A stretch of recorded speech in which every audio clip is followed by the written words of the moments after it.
Good morning, everybody, and welcome to School Board of Manatee County's workshop for May 24th, 2024. Excited about today's workshop. Good topics. Looking into the next school year already, which is unbelievable. Today's last day of school. Had a great morning. Everybody that was out there today, thank you, waving the school buses goodbye on the very last day of school. Unbelievable. It's like we just started yesterday. So, good stuff on this Friday. So, was some agenda amendments added after republishing, just adding the different slides and the presentations to the agenda. So nothing major. There are no public comments for today's workshop. So we're going to jump right into our topics. First topic is the workforce housing presentation done by Mark Vengroff and Sharon Hillstrom with EDC, and Mark is with One Stop Housing. And this is one of my topics that I know we individually board members met with Sharon and Mark, and they're going to present to us a potential workforce housing development, and I'm really excited about it. This is something we obviously know is an issue in the area, and so we'll see what their feelings are and what the boards are. So take it away. I think you're going to have access to the presentation from the laptop. So take it away. Mark, Sharon, either one. Good morning. Morning. Morning. We're very happy to be here. Obviously, workforce housing is a hot button issue for all employers, and we have an opportunity with this project to address that challenge in terms of attracting and retaining workforce. Mark and I have been working together now for about 2 years. We've met with a number of employers that all have expressed this challenge around workforce housing, and if we can't attract and retain talent for our employers, we're not in a good place. Obviously, this isn't unique to Manatee County. It's a challenge that we're seeing across the country, but I think you as leaders for the school district have an opportunity to pursue something that would be innovative and help as you're looking to attract and retain teachers and other school employees for the Manatee County School District. So with that, I'll hand it off to my friend Mark Vengroff. Great. Thank you, and thank you for having us as well. So there's a parcel that we wanted to just use as an exploration on 2501 63rd Avenue, but I thought I'd just go into a little bit of background on One Stop Housing, some of the projects and partnerships that we've done, and then we can dive right into the parcel itself, give you an idea of some concepts to have some discussion around, and then go through some options or ways in which things like this could be constructed. So with that, here we go. So One Stop Housing, we've been around for about 40 years. It's actually started from my father, Harvey Vengroff, who believed in that everyone who works deserves a safe, clean, safe, and affordable roof over their head. Over the last several years, we built out a model that basically creates a complete turnkey solution from cradle to grave. We'll do everything from the development, design, build, manage, even help on the capital stack to work through various financing components, managing the entity all the way through to completion, and once completed, just manage the property or the entity itself. We do that through, we have our own construction company, One Stop Housing Development and Construction. They're licensed general contractors, licensed plumbers, licensed electricians, and licensed roofers. So with all of those licenses and everything in-house, we're able to keep our cost base down, including in-house development. And as a result, we're able to build beautiful luxury apartments and be able to keep the rents very affordable because the cost base has been so low. And then we come in and manage with our management team that has a full staff of maintenance, security, property management, and so forth. And then we do have a nonprofit, One Stop Cares, that provides a lot of the wraparound services for when people kind of take a wrong turn in life or hit a roadblock. Everyone needs a little extra help at one point or another. Not everybody has family or friends that they can lean on, so that's where One Stop Housing comes in. We have about 4,000 units in our portfolio today, and I'll kind of show you some of the partnerships we have and we'll go right through. We just broke ground on this one, or had a groundbreaking event 2 days ago. It's called the Nest Apartments. It's 182 units. We did this in collaboration with Manatee County. They actually gave us a loan of $3.5 million. But if you think about it, the loan to $3.5 million allowed for a for-profit company to build 182 units with everything under 80% of AMI, which you hear today that that's not possible. But we're showing you that you truly can build affordable apartments that are beautiful with some nice amenities that can be built at an affordable rate. This this is one in Sarasota. Michael Saunders is our business partner on this. She felt so fortunate that the community has been so good to her and her company that she wanted to give back. So she approached us and said, here, I have this land.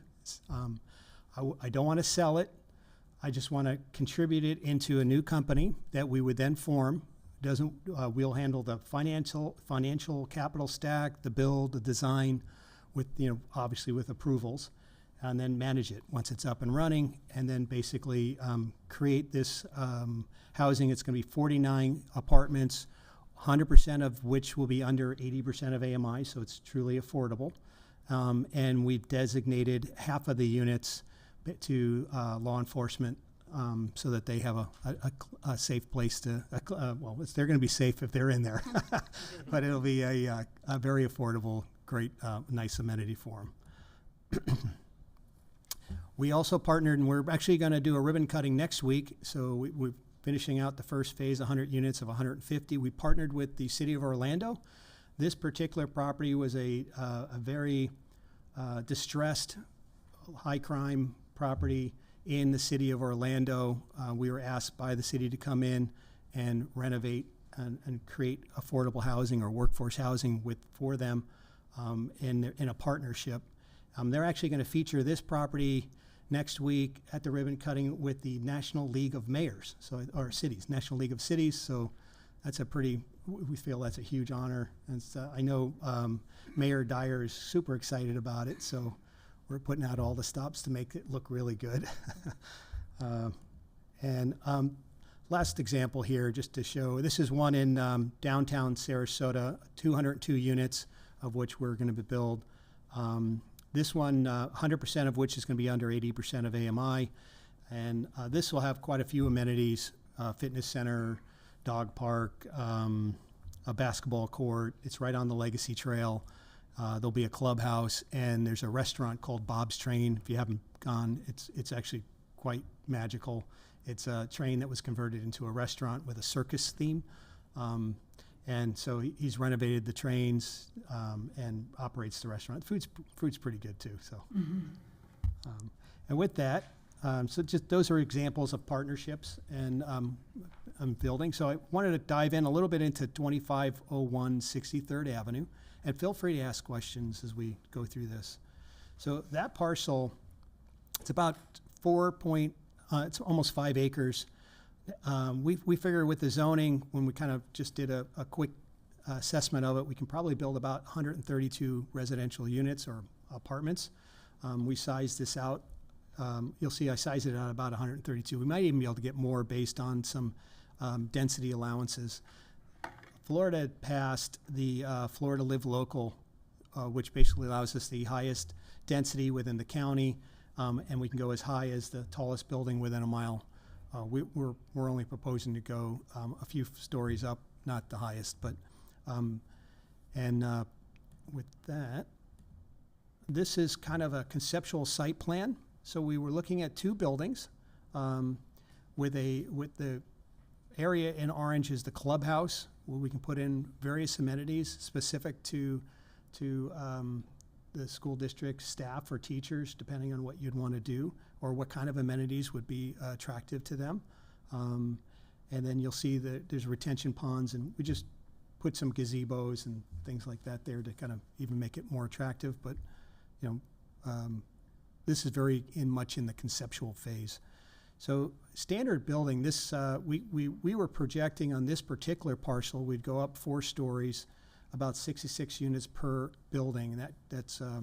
And We just did a quick mix of 22 studios, 22 one-bedrooms, 22 two-bedrooms. But what we would suggest is we would survey the staff, get a really good sense for the size of their families, look at their wages to make sure that we're not exceeding the rent with all the utilities included wouldn't exceed 30% of their annual gross income. And that way we're sizing the development specific to the needs of the employees that are looking to, that you want to have live there.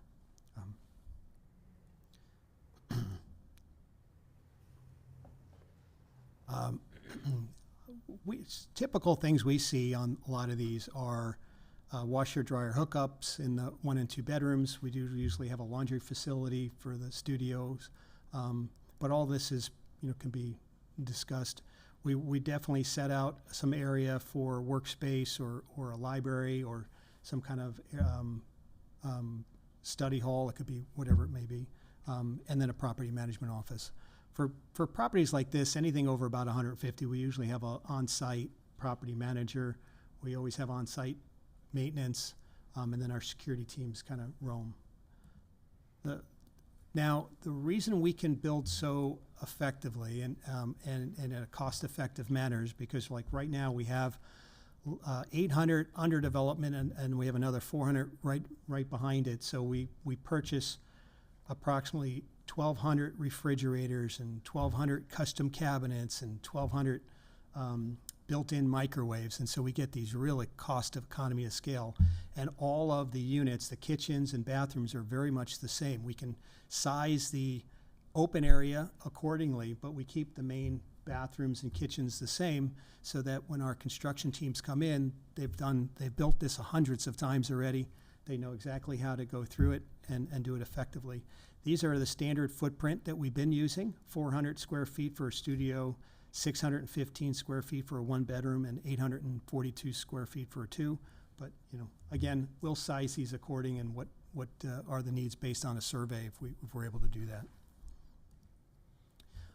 Any questions so far? No? How many units again was this proposed to be?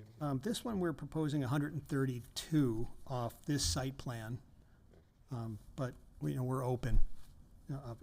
I think it depends on what kind of amenities you want, how much more green space. There's a lot of things we can do there, but and we'd have to do a further analysis to build out a site plan to really come up with something more specific. But you said 4-story. 4 stories. Is that the max height that you can go? I believe. Or is that typical for what you do? 4 stories. 4 stories. We could go higher, I believe. I'd have to look based on the live local, I think. But 4 stories, in order to be in keeping with the area, so it's an attractive building, and we'll be putting in elevators, obviously. But And you said there'll be a site manager office. Would that also include a site residence, that someone would actually be living at this site who would be overseeing it? yes. Okay. Yeah, we would prefer that. Anything typically over 100, 120, 150, we like to have an on-site manager with their family. So they're Right. living on site with their family. They get to know the residents. They can really keep a good eye on the property, on-site maintenance, because there's always something that's needed. Of course. Yeah, and so we kind of built that into the, and there's usually a small space in the clubhouse. We'll carve out a little apartment in the clubhouse area for the on-site manager, and that's typically what we do. Okay. Okay. There's a number of ways in which to do these, to create a partnership. I put 4. I'm sure there's others or some hybrid between these, but just for discussion, one is just a complete turnkey development build. I think one thing that I believe is this school district doesn't want to be in the property management business. You don't want to be a builder. You don't want to be a property manager. So that this it's complete. We're suggesting something that is completely turnkey. With the difference is you would hold full ownership of the development, because there's so much value that's created in these developments that once it's built, the value of the property is typically 2 to 2.5x what it was from the beginning. Plus, it creates a cash flow, and that cash flow, even with an affordability, there's a cash flow that comes out, and that cash distributions can be made and put into other various programs or to assist in funding various initiatives. And so now the way to structure that, depending on, we would help through the capital stack, creating the pro formas, the financial reporting, help in the lender and the bank book in order to seek out the right financing. Whether you're using muni or tax bonds, or we can just use debt structured capital. There's a number of ways to do this, but obviously it would take a little further analysis to figure out what that would be and what kind of distributions could come through.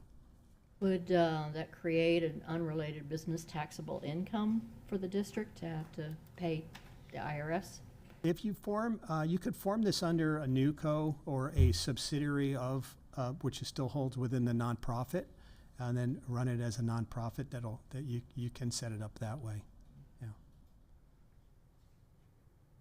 Yeah.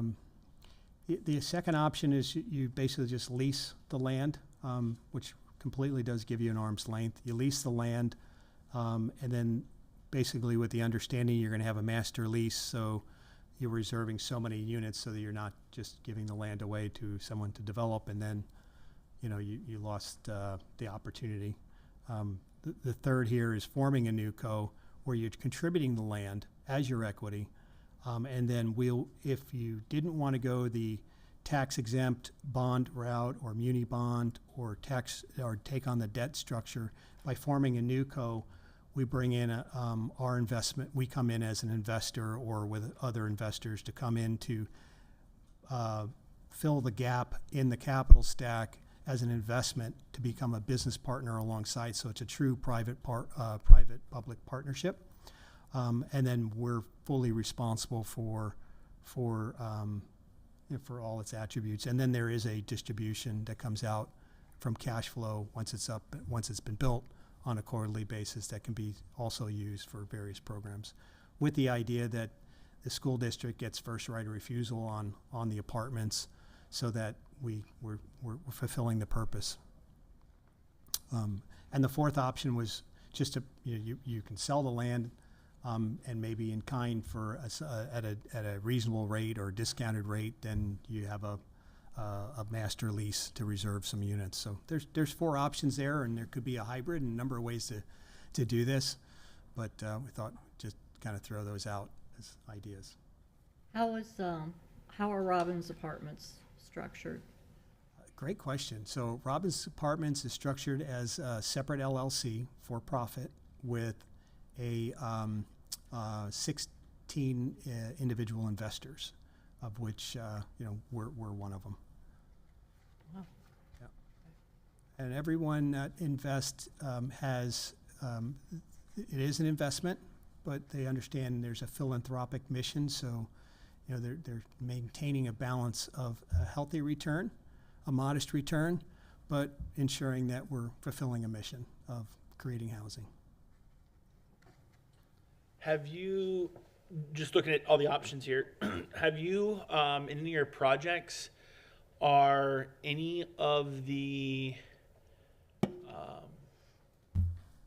those housing units something like this, where like the city, like you showed the city of Orlando and Sarasota, like Michael Saunders, that's a private company, but are any of them government owned that did something like this, whether it be here or anywhere, you know what I mean? Yeah, well, the city of Orlando, they contributed through a grant with restrictions on rental restrictions and setting aside 10% of the units for homeless, and that's how we structured it with them. But they're very much a business partner with us in this venture.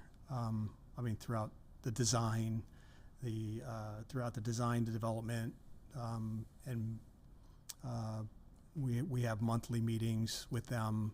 So we're going through just to talk through how the development is going, and just make sure that we're addressing whatever it is that they would like to see happen. So it is a partnership. Owners, they don't have ownership in it, but they truly are a business partner. Michael Saunders is probably the closest, where it's an outside entity. Where it's an outside entity coming through. Also with the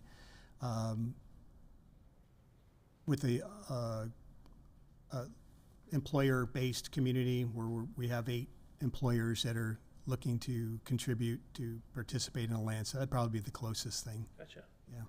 Okay. Did you have something?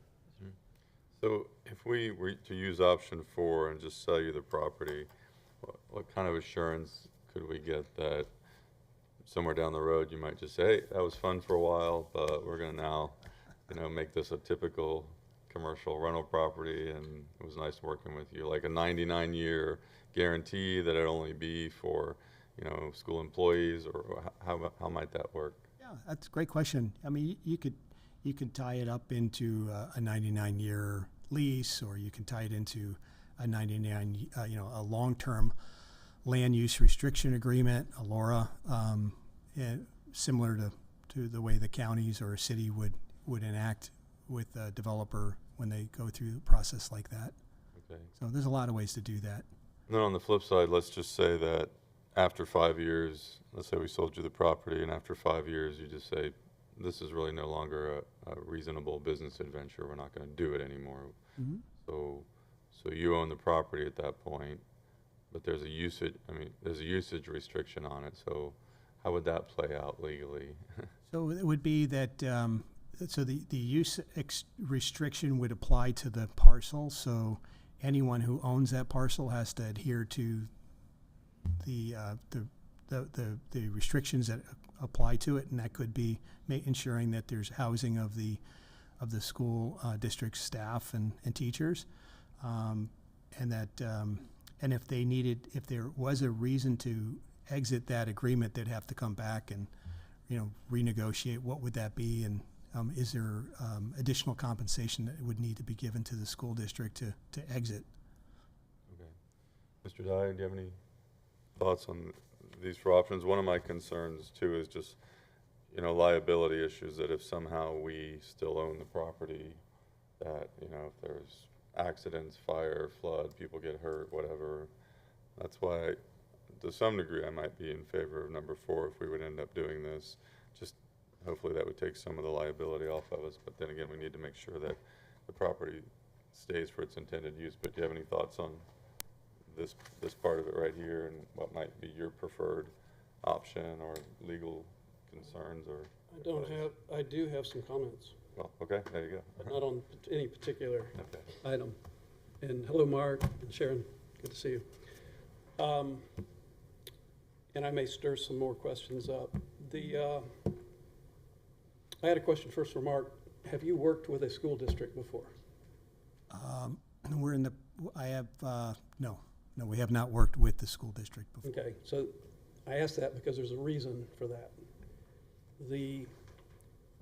There's a misconception generally that people see school districts as just government. And we've got a lot of societal problems now, including housing, but there's others, right? There's transportation, income problems. I mean, there's homelessness, whatever. And so as governments are trying to get together and solve some of these problems, sometimes they include the school districts because they go, wow, they've got a lot of stuff.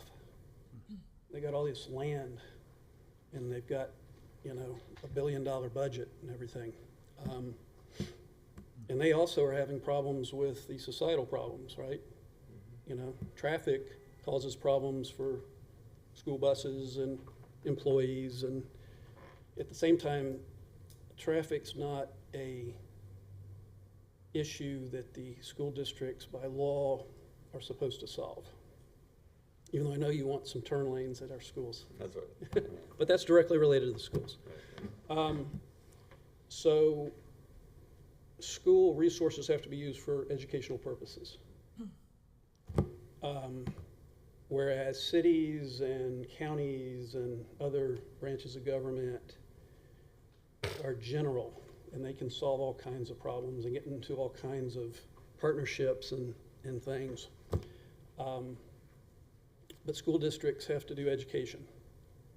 So there's got to be a direct educational tie-in to the use of resources. So that's an underlying concept that you got to keep in mind. The affordable housing, having affordable housing for employees, for staff, is directly related to education. And a good example is, we all remember, like married student housing on college campuses and things like that, or dorms. That's housing, but it's for educational purposes. But it's solely for the use of that institution. It's not mixed in with everybody else. That's where the problem lies. The piece of property, it has a separate procedure that you have to look at called surplus, which Mr. Rinaldi knows about. From time to time, the school district or other school districts will find that they actually do regular surveys to see if there's properties that aren't being used and should they be divested. And there's a state process for doing that. Mr. Penley knows about it. You do an analysis, you do appraisals, things like that. And the board determines, yeah, this piece of property we don't really use, we can get rid of it. So the piece of property has to go through that surplus procedure by state law.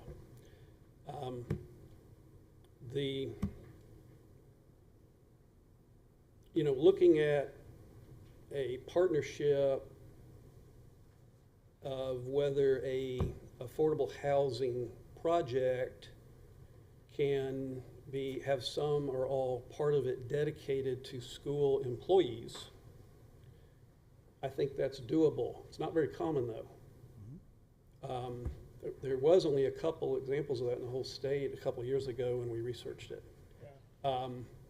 And in neither case did the school district own the property, because that gets into all kind of liability and other issues. And you also don't want to be the landlord of your employees, right? That's never a good idea. So, but dedicating a piece of a project, and I know you do good projects, where the district has contributed some kind of resource, but in return receives X number of units that they can allocate to school people, school-related people, I think that's legal. Could the property be sold at a discount from appraisal? And that's the contribution, where the district gets X number of units, but stays out of the mix of development and management and all that stuff. I mean, I think that's possible. But it's, so there you're getting that in return for the school resource, you're getting use of affordable housing, for some term of years that makes sense, right? And how that gets structured legally, that's a whole nother thing, but it probably can. And it would, it would need to have a safeguard that it can't get converted back to market rate, without consent or something from the district. So I think it's doable. It's pretty complicated, and we've got these constraints that cities and counties and stuff don't have. Right. So I just wanted to make sure everybody was aware of that. So as this was coming up and doing some research, and I know Miami-Dade is looking at several schools, taking old schools and creating housing, which I think which is like, Mr. Dye, you brought it up, the surplus. That brings us like a whole nother issue. Like, this is a physical school that they're going to go in and revamp and do something with, like, yeah, you got a surplus and charter's got to come in and say, hey, we want it or we don't want it. And then, you know, you go from there. I think for me, the attractiveness is that this is land that I think we've had for a long, long time. And it's not a place where a school is going to be built.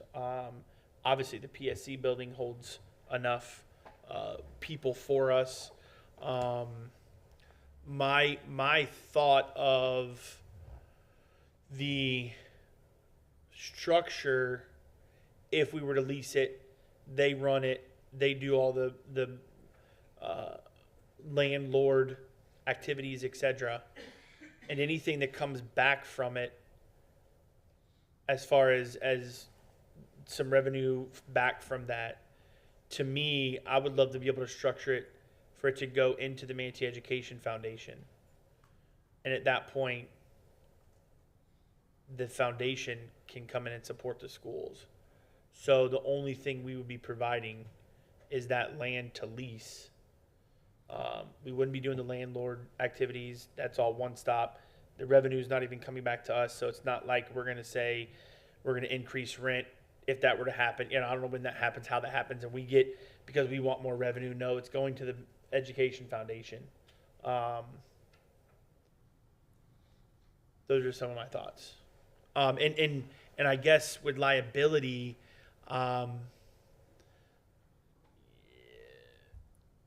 with other properties, how do you set that up?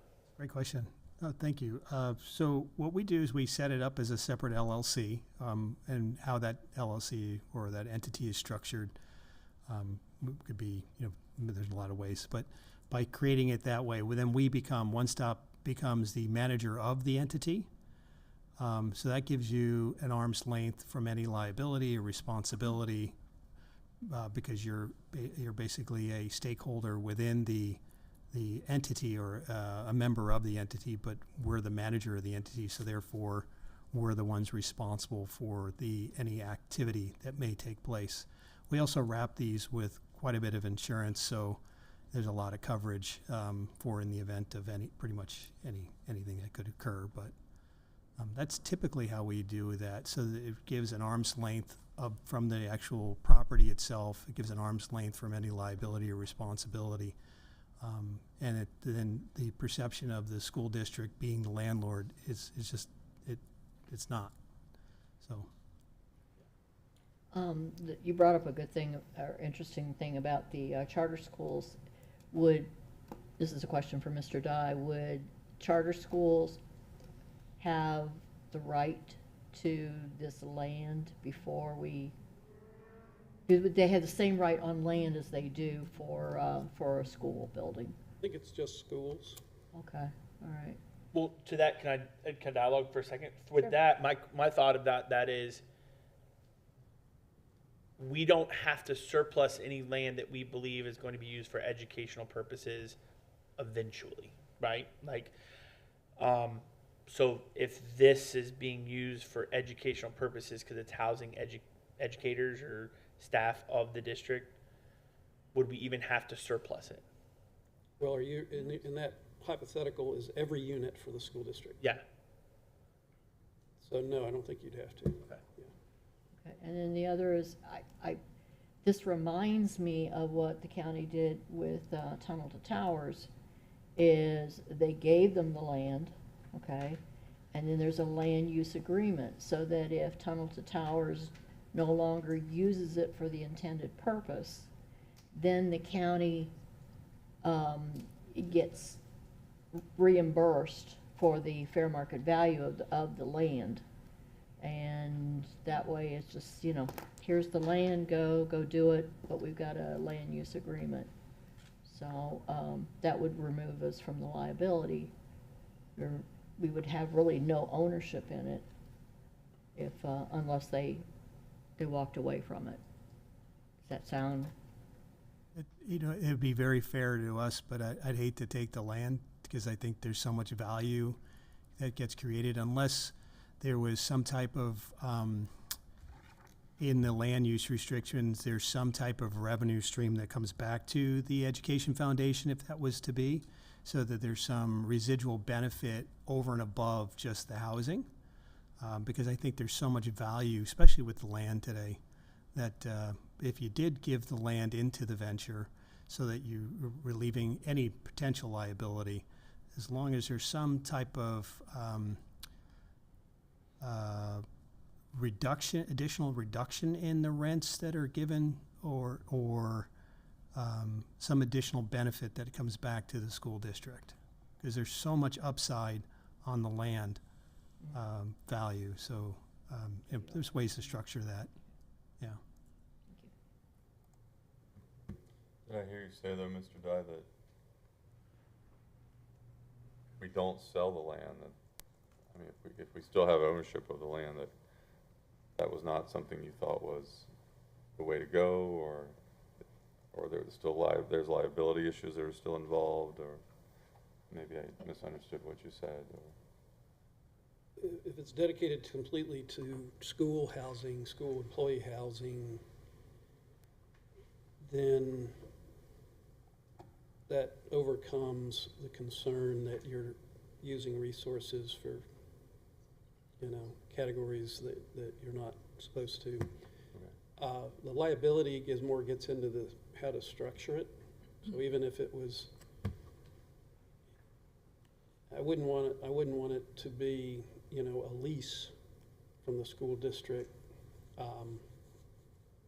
but it can probably be structured through a LLC or a nonprofit or something like that that gets the title out of the district. That's what I'm saying. We essentially, your preferred, or what your legal opinion is that we don't want to own this. We don't want to have title of this property, however it works out. Yeah, you wouldn't want to own a rental property. Right. Yeah. Okay. So really then options 1, 2, and 3, at least based on your legal advice, would not be any of the ways to go, because, well, I guess 3 would be SMDC contributes land. Yeah, 3 contribute land as equity, but is that new corporation a school district? Is it like the land use thing that we have as the board, or is it, I mean, who owns NewCo? Is it a school board thing, or is it some? I think the board would own an interest in the new entity. Okay. Be a member of it. So does Like that? Mark was saying, like a new LLC would be formed, and we would be a stakeholder, a part of that entity, that new LLC. or Correct. whatever. Because likely if you're contributing the land as your equity, there'll be additional capital that is raised and brought in to do the construction, and some blend of that equity stack or capital stack then creates your membership. So you'd have a portion of the membership in it. But the school system would still have title to the property.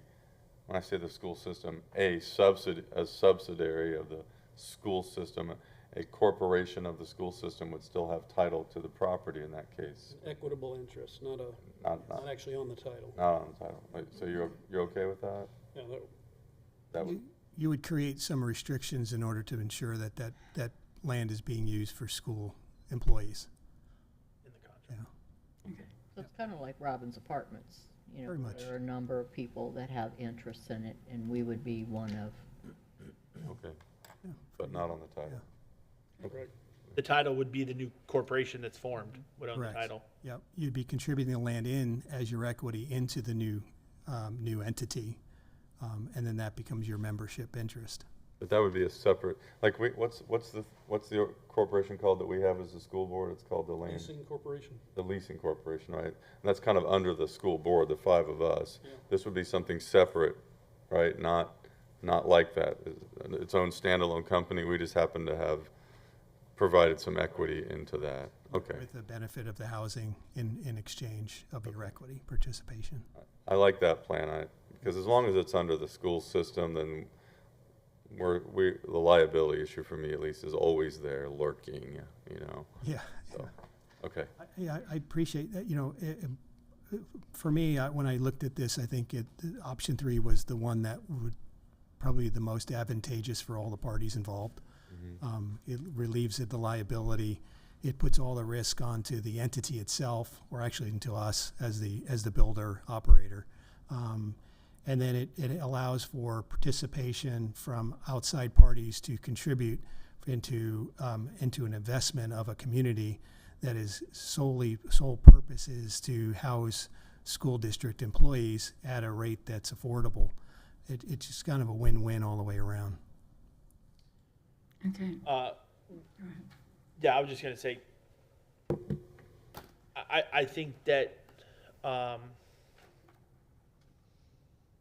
the impact potentially, and of course we want to make everything structured legally and not to be against us and 100%, but I think that the impact that this potentially could have for our district staff members and the new district staff people that we will have to hire for elementary schools and middle schools and bus drivers for those, etc. I think that we will be at the front of what potentially could happen more and more throughout the state as we start realizing, look, unless you are going to pay teachers, starting salary of 70 grand or whatever. I mean, these same type of apartments are going for like 2,500, 3,000. It's crazy. And for us to say, hey, we need bus drivers, we need paraprofessionals, we need teachers, and they can't live in those. The hires right out of college, and we've got partnerships with New College and USF, Sarasota, Manatee, to be able to say how attractive this district is, not only with everything we're doing school, but hey, you can also have this place to live, save some money up, whatever, for whatever else you want to do. I just think that that we would be out front and be an extremely attractive, even more than we are now, district, and could really set the way for a private public partnership that I don't think we've really seen. And I think it's worth, bring up the risk, the risk and the reward. I think it's worth some of that risk we may, take on. Okay. There's a couple of things. If we could go back to slide number 8. And it's the aerial view of the property. And the outlined in blue is the piece of property we're discussing. And then the green is what we already own. Am I correct in that, Dr. Wysong? You see that? Yeah. Okay.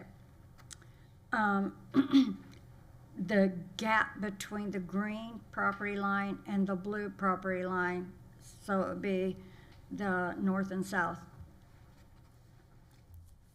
Who owns that property? I'm just curious. Does anybody know? It's like a gas station on the corner of. No, I'm talking about the, We do. okay. That's still us. It goes all the way to 24th. I'm talking about, see the little retention pond? On the right On the side. north side of the green line, and then the south of the blue. So I'm looking like this to this, that gap where there's a little retention pond and it looks like a little building there. On the left side of 24th, right next to 24th Street East. That's the gas station. The green box is a gas station. So this is the PSC here, and then this blue area is adjacent to the PSC property. Yeah, it's north. Okay. Okay, so it's all connected to what we own. And then the little retention pond in front of that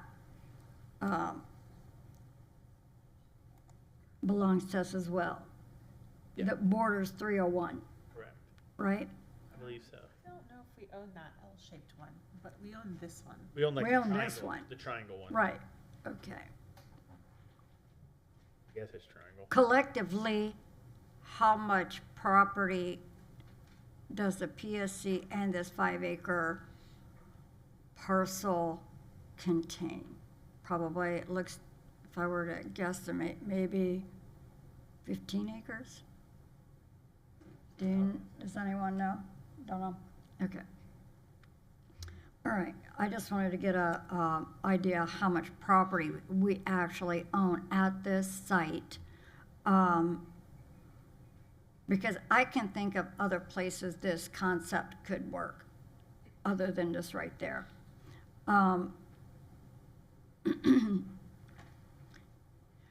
You said in one of your statements, sheriff employees, government employees, district employees, and then you jump to homeless. Yes. That, That's only in Yeah, different, it's a different development. that's just Orlando. Different not- that's just the Orlando, okay. Sorry. Not that I'm not a We weren't, caring person, but yeah. this is for okay. Yeah, and the homeless, just to be clear, we're not, we don't do any, we're just not a Section 8 voucher. Okay. We never do. Everyone who lives on any of our current properties have to work, they have to be employed unless they're disabled, retired, or a student. Those are our requirements. Okay, The disabled, 10%. retired, or a student. This is, the whole concept of this is employed. This for your parcel will be 100% school staff School staff. or teachers. Okay, Now, the homeless that I described, for clarity, the homeless I described was the working homeless in Orlando. They have such a big problem with people living in their cars, going to work. They don't have a place to live. They can't get anywhere. So the city, as part of their requirement, said, well, let's set 10% of the apartments aside for the working homeless. So that was but that was just on that one development. So sorry for the confusion. Well, also, it's important to have the distinction between workforce and affordable. People kind of use those words interchangeably, and they're very different. Of course. So that will be something moving forward if you guys choose to take the next step with this in terms of how you describe this property. You would always want to say this is workforce housing. You wouldn't say affordable housing, and it gets Right. confusing because you'll say, oh, it's affordable, but it's workforce housing. So that's just a really important distinction to remember as you're going through this process. because that's a good chunk of property that we have there with the PSC and this proposed nearly 5 acres. I don't know if there is, I know this was the pinned site that people thought that this might be a good location to do this, but I can think of other places that it might work as well. This is a problem I have, okay. We have this building and we have the PSC.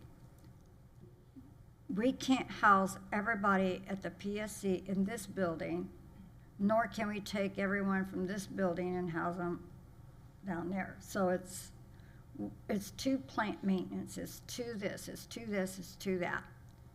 My long-term plan would house all of the operations into at one site.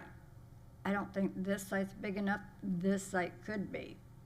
Although some people might argue that down the road. I'm really mixed on this.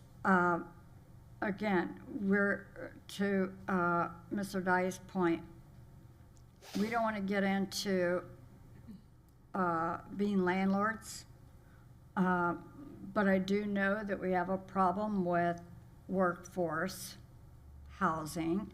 But I don't know if this piece of land is the right spot. I can see other places. We have people that drive from Pinellas County to come to Manatee County.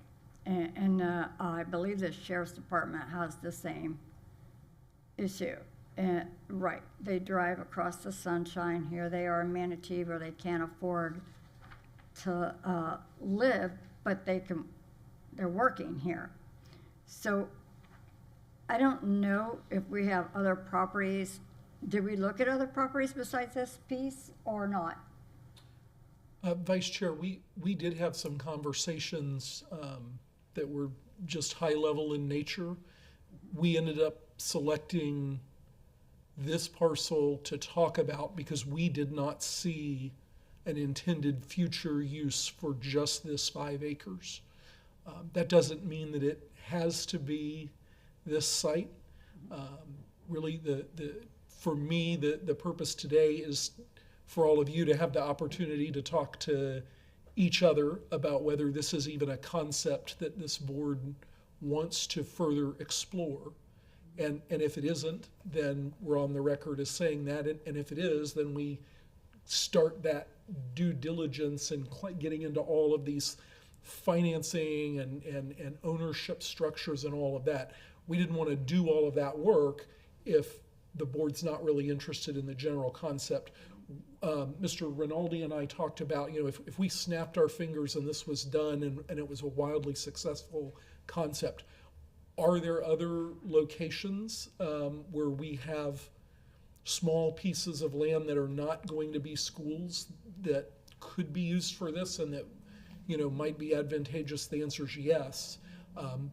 But we had to start somewhere just to get an illustration of what might be possible, and that's why we went with this small parcel. I think, in thinking through some, again, some possibilities of, again, if you snapped your fingers and this building just appeared, what could you do with it? We've had a lot of success with our TPG international teachers, right? We add a few more each year. They get here and have to locate housing and figure out how to make it all work. This might be a great option for them. We have lots of schools near this area where this might be a great option for teacher assistants, bus aides, folks who are just starting out in their careers. So again, we could have picked a different place and I generated that simulation, but it's just where we started. Right, and it's not that, it's just because it's so adjacent to what we are. If we had a school built and we had leftover 5-6 acres and we wanted to create housing, but we're basically would have to parcel this out. Am I right? Or is it listed already as 2 parcels? No, it's a single 18-acre. Right, okay, that's what, 18 acres. So I wouldn't, 18 acres, so we would have to subdivide. right. Do we have any 5-acre or near 5-acre parcels left over from projects from before? I just hate to break up a parcel this big. If we have an area that we could maybe look at this concept. I don't know, because I don't have, that's one thing I've never gotten was a list of land that we own that's not built on or leftover surplus that, say we bought 40 acres, but we only used 10, or 15. This is one of them. I mean, when did we acquire this property? Well, I know it's been a long time ago.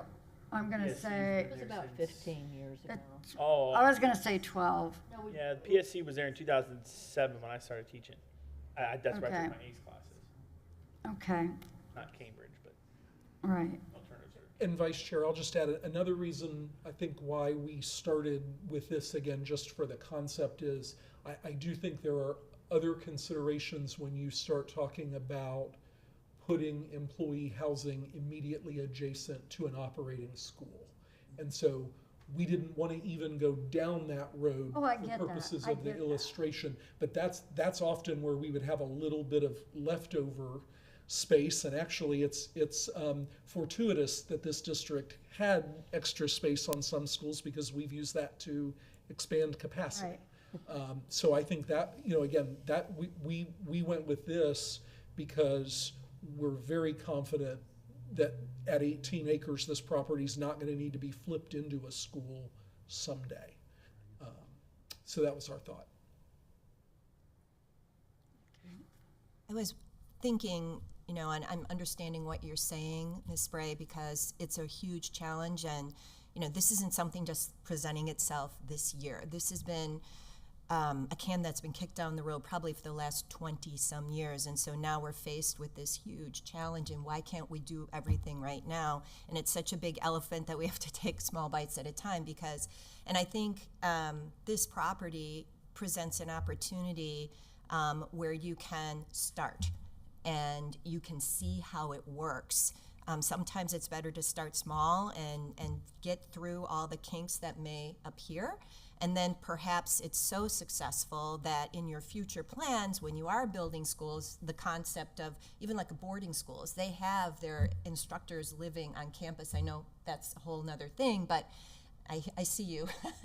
But I think for this challenge, you have to be kind of disruptive in how you approach it because and when the reason the EDC is involved with this is it's something tangible. We've all been talking about this and talking about it, and there's nothing tangible that's actually come from the conversations. And I applaud all of you for your encouragement here because you have an opportunity here to be innovative in the way that you're attracting and retaining workforce.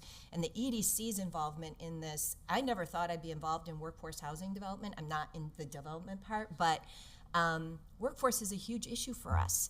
And creating that talent pipeline, which is the responsibility of our school system, if we don't have teachers to do that, we're not going to have the kind of workforce that our employers need in this community. So that's one of the reasons we're involved in this because it's such a huge issue and it impacts so many other areas of our community. So I'm so encouraged by the conversation that I'm hearing amongst all of you today, and I just want you to know we really appreciate it. So square foot wise, or I know that you said 132 units,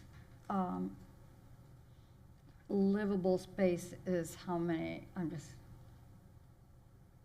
I'm not doing the math in my head fast enough, so 66 units per building. There's two, you're saying 3 buildings? This one was in 2 buildings on this. 2 buildings, Yeah, 4 2 stories. residential buildings and 1 clubhouse. Okay. And I have, these are typical floor plans. These can be modified, and I would highly suggest that once, if we're able to do a survey or you survey the staff, then we'll get a lot of great information back to understand size of families, number of kids, income, and then we size the community specifically, gearing it towards the folks that this is actually targeted for. And that will really help to build a more attractive, a better community for them.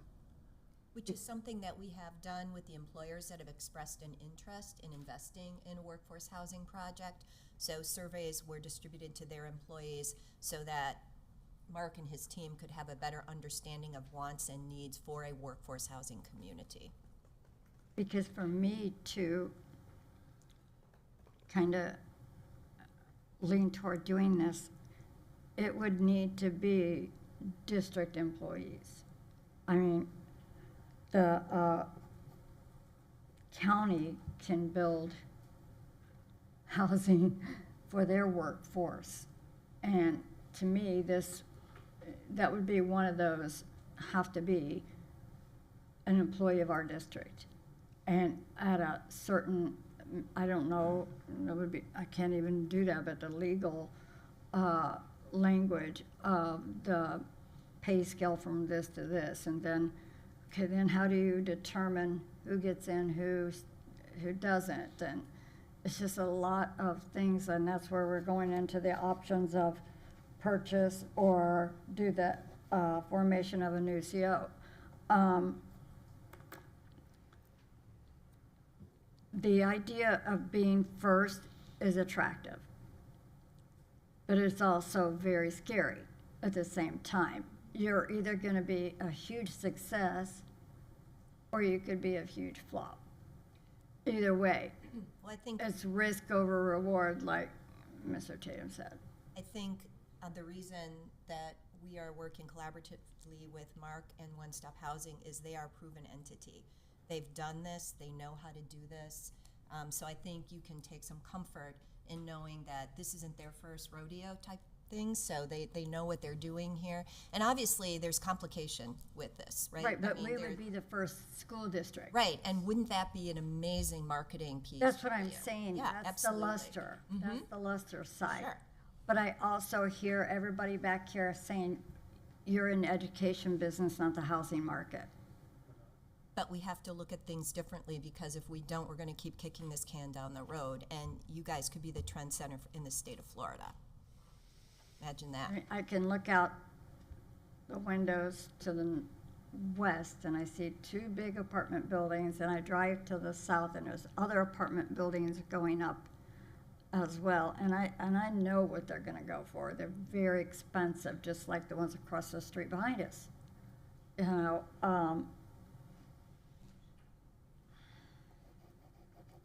That would, it would, I'm torn, to be honest with you. I'm very torn with this. One, the property, I think we have opportunity there to have one centralized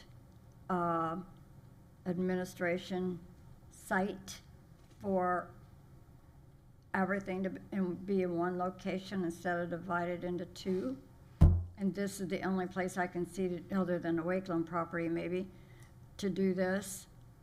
But I also see the benefit side of, okay, if we have a place to house our own employees, custodian, bus drivers, first year to second year teachers, that's a huge benefit to fill some of the vacancy gaps that we have.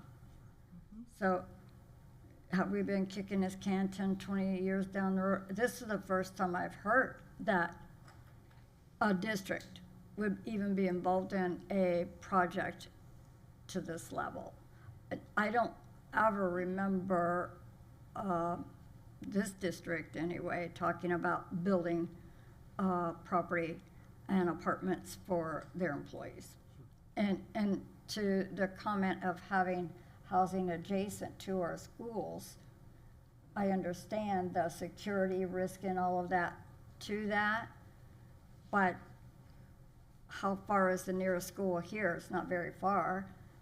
We've got employees just right there on the same property, right there too. So the safety thing is, we gotta secure students and our staff, not just the students, but the staff. And to me, people at the PSC is as important as the students at Ballard. So, and that's why it would have to, in my mind, be limited to our district employees, because they would have more ownership, I guess, is a good way for me to justify that. So I'm kind of, I mean, legally, I can just, and then you get into the, okay, like I said, who would get priority? Which gap do you have that needs the housing the most? The paraprofessional, the bus driver, or a teacher? How are you gonna balance that? Well, single, one child, two child, or of, you know, all of those things. Mr. Tatum had Go ahead. Just a quick question on what Mrs. Spray is talking about. I imagine there's some type of lottery system that basically everybody who wants this property or wants to live in this property puts their name in, and then you just pull names out of a hat, or some type of lottery system. Is that how- there's a number of ways of doing this, and working on the employer-based community, where we have these 8 employers coming together to create their own housing. There's been a lot of discussions. We even brought in some attorneys to help us to structure how would that be, and we're still working on the human resource, the HR side of how do you do that. But yeah, true, absolutely, there could be a lottery. The other is you designate a certain sector within the employee base that you feel that the housing should be suited for, whether it's bus drivers or either by position or by a program that you're looking to do, and then you can designate it that way, and then that kind of creates a smaller subset. But there are a number of ways of doing that. And then Yeah. Dr. I Weiss, hope that answers that. So we have 100, we build this, everybody's excited, we have some workforce housing, see, I learned my lesson. Good job. See, workforce housing. Everybody's excited, we got 130 properties. There are, last count that I heard, 6,250 employees in the district. And we go, we say something, well, it's just teachers.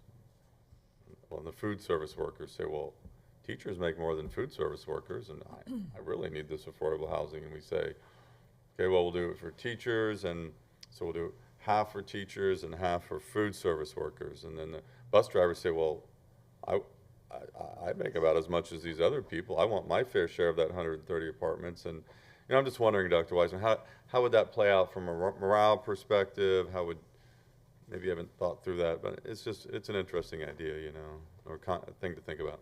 And I think, Mr. Tatum, a potential employee survey that was mentioned might be helpful in even identifying how much demand there is. Because it's one thing to say, yes, affordable employee workforce housing is great. Right, it's another thing to say, yes, that's me, I want to live there. So those are two different things. So I think we would just have to see the concept versus, okay, we're going to do this, who's interested, what that looks like. The one thing I've heard you all say, and there's probably consensus on, is you don't want to be landlords, you don't want to be in the property management business. So one option is to let the professionals do that part of it, and that way there's that, that kind of arm's length. Again, another option would be, again, to Ms. Hillstrom's point of you have to start small on this, is what's geographically, closest. Again, we thought about, again, the TPG teachers coming in, and it might be very beneficial that they are immediately proximate to the home of all of our curriculum and student support specialists, right? There's a synergy there. If we were looking at a location that were closer to Matsky, then you might prioritize bus assistance, or do a first, priority. I'm not sure I'd let all those details derail kind of the central question of, do we want to explore this further, or do we want to say this isn't our rodeo? Because I think we can work through all of that. It is an interesting, it's one of many elements that would have to be explored. I hear what you're saying. Don't go too far down the weeds right now. But if we had, let's say, 500 people that are interested in these 133 apartments, and teacher A gets one, and that's essentially $1,000 off what the market rate rent is in the county, then that teacher is essentially getting a $1,000 raise, and the same teacher at the same school who put their name in for it, and maybe there were 5 teachers at that school, and one of them gets the $1,000 reduction in rent a month, and it's essentially, but maybe that's too far down the weeds, Well, and I don't think that's any different sometimes when you hear conversations among educators about loan forgiveness programs, right? Why do some educators, with loans qualify for forgiveness programs and others don't? All right, and it often comes down to, major certification areas, schools being served. Again, it's program details. I guess, again, if we snapped our fingers, this was done, we had 100%, full building with SDMC employees who are like, I'm staying with this district for life because you've got me set up toward the future, and we had a long line of people, I guess that would be the signal that there would be interest in the second one or the third one. Right, okay. I'm sorry.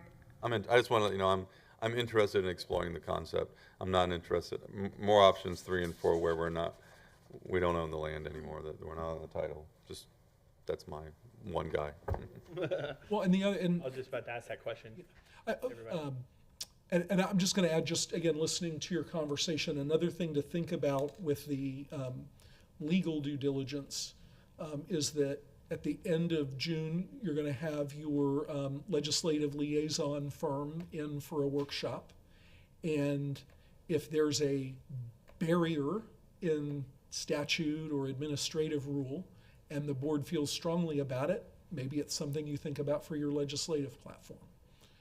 Or maybe not, but it's just an option because again, it is innovative, and so sometimes you need a little bit of flexibility to try a pilot program. And so, if through that due diligence effort there are barriers identified, then I think as a board, you decide whether or not you want to try to influence those statutes. Right. I'm curious has this, I mean, this has been published that we were going to have this workshop today, but I'd be interested in doing a survey of the community, just not the district. I don't know if that's a possibility. I mean, feedback from our Facebook page would be a good indicator, I think, because a lot of people vent on there a lot when you're doing good or bad. Mostly people want to do the bad comments, but I think that I would like to hear from the community what they feel. I know it's ultimately our decision because like I said, the little voices in the back of my head are saying you're in the education arena, not the housing. But I see that beacon over here, we did it first, also shining pretty bright. So, yeah. Yeah, so I think ultimately, for me, that argument of you're in education, not housing, we're not in housing. We're not dealing with the management of this. We're not dealing with the construction of this. We're doing nothing other than saying, use this property. Well, And so we're not in our capital money, in our operation money, in not any of our funds are we going to be using to not buy the newest set of books so that we can do affordable housing or workforce housing. Sorry. I understand that. You know what I mean? And right. so I just don't think that's an argument. But we are putting parameters on there that it would Oh, it's ours. only be 80% of the AMI, is that what you said? Somewhere, I showed examples of other developments. They're all at 80% or below, but this could be the parameters on this particular so parcel that could be, could be whatever. And I think that's where the survey of understanding from the participants what their Right, salaries are, right, so that right. we ensure that it stays at 30% or below. okay, all right. I think, go ahead. I was gonna Yeah, ask something. I think we are getting into weeds, and Yeah. it's premature, it's really out of our arena. I would suggest that we have Mr. Dye start working toward a concept, a proposal, okay? Of doing it at this property. It's available property, and let's move forward. I think we're not getting anywhere here with this discussion. And as far as not being as far as it not being in the education business, we can't educate if we don't have teachers and employees. And we're not the first, totally. I mean, with this concept and this company, we are, but down in, they're working on this down in the Key West area, and like you said, Miami. And in fact, I think they're even talking about they're doing apartments on the first floor of a school. Correct. Talk about, being Well, there you go. living in your job. But, yeah, I think that's really out there. But So I'm thrilled with this, and I would like to see us take positive steps to getting it done. I think that there is at Okay, least I three ju- of us that want to move I forward just with. want to say that the workshop is where we get to dialogue and get down into some of the details. And getting down into the weeds, I don't think is what we're doing. I want to know what some of the possibilities are on both ends of the spectrum, the good side and what ifs. You know, I mean, this is the only time we get to talk about this, and I'd hate to invest a whole lot of time into something that might end up not being in the best interest of the district. That's why I ask these questions, is because I want to see, you know, have we done community outreach with this at all? Have we done a survey with the staff? Would they want to conceptually live and work with the district? I mean, that's basically what you would be But we doing. haven't done that. I because understand. You're asking us, do we want to do that? And I do want to. Right, but this is the purpose of a workshop, is to have discussion and whatever direction the water flows, whether it's through the weeds or not. And that's basically, yeah. No, I think we've had a very good discussion about Yeah. it. I think there's just a lot of things But I would that like- we're not even, a lot of things we're talking about is like step D, and we're still haven't even taken step A. Because what if we do a survey and we get back 1,000 people that do the survey and not one of them says I live in this affordable housing or workforce housing? Then guess what? We're probably not going to do the workforce housing because there were 0 people saying they would live there. I don't think that's going to be the case. I think we're going to see a pretty good response, but we've got to start somewhere. Right. And I think the survey is the exact spot. Right. At the same time as we look at some legal stuff. The legal side. That sort of thing. Yeah. The survey and a legal opinion is. So my question would be to Doc, I know you have a question, so go ahead. I have one to Dr. Weissong. You've been right. But go ahead, do you want to ask if you something? have a Want me to question, ask? Yeah, about the survey. And then how would what would it look like? I mean, are we gonna, I want to make sure we get it to folks, right? I want to make sure they see it. I want to make sure, so what does that look like, and questions that may be asked and that sort of thing. I don't know. There is a survey that exists. Mr. Chapman and I have looked at it. And I don't need board action to send a survey to employees, but I also didn't want to get out in front of the board and get employees excited about a concept if there was not consensus to move forward with exploration and due diligence. So getting the survey out to our employees isn't a problem now that you all have had the opportunity to have a public discussion. Right. Public. Okay. And probably through email. Yeah, we would do it electronically, Okay. and leave it open for a period of time, and then run all of those analysis and bring it back for review. Okay. Miss Messenger. I'm trying to understand what you're hoping to get out of a survey, and here's why I'm asking this. Because let's say you do survey 1,000 employees or community members or whomever, go with his theory of employees, okay? And all of the employees say, I'm not gonna use that. Well, that's not necessarily your market. Your market isn't those people. They're already here. So if they say, so what? So what? That's not your market. Your market is a totally different market that you're trying to reach. You're trying to expand your market. You need to go somewhere else. If your own market right now goes, meh, so, okay, go, that's not who we're trying to reach. So I don't know what we'd get out of that, except for maybe get people excited, which I like that. That sounds great. But if they say they're not excited, I don't know if that would change at least my opinion on it, because we need it. We know we need it. It'll help us attract new people. That's what we need to do. I was holding off on saying anything because I was waiting until you finished and got to the slide that said board discussion. But we're only one slide away, so I'm just going to go now, I guess. Everyone else did.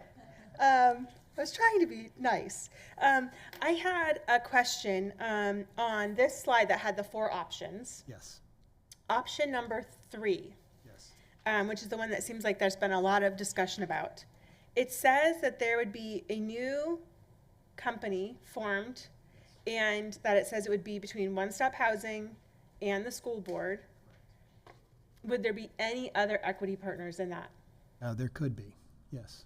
So Yeah. it would be, in order to do, the land is one asset that we get to leverage for towards the debt that would be incurred to create the building. So it requires some additional cash equity to be input. So One Stop Housing tends to put in the majority of the cash into these ventures. We don't have to, but assuming that the school board is donating or is contributing the land as your equity, and then we would contribute cash into the venture. Now, if the requirement, we may take some outside investors to bring in, and they're typically just like-minded, philanthropic, high net worth individuals that have a philanthropic mission and don't mind making a small return, then that's typically what we do. They'll come in alongside us to put in a cash investment. Now, and then that creates the equity, the entity, and then the equity, or the percentage of the equity within that is based on the actual value of the land plus the cash, and Right. it makes it really simple. Okay. Yeah. Yeah, because it didn't say there would necessarily be additional equity partners, but it seems to me that there could be. And I guess my question would be, if the determination were to be that it would be all school district employees, would that hinder raising additional equity or capital? Not at all. Okay. Not at all. Well, I didn't, Yeah, what I mean? no, Because it's like a a lot of great times, question. I would imagine like there might be a business and say, I'll put in a certain amount if I can get, you know what I mean? So I just was curious. Yeah, it's a great question. I'm confident on that because today that's what we're doing. We're not tied to any employer or employee base, and everyone is contributing capital into the venture without earmarking or setting aside the unit specifically. In the case with the police officers in Sarasota County, they're not contributing anything. We just set it aside. So so obviously. Would you, if the board were to lean towards making it all school district employees, would that create any type of hindrance for you if you were to manage it? I would prefer it was 100%. I would prefer it to be 100% school district employees. Okay. Yeah. And my hindrance, my concerns about being next to a school is more of the disruption of building, the requirements of the people that are going to live there. But if it were all 100% school district employees, that would relieve a lot of those concerns Ownership.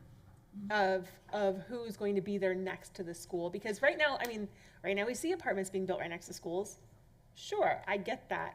But if it's something that we're going to be in partnership with or play a part in, I would want to make sure it's something safe next to our schools.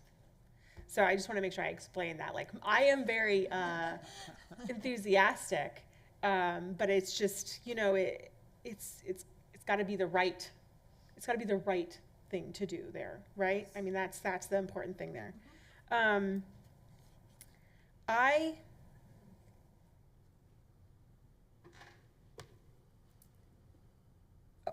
had one other comment. There was a comment made about who would get chosen or whatever, and how that was getting down in the weeds or whatever. But I just want to point out that if an employee is chosen and they get this reduction in rent, and that is somehow perceived as an increase in their pay,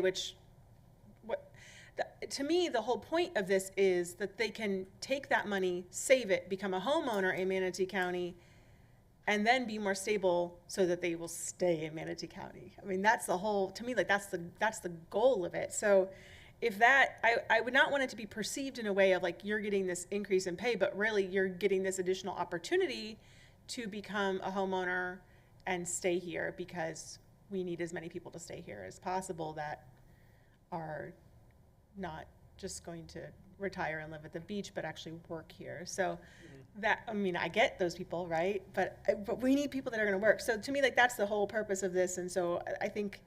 But what happens when the union gets 300, 500, 400 complaints that says, well, Mrs. Jones got this apartment for $1,000 less, and I want all my other employees are coming to me and saying, how come Mrs. Jones gets this special deal from the school system, but you know all the other teachers in the school are not getting the $1,000 a month to invest, put in a big savings account. So I don't know. I mean, I just think through that. You know. I mean, any kind of company gives away something for teachers. Yeah. Right? I mean, like, I'm going to give a simple example, right? Chick-fil-A gives a breakfast for teachers. Some teachers take advantage of that and use it, and some teachers don't. That doesn't give them the right to say, well, that person got a free breakfast. Like, it's not. They won't even work with this on like certain categories of teachers that we might want to give extra pay to, right? It's been, I don't know how far we can go into the. I don't want to talk about bargaining issues. Yeah, but you know what I mean? Is that what you're talking about? Sometimes, yeah, there's I don't think they're going to be able to say anything anyways. No, because we'd be handing it over. That's the whole point of it. So, just for simplicity's sake and not to get further into the weeds, I think option 3 would be good. I could live with option 4 if the board supported that as well, just selling it outright. I'm more for 3. I don't want to be the landlord, as we've said. I don't want to be the manager. I don't want to determine which people get it, because that sounds like that will be a mistake for us to do that. But I do love the idea of it being all school district employees. If we can make that work, I like that. I'm totally fine with this location. I do not see a point in making the entire school district in one single location. We are a large county. It makes more sense for us to be in different locations to serve the students and the community in different ways. So I see no reason to even be concerned about that one. I think this seems like a great start, and I think it's a good way to give it a try. As you said, work out. If there are kinks, we'll have them. If there's legislative issues, that's what we live with. So we will work on that too.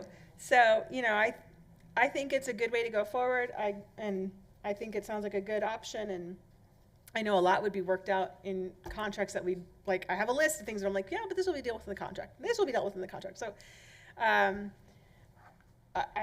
can see moving forward. I think there's a lot of value in it.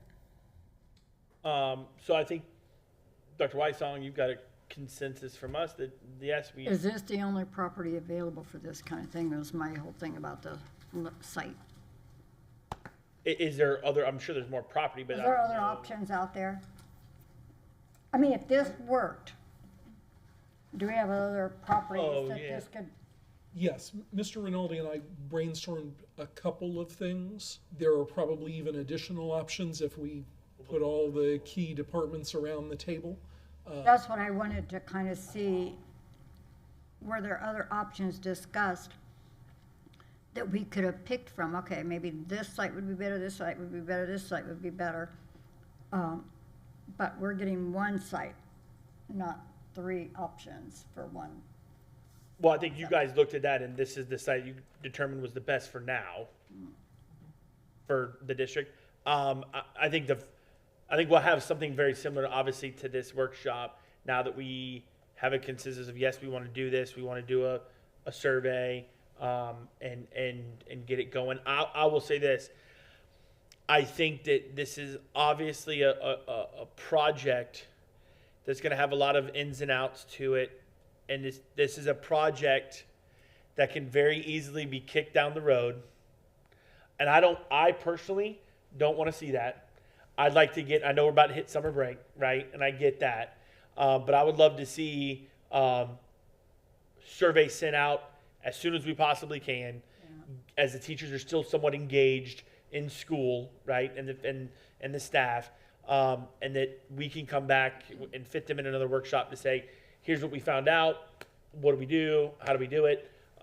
Because to Ms. Spray's point, if we do get a lot of interest in it now, maybe there are other property. I mean, you just never know. So I would like to see it done as quickly as possible to get that out there, and see what the teachers and staff and faculty, everybody has to say. I'm excited about the opportunity to see what they've got to say and see their interest. So Chairman, we'll work on the employee survey piece. I thought Mrs. Messenger's comment was interesting about who is our target audience. So I made a note to follow up with HR to see whether we can embed hypotheticals into applicant question. I mean, it just might be interesting to get that feedback. I'd love as to well. go and I know when I saw Sharon the other day, I said I would love to go to our partners that we have that we do the internships with at USF, Sarasota, Manatee, and New College, and say, hey, what do you all think? Right? Like you're the seniors in college. You're here in our facility already, and we're training you. We like to hire you. And so what does that mean? You know, if you had a place to stay like that, would this be, hey, this is great? And or out of county people that are already our employees too. I'm just saying. Yep. So that's a great idea as well, Chairman. So we can reach out to our friends in the College of Education at USF and ask about what that might look like. You know, as well, we certainly can survey our college interns when they arrive here in August. So that's another great group we can take a look at. Yeah, and Chairman, if I could suggest, while we're still in this topic in the sunshine, it may be helpful for the board just to ask your attorney whether, if we move into due diligence, are we going to need a separate counsel, or of course I don't have a general counsel right now to work on this, or is this in Di Harrison's wheelhouse? Just because we might need board action at some point to go further into due diligence if we need an outside firm. Yeah, we can do that. We do that kind of thing. The, if I could jump All in. Yeah, inclusive. please. You're all inclusive. Yeah, that's very much in our wheelhouse. But the interesting discussion. This isn't really legal, but as you do your own. I love it. Our attorney started out with that. I love Attorney it. starts his That's great. sentence with. I don't mean it's illegal. Everybody sits up. I'm like, And we got a police officer in the back of the room too, right? There we go. yeah, take me out. No. Now, this is not a legal comment, is what I'm saying. But in your investigation with your staff or whatever, I mean, this is more of a question for Mark. I would think normally it's not just a lottery, that people have to qualify income-wise. Right. So it's not just any employee. I mean, you may have some employees that are well off. So that may narrow some of your concerns that it's unfair. And the other thing is, it could be a term, you could set a term where you only get this benefit for a number of years or something. Right. And then it's got to rotate. Yep. So, because otherwise you may have people camp out there, they want to stay there 25 years or whatever. And that's what happens in these HUD buildings, like DeSoto Towers or whatever. You get people, there's a 3-year waiting list to get in those places. And they're 99% full. So that's not legal, but that's just like trying to work through how this would operate. What I'm hearing is, as a consensus, is the whole building would be dedicated to school employees. And then we've got to look at, from a legal standpoint, we've got to look at the surplus aspect of it, the value of the property, Yeah. and the equity contribution, and that'd be more like your planner, construction guys doing that analysis. That's it. Good. Any last comments from Mark or Sharon? No, thank you very much. I really appreciate it. I know it takes time to put a somewhat of a mock plan together on one site, but we're happy to dive in, and I would love to just maybe want to revise the survey or add a couple of things based on some of the things that came up that I was thinking about. I'd love to add them before it goes out, if that's okay. But thank you very much. I really appreciate the discussion and the openness. Thank you. Thank you for your work. Thank y'all. We really appreciate it. Appreciate it. Board, with that, we're an hour and a half in, so we're going to take a 10-minute recess. We'll be back at 10:45.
All right, welcome back from recess. We're going to move to, we're actually going to switch it since we've got some folks here that need to go off and work after. We're going to switch number 2, correct?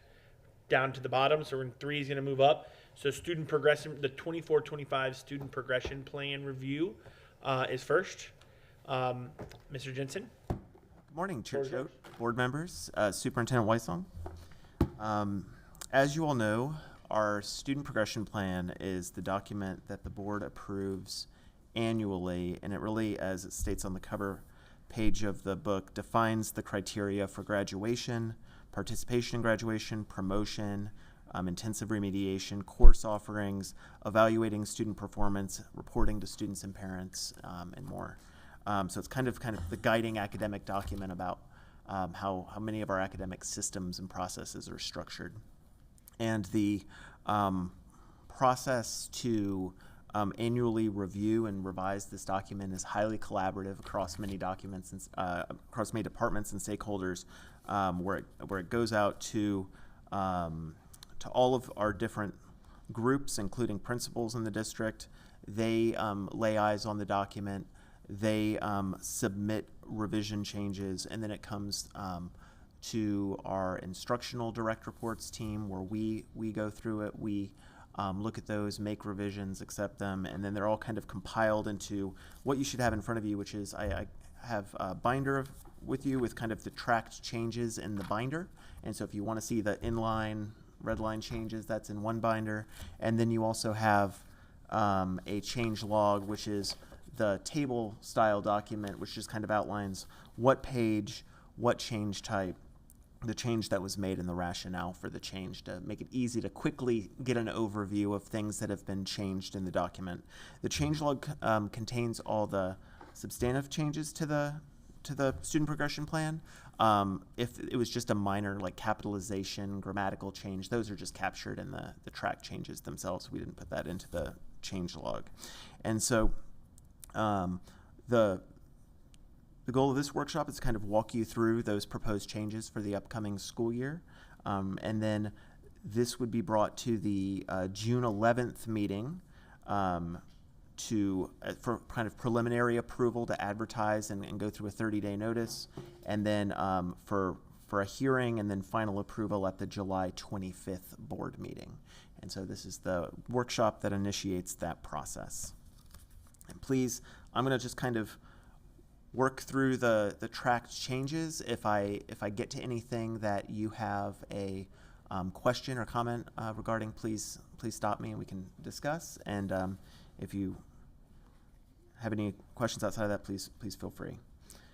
So the first few changes are pretty insignificant, just some corrected subparagraph references. This happens a lot. A lot of what's in the student progression plan is controlled by legislation and state board rule. And so anytime those are changed, modified, new things are added or removed, we have to update this document. Additionally, as you know, we're continuing to get guidance from the state, new state board rules, et cetera. And so at that June 11th board meeting, I will also provide you with any additional changes or modifications that have been made between this point and that point. For example, we just received a notification about the state memo about the new arts diploma seal, fine arts diploma seal that will be available for graduates, and we'll be including that in the student progression plan. I Yes, just Ms. have a quick mechanical observation. I'm looking at your binder, first page 7. At the year says 202054. I was wondering about that. I'm almost wondering if the strike through on the 4 is in the exact same place as the crossbar for the 4, which is why it just looks I like looked a at that, 4. I'm like, okay, wait, we're really going forward there. So, I noticed that. I'll take a look at it, but in the printed version, I think the strike through and the crossbar for the 4 are in the same place, which All makes right. it look like it's just a 4. Okay, Thank you. no problem. So some corrected subparagraphs, correcting language on page 7 related to kind kind of health exam that was based on attorney review, just making the language of the student progression plan exactly mirror the language of the statute. On page 10 for first enrollment, adding a sentence about students 7 and older without any proof of prior education will be placed in an age-appropriate grade. We have language like that in other parts of the student progression plan. This refers to the rare case where you receive an overage student who has not had any prior educational experience, and kind of how we place those students.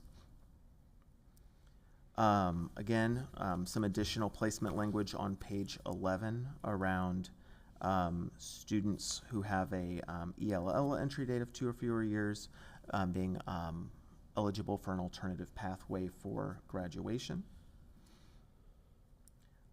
We changed school choice language on page 11 to align with the controlled open enrollment processes that we use in the district, as well as that are in state statute.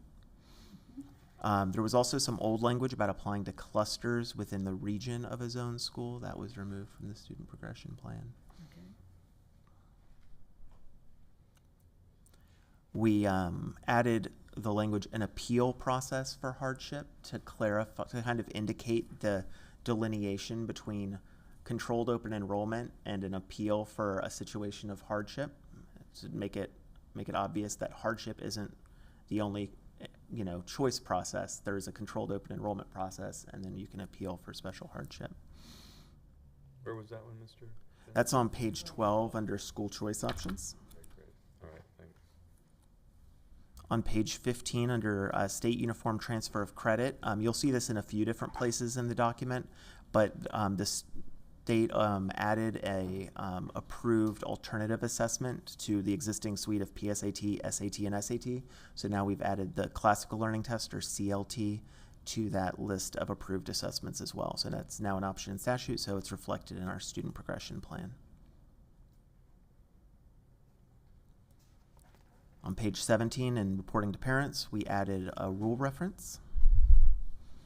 Page 18, we just clarified what assessment that the results would be from for English language learners. On page 19, we clarified how curriculum for English language learners is not modified, but they're adapted to a student's level of English proficiency. Again, these are, when you see recommendation, these are recommendations from experts in those departments to add additional clarity, add context that would be beneficial to students, families, or just better business processes for us. On page 20, we have a recommendation to add more specific interventions, and this will kind of be the theme over the next page in the curriculum sections. You'll see a lot of changes related to one, evidence-based, explicit, systematic, multisensory reading interventions. So the state language has changed to become very specific around that. Our student progression plan language now mirrors that state language, and so that is clearly articulated through that intervention, remediation, and progress monitoring section on page 21 and beyond. Quick question, like this whole next page is all, I'm looking at the log, which I really appreciate you guys doing that. That it was great to go back and look right at the page. All this one is legislative, of course. I think this whole page is legislative, this second page of the log. When we do it, when it's legislative change, are we taking, when we create our plan and the verbiage we're using, are we pretty much just taking whatever's out of the statute and plugging it in? Yes. Okay. We would Okay. like our student progression plan to mirror statute as Yeah, same. Yeah. Okay, thanks. And so, like you said, this whole page is very legislative. So, at the top, we see that we added substantial math deficiency in addition to substantial reading deficiency. These are both things we have to identify. K3 for substantial reading deficiency and K4 for a substantial math deficiency. That's clearly defined. So we've added that. again, added math to parent consultation, added the math deficiency, added the math deficiency requirements, added the math deficiency requirements. This is a big piece that's coming up. The state is still currently working on what those approved interventions are going to be, but we need to include that language because our schools, when they see evidence that a student has a substantial deficiency in math, we have to begin on those kind of systematic evidence-based interventions as quickly as possible. We changed the New Worlds reading program to Read New World Scholarship, again, just a legislative change. And again, at the bottom of that second page on the change log is a fairly substantial one, which is just addressing that math substantial deficiency. And I clearly articulating that students K through 3, schools cannot wait for them to receive a failing grade. If they display evidence of a substantial reading deficiency, they have to begin those interventions immediately for them. So what does that mean exactly, Mr. Jensen? Like progress monitoring 1 if you identify a deficiency, and so why has that changed? And have we just kind of been waiting till the end of the year and then they don't pass PM3 and then we do something? I imagine that's not how we've been doing business, but. Exactly, that isn't how we've been doing business. You know, we're blessed to have Allison Nichols and her team who are incredibly knowledgeable and have done an amazing job organizing training for our school leaders. So I would say that our schools are pretty are leading the state. You know, some of the best educators in the state at knowing the procedures and rules and requirements around this, and they. In my interactions and what I've seen in schools, I see this happening. We're having conversations about reading data. We're taking action when it's needed. There's an annual evidence-based reading plan, which you're going to see, you know, for approval here in June, and that kind of outlines all those interventions that begin when a student displays and meets certain criteria. And it's really just articulating this and making our student progression plan align with statute. So when someone asks, why do we have to do this thing? We say, because the board approved it and it's right here and it's also in statute. So we just want this document to mirror our statutory requirements as tightly as possible. On the next page, again, page 23, again, we don't wait to provide interventions. We provide them as soon as we receive documentation. And this includes documentation from a professional which demonstrates that a student has been diagnosed with dyslexia. So that's at the top of page 3 of the changelog.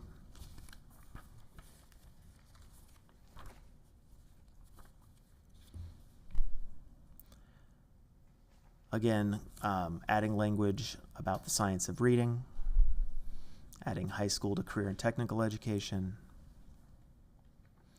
some formatting.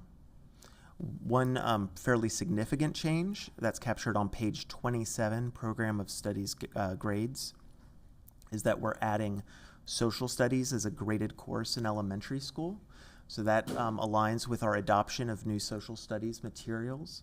That's, you know, essentially ensuring we're using these materials with fidelity and we're taking time for students to be engaging with social studies instruction on a routine basis in their classrooms, so that we're ensuring students have that background knowledge. So it's adding that as a graded component in elementary school.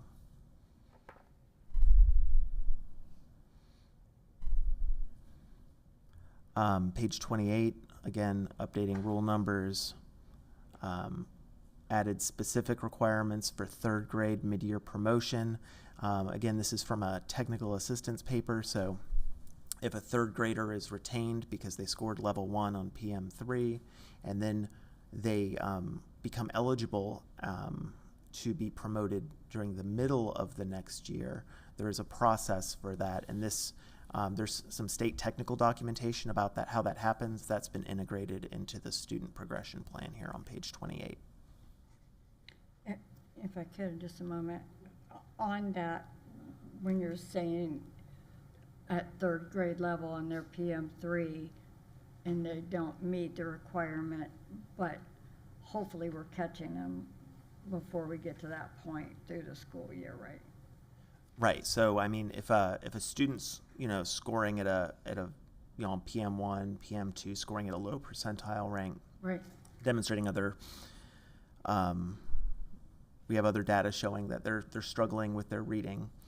We're giving them interventions. We're doing all kinds of programming with them. But if by the end of the school year they still score a level 1 on that PM3, and they're not eligible for, sorry, Right. they're not eligible for a good cause promotion through other mechanisms, then they would be retained in 3rd grade. And then if to start their 2nd, 3rd grade year, they meet certain criteria and show that proficiency and that they've gained that ground, they could be eligible for a promotion to 4th grade midway through the year. And there's some Midway through. criteria for that. Okay, okay. But there is an opportunity for a parent to reach out to the district if they feel their student scored higher than they really did. We have that in place too as well. Right. We have, we have the 3rd FAST assessment, which is kind of what that whole statute is Right. based around, the criteria. There's other assessments we give. So we give STAR for 3rd grade to those students who score level 1. And if they score above a certain state set criteria, then they're eligible for promotion as well. Okay. We also have a portfolio we do with students that it's all set by the state, those criteria. Yeah, yeah. So in those cases, Mr. Jensen, and we've seen a couple that we've seen parents say, hey, my child is I'm being told my child is going to be retained because of the reading score. So is there a proactive process where maybe we go to each one of those parents and say, so right now, the way the situation is, your child's going to be retained. However, there's summer school, there's this, there's that. And so we're being proactive instead of waiting for them to email us and then we kind of react to their concern. It's an extremely proactive process, and it starts early in the school year. So it kind of ties into that earlier language too about not waiting for interventions. So as soon as the school has an inkling, they'll send a letter home. They'll consult with the parents. They'll start working the kids through that portfolio process of trying to collect evidence so that they would be eligible through an alternative assessment format for promotion to 4th grade. They'll be delivering those interventions, and then of course, in addition to the PM3, we have the other assessments, and then we have 3rd grade summer reading camp as well as a summer opportunity to get more reading instruction and try to demonstrate proficiency at the end of that as well. Okay. And then there might even be a little opportunity to even work with our charter schools, right? Mm-hmm. We just saw, and maybe we could even reach out to them and say, hey, if a student is struggling at a charter school, anyway, even to make it even a little more proactive, because some of these children are apparently at charter schools, and I know they've chosen to go there, but you know what I'm talking about. I Absolutely. And anytime a charter school reaches out if they need technical assistance with their reading plan, I know Allison Nichols works directly with them to ensure that they have all of the state required reading components in place. How could we interact with students? You want me to get your bottle? Sorry, thank you. Bottle of water. It always happens when you're I left it over there. on the spot. I'll give you a second to take a drink there. Pressure, oh, the pressure. It's just, Would there be an opportunity, though, to reach out, to coordinate at the end, like at the end of the school year with children that failed their PM3 at a charter school and say, what could we do to be helpful to children at charter schools that didn't pass their PM3s? And maybe there's an opportunity for them to come to our summer school, just being even more proactive, like take a really good process and put the icing on the cake, so to speak, or something. I don't know what your thoughts are on that. and we do work with charter schools on ensuring those pieces are in place. I know a lot of our charter schools do offer those summer reading programs for students, and I'd have to investigate any specific issues where they weren't providing that service. And, like Visible Men, maybe, Yeah, so we can take a look at any specific issues. 'Cause I think at least based on some of the emails I'm getting some of the charter school parents are saying, well, my charter school isn't going to provide a summer school option, and I don't know what the legal requirements are around all that kind of stuff, but that might be an opportunity for us to, you know, actually show off the traditional public school system a little bit and show them what great programs we have. It's And I just a can thought follow for up with you on that as well. Yeah, it's just a thought to take into consideration. Thank you. So, again, a lot of this is kind of in reference to the conversation we just had on page 32. A change of good cause 5 to again meet state requirements based on that grade 4 technical assistant paper. Good cause is just that kind of alternative promotion. On page 35, I removed a reference to Appendix B. I'll talk about kind of the appendices at the end of this document. Again, changes and requirements for 3rd grade retained students, that grade 4 technical assistance paper, instructional strategies for the technical assistance paper, and we added some clarity language, some very simple clarity language to the middle school program of studies. Okay. On the next page, we removed from some of the secondary language within this language that was spoke to within the last 2 or more consecutive years for required remediation. Again, that speaks to the fact that when a student demonstrates that they need support in reading or math, we give them some extra support in reading and math. So it's not something that happens over like the 2 consecutive years. It's something that happens like if I failed a math course last year, or a reading course last year, I could be in, or I scored a level 1 on my reading assessment. I could be in a recommended for placement in an intensive reading class the following year. On page 41, there was a change to promotion requirements, specifically about 8th grade promotion. There was some language about an alternate instructional setting that we clarified a little more and basically said that students who do not meet promotion criteria to 9th grade will be recommended for enrollment in a summer remediation and credit recovery program. And then students who do not successfully complete the program may be retained or assigned to an alternative instructional setting based on principal recommendation. That has to do specifically with one of our current approaches for 8th grade retained students has been a HOPE program run out of Southeast High School. We're going to be discontinuing that program as it's located at Southeast, and instead distributing it across all of the high schools and the middle schools, so that students aren't having to transport to an unfamiliar high school in order to get support with middle school coursework that they weren't successful on. So we'll be making a modification to that program. We think it'll be, it was based on kind of data on the enrollment in the program, the number of students participating, and the number of successful completions we had in the program. And so we're just kind of making a small change based on principal feedback and department feedback on how we're supporting those 8th grade students who need a lot of support in their completion of their middle school graduation requirements, and then getting prepared for high school. Some recommendations for corrections on titles. Page 48 and 54, there was a change for grade calculations to just ensure that the EOC is 30% of a final grade in a course as required by statute. And so that change was made in the table to clearly reflect that the EOC counts as 30% of the final grade. On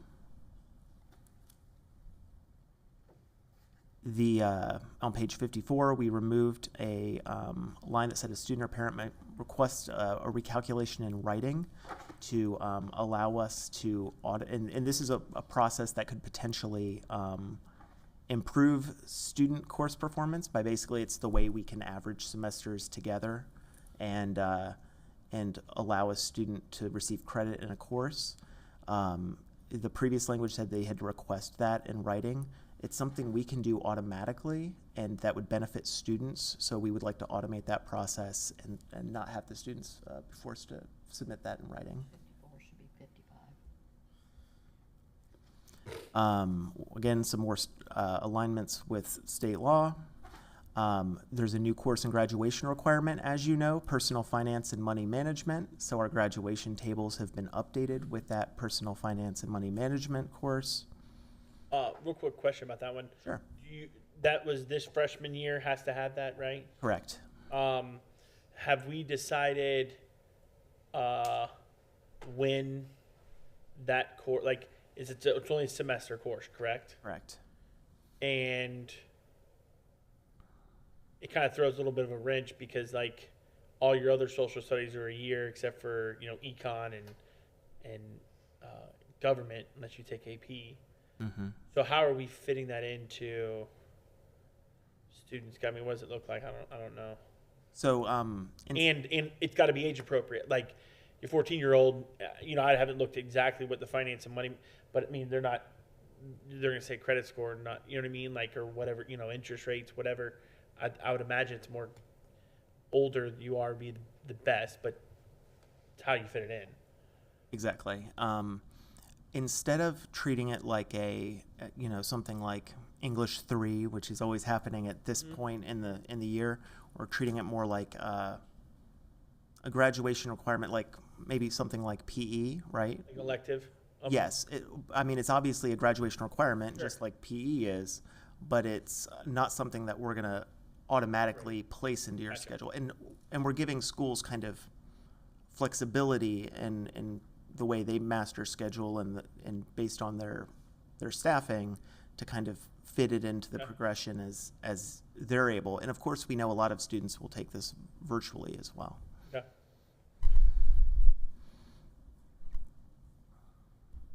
I'm sorry, question. Have we adopted a curriculum for it yet? So, as you know, we had a social studies adoption this prior year.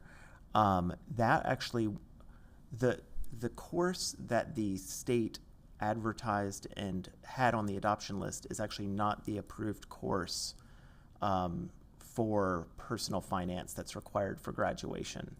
And so the state didn't do an adoption yet for that book. And so our schools and media specialists will be selecting materials for that. And then when it's added to the state list, I believe in this upcoming year, we can revisit conducting an adoption for that. But they actually have not, they didn't include that as part of the social studies adoption for the state yet.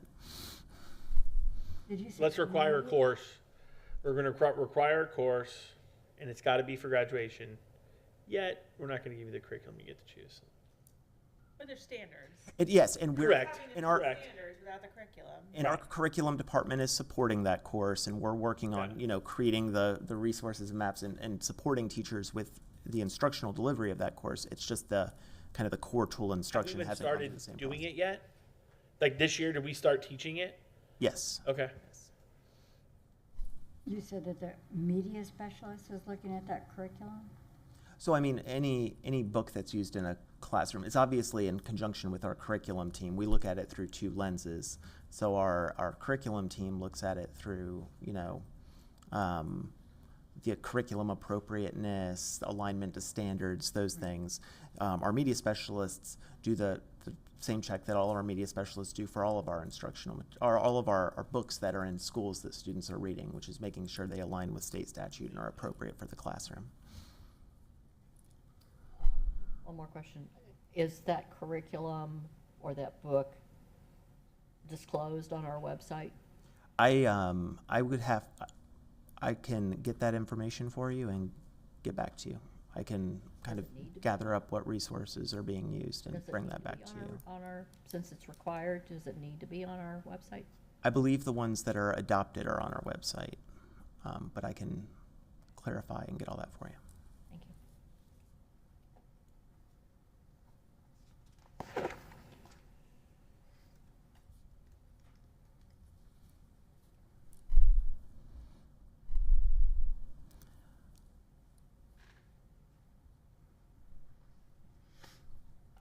On page 67, there's some new legislation allowing for credit for CTSO participation. We're still waiting on some additional guidance for this, but it's something Dr. Gansimer's team is working on. and it would allow a certain number of hours of CTSO participation to equal an elective credit for high school. And so that's, again, an opportunity for our students in these career organizations to receive additional credit. CTSO stands for Career Technical. Student organization, there it is.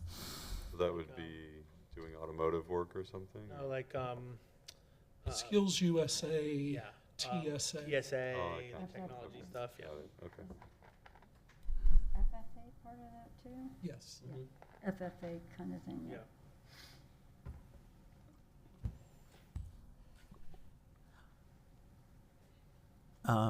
On page 68, just a process improvement, there was some language about who can attend summer school to help to meet their graduation requirements. It specified 1 credit. We just removed the language that specified 1 credit to allow schools a little more flexibility. There was some duplicate information about U.S. government and the assessment that students need to take the civics literacy exam while they're enrolled in U.S. government. We just removed the duplicate information. So back on page 68, I'm just curious. So if a student completes the 12th grade, doesn't graduate, goes to summer school, still doesn't meet the graduation requirements, that's the end then? Assuming they're not an ESE student or something that's allowed to stay till, I think, the age of 22. Or what happens to a student at that point? They're just kind of done. They have. I mean, there's some alternate programs, and we're engaging with some organizations that can help us work with these students to get their graduation requirements and successfully complete. They wouldn't factor into our on-time graduation rate, but obviously if there's some other vehicles by which we can support these students even after they've exited high school, but to get that high school diploma, that's something I'm interested in. So we're actively working on some of those overage, undercredited solutions. That's good. I mean, we want to help these students any way we can, but I'm just asking, legally, that's it for you as far as the traditional public school system goes. You've used up your opportunity to be in the traditional public school system and get your high school diploma. Now we're going to have to find some alternatives for you. Would that be a correct way of? There's some exceptions to that. For example, if you are an ESE student. I was going to say ESE, okay. But so there's some exceptions to that, but in general. Generally, that's the rule. Right. Okay. I was just curious how it works. So, okay, thank you.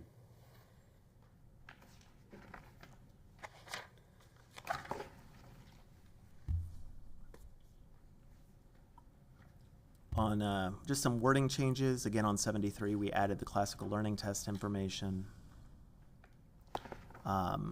We replaced the outdated assessment requirements table with the state tables as of December 23 on pages 73 and 74.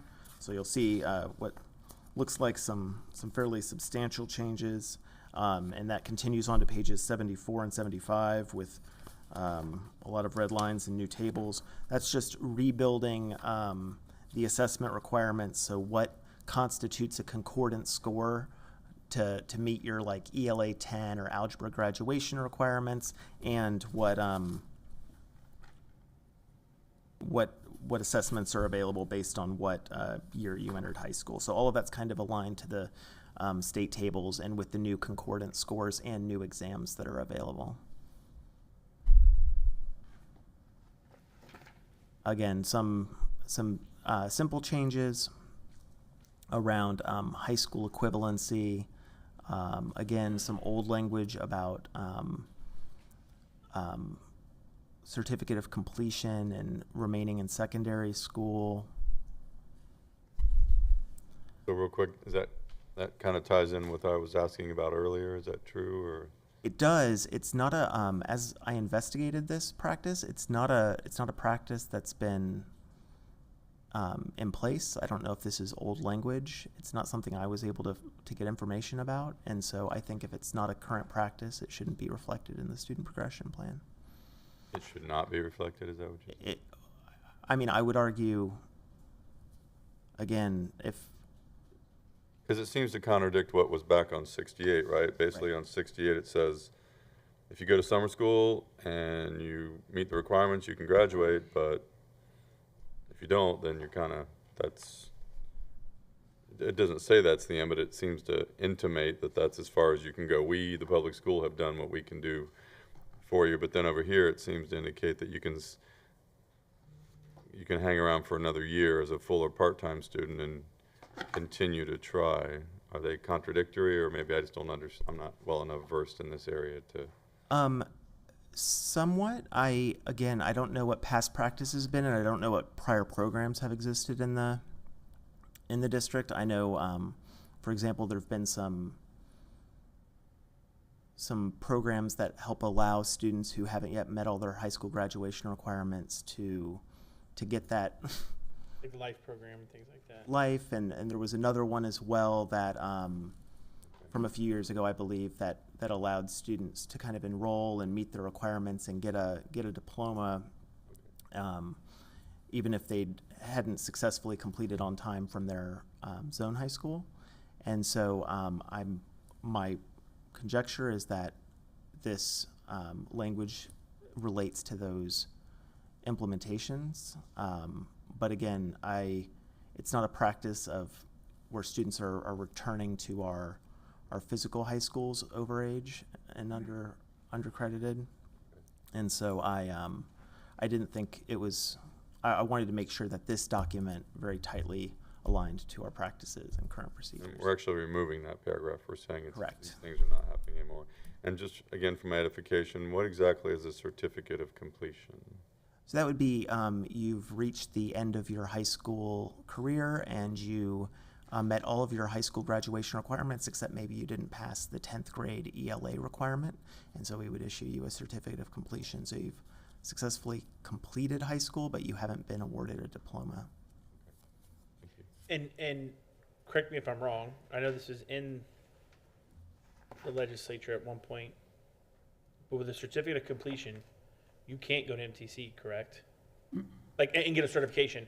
I mean, you can go to do your GED, but you can't go and get a technical. I mean, I don't think we accepted that. It was something that was in the legislature, I thought, maybe like a year or two ago.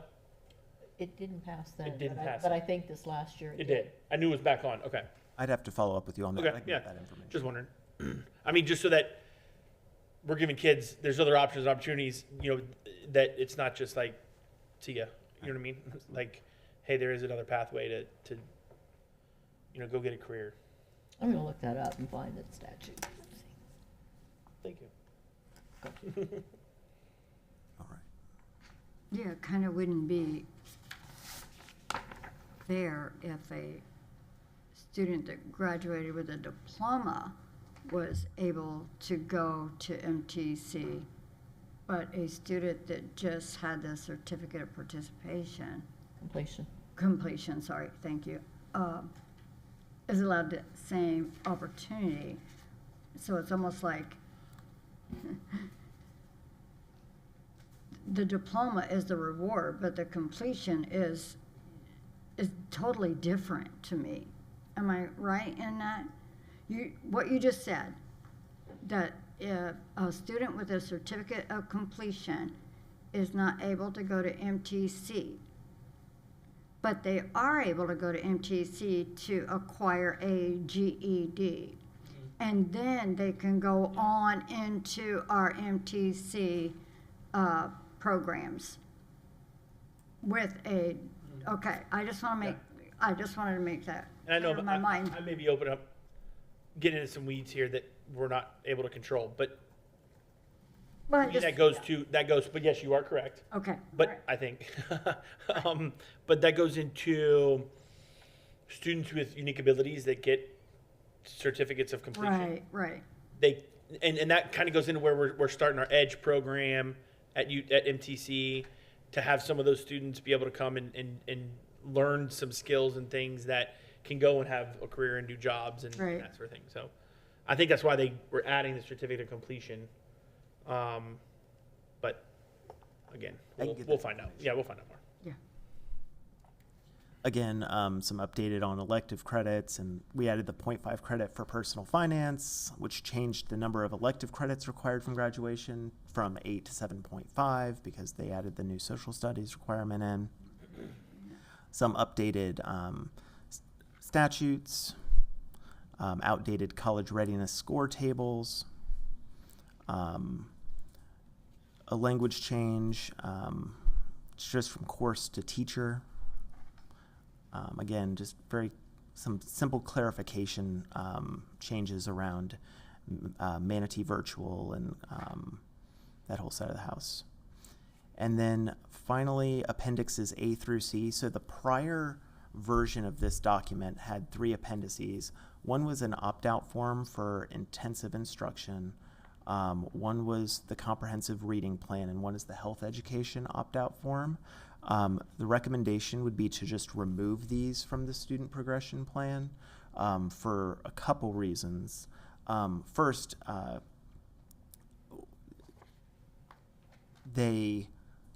items like the SERP are approved by the school board in other meetings and live in other places. And so the fear is if we put it in here and adopt it separately and as the SERP itself, if we have to change it and resubmit it to the state, then I'm also bringing the student progression plan back and going through that process as well. So I'd like to just simplify that since the board receives this information in other ways. The other 2 are forms we use as part of the business of the district, which again could or could not come before the board through other mechanisms. But again, my fear is that anytime a form would have to be changed, we'd have to go through the whole process with the student progression plan again. And again, my fear is that it creates a unnecessary burden for a change that might have to be made to these documents, which don't necessarily need to be included in the student progression plan. Let's see.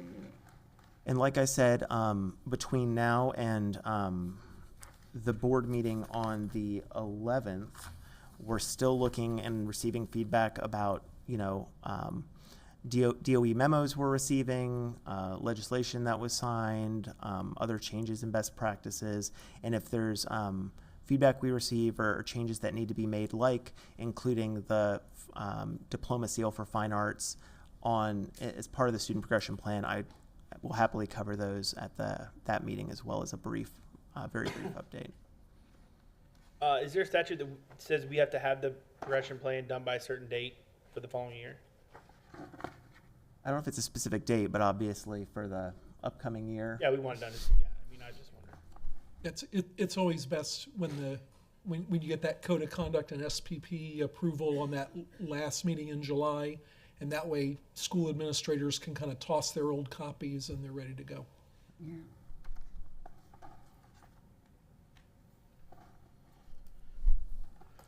So is it end of any other questions? Just at the bottom of your, I'm trying to find removal. Oh, you removed all of these red lines at the end of this. Okay. All right.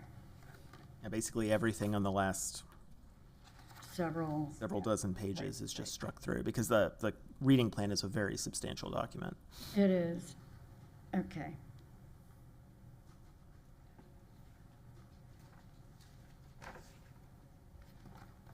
And just for my clarification, intensive opt-out is meaning So if I don't want my child to be in intensive reading. that's correct, it's the formal documentation we use to where if we recommend your child is in an intensive reading class and you would not like your child to be, that's the record we keep indicating you opted out from that service.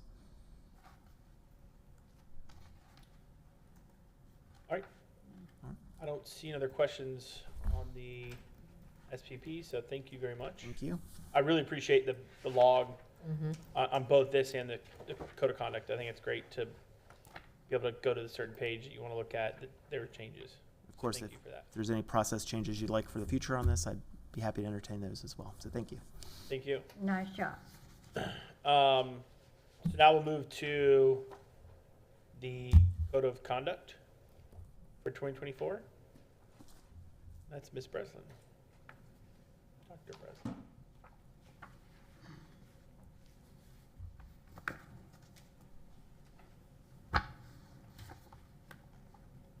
Thank you. Danielle, can you actually pull up the PowerPoint?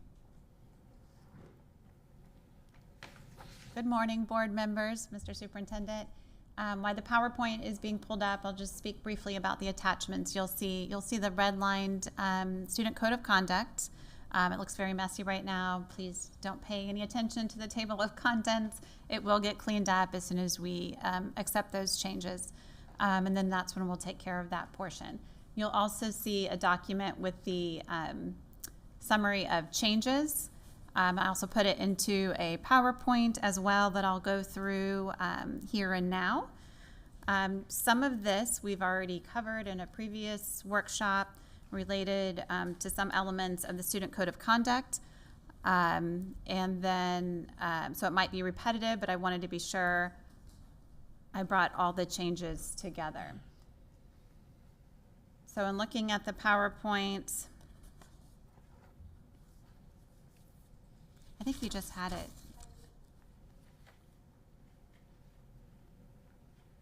And looking at the PowerPoint, the first slide you'll see it's just about the expectations of the presentation. And so we just want to update you on the process, the formatting, editing changes, any changes pursuant to legislation, and talk about our next steps. The largest change you'll see overall is the format. We've really spent time in the committee to take a look at the format. We looked at other districts throughout the state in order to make sure that the flow of information was clear and concise so that both school leaders, students, parents were able to easily access information that they were seeking. The committee for the Code of Conduct was 29 committee members. Mr. Schreier, as you all know very well, was able to bring the committee together, and we were able to meet with school leaders, counselors, district leadership, general counsel with Mrs. DiAgostino, school resource officer. We brought in students this year, which was a recommendation from our superintendent. It was a great recommendation. Really enjoyed the dialogue with students and parents as well. And then, of course, just re-examining our purpose of the Student Code of Conduct, which is really to make sure that we have a positive learning environment for our students. And so just some formatting changes. You'll see one of the things that we did as a committee is to highlight the mission vision of our school district that wasn't in the past Code of Conduct. And again, it's just to make sure we're in alignment with the mission and vision of our district as well as our strategic plan.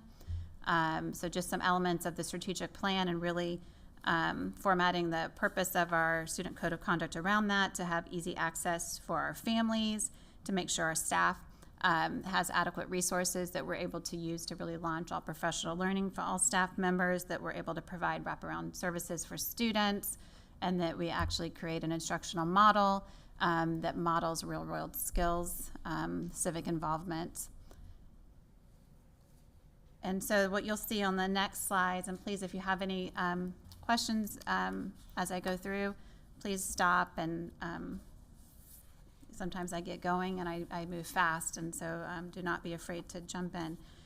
The first slide you'll see, it's in green because it's not really added language. This language was there. We just took it and put it to the front because, again, reiterating the purpose of a safe, positive learning environment and setting the expectations as you move through the document. On the next slide, you'll see in the page numbers, you'll see on these columns are the page numbers of your red-lined student code of conduct, and then the reason to the right, and then we actually chucked out that language and provided it there for you so that you didn't have to flip back and forth. We took some language changes in one just to make it less repetitive and to bring back that focus. Some of these are very small, adding in grades and academic honor code because we do talk about grades in that, and that's one of the feedback pieces we saw was those parents and school leaders when they were looking through if the heading wasn't really descriptive of the information under it, it made it difficult for them to find it. So you'll see some of those clarifications. MTSS, that language is not new, but we made sure it was lined really tightly with the expectations from the Florida Department of Education on the purpose and what we were doing with the MTSS system in our district. Moving on to section 2, which would be student attendance. Aligning with state statute, and you can see this is directly from the statute language and talking about section 1003.21 and the requirements for all children from 6 years old but had not yet attained the age of 16 years old must attend. We also pulled in the DOE definition of habitual truant. We want to make sure we're very tight in that language and that definition for all of our schools and our students. Ms. Breslin? Yes. Dr. Breslin? Our prior one said age 18, but we've gone down to 16. The state at one point had it at 16. Then they changed to 18. And it is now current at 16. And so we're just going back to the state current language.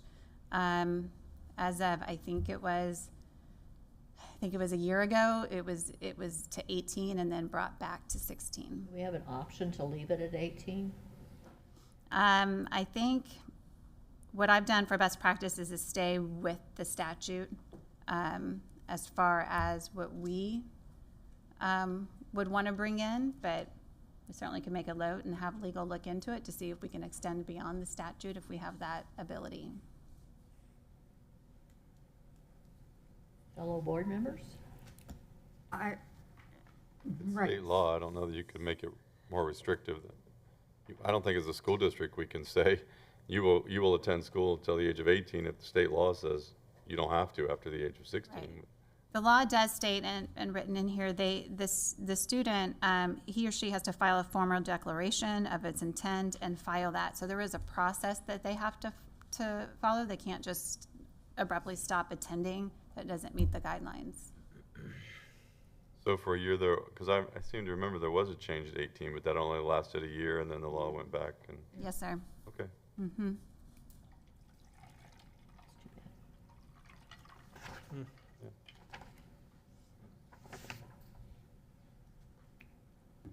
But I made a note, Ms. Foreman. I'll dig in more and see if any other school districts do anything different. Yes, ma'am. The medication policy, we know last year the statute changed, and so this slide just reflects that statute language of 1002.20 and the protocols that a parent must use in order to allow their child to carry his or her own over-the-counter medication for headaches. This is specific to headaches. So that clarification was put into that language. And those forms have already been used in our schools. Slide 10 takes us to page 27.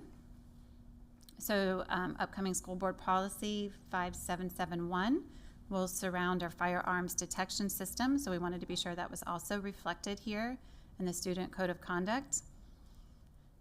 So it speaks briefly to the launch of the system and just reiterates some language that was already existing. In fact, it already was existing, that firearms were not permitted. Of course, that was already existing. And talks about a student refusal to cooperate with the screening procedure will result in disciplinary action in accordance with the Code of Student Conduct.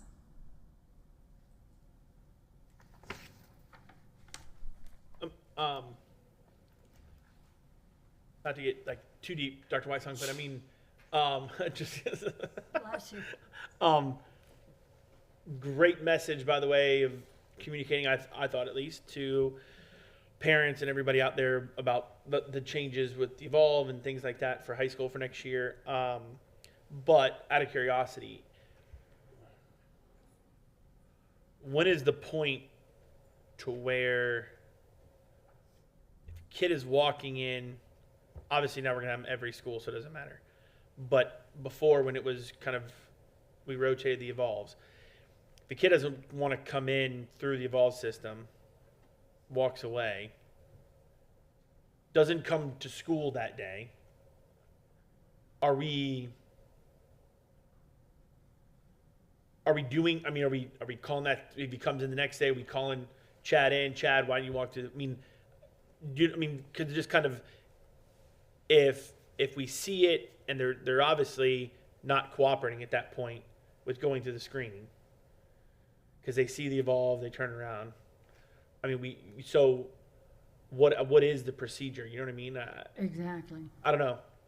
And we may not have that down to a T yet, and that's okay, and that's a fine answer because we haven't, but I'm just wondering. I think the intent of putting this in the code of conduct, right, is to make it clear that this is now part of showing up on a high school campus. The machines are not on the edge of campus, right? You're already on school district property at that point, so you're subject to the jurisdiction of the school anyway.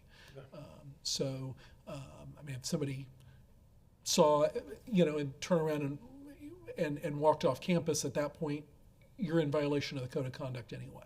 Right. But again, we just want to make it very clear it's not an optional program, because of course then it doesn't work. Yeah. But there'll be a procedure put in place if that came up, a student came up and then left, staff will have a protocol of what. Yes, there are administrative procedures being developed. Okay, I think We just knew that as part of the code of conduct process, we needed to make it clear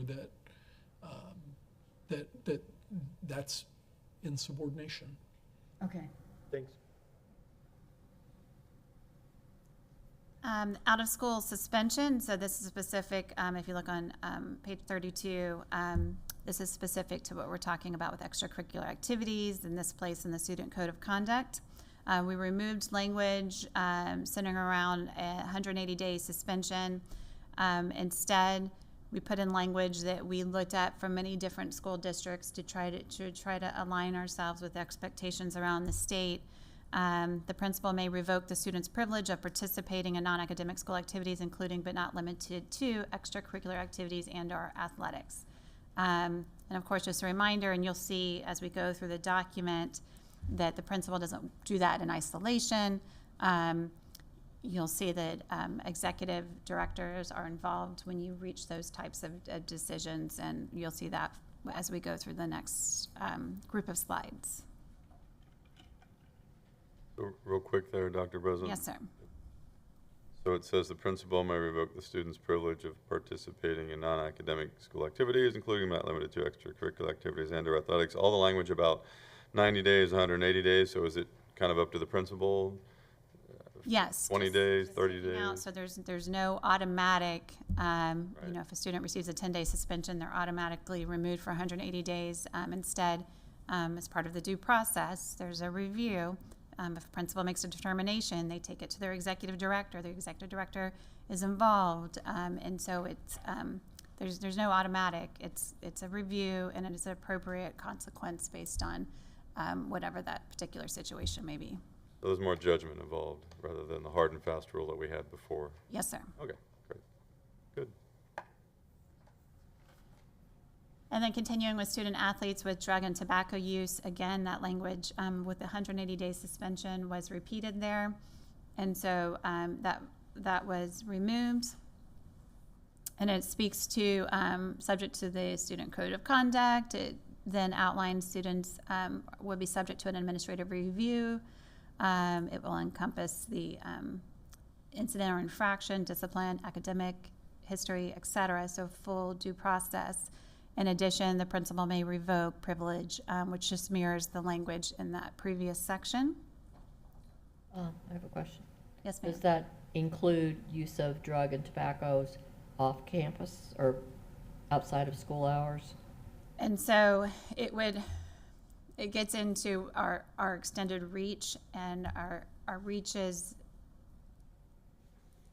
this. If it reaches back to the campus and changes the learning environment, that it causes someone to step in, If there is an arrest, and we're aware of an arrest, of course, we have procedures around students who have been arrested for certain crimes that could change, whether it's drug use, drug possession, distribution, varying levels. So things of that nature. But typically, no, we do not reach above and beyond unless it returns to the school in some manner, either through law enforcement or something occurs on campus that causes administration to A step coach in. can't kick a student off the team because they hear that they have taken up smoking. They should work through their principal, who works for the executive director, and I don't want to make a blanket statement. But if it's simply for that matter, I would say then the administrative review wasn't held. What does the entire review say in order to make that determination? And it's more than just so-and-so said this about this student, because there are elements here that are listed that should be a part of that review.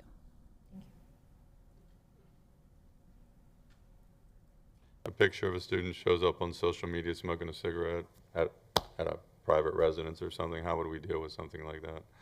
If he was the star quarterback of the football team, it would go through the review Again, process that you just mentioned. It go through the review process, and the outcomes would be discussed with many at the table, and I mean, it's not, there's nothing in our matrix that says that action must be taken. But of course, participating in extracurriculars, athletics is a privilege, but at the same time, students are entitled to due process, which is that administrative review. Sometimes I like to use the analogy that things in life often are not math problems.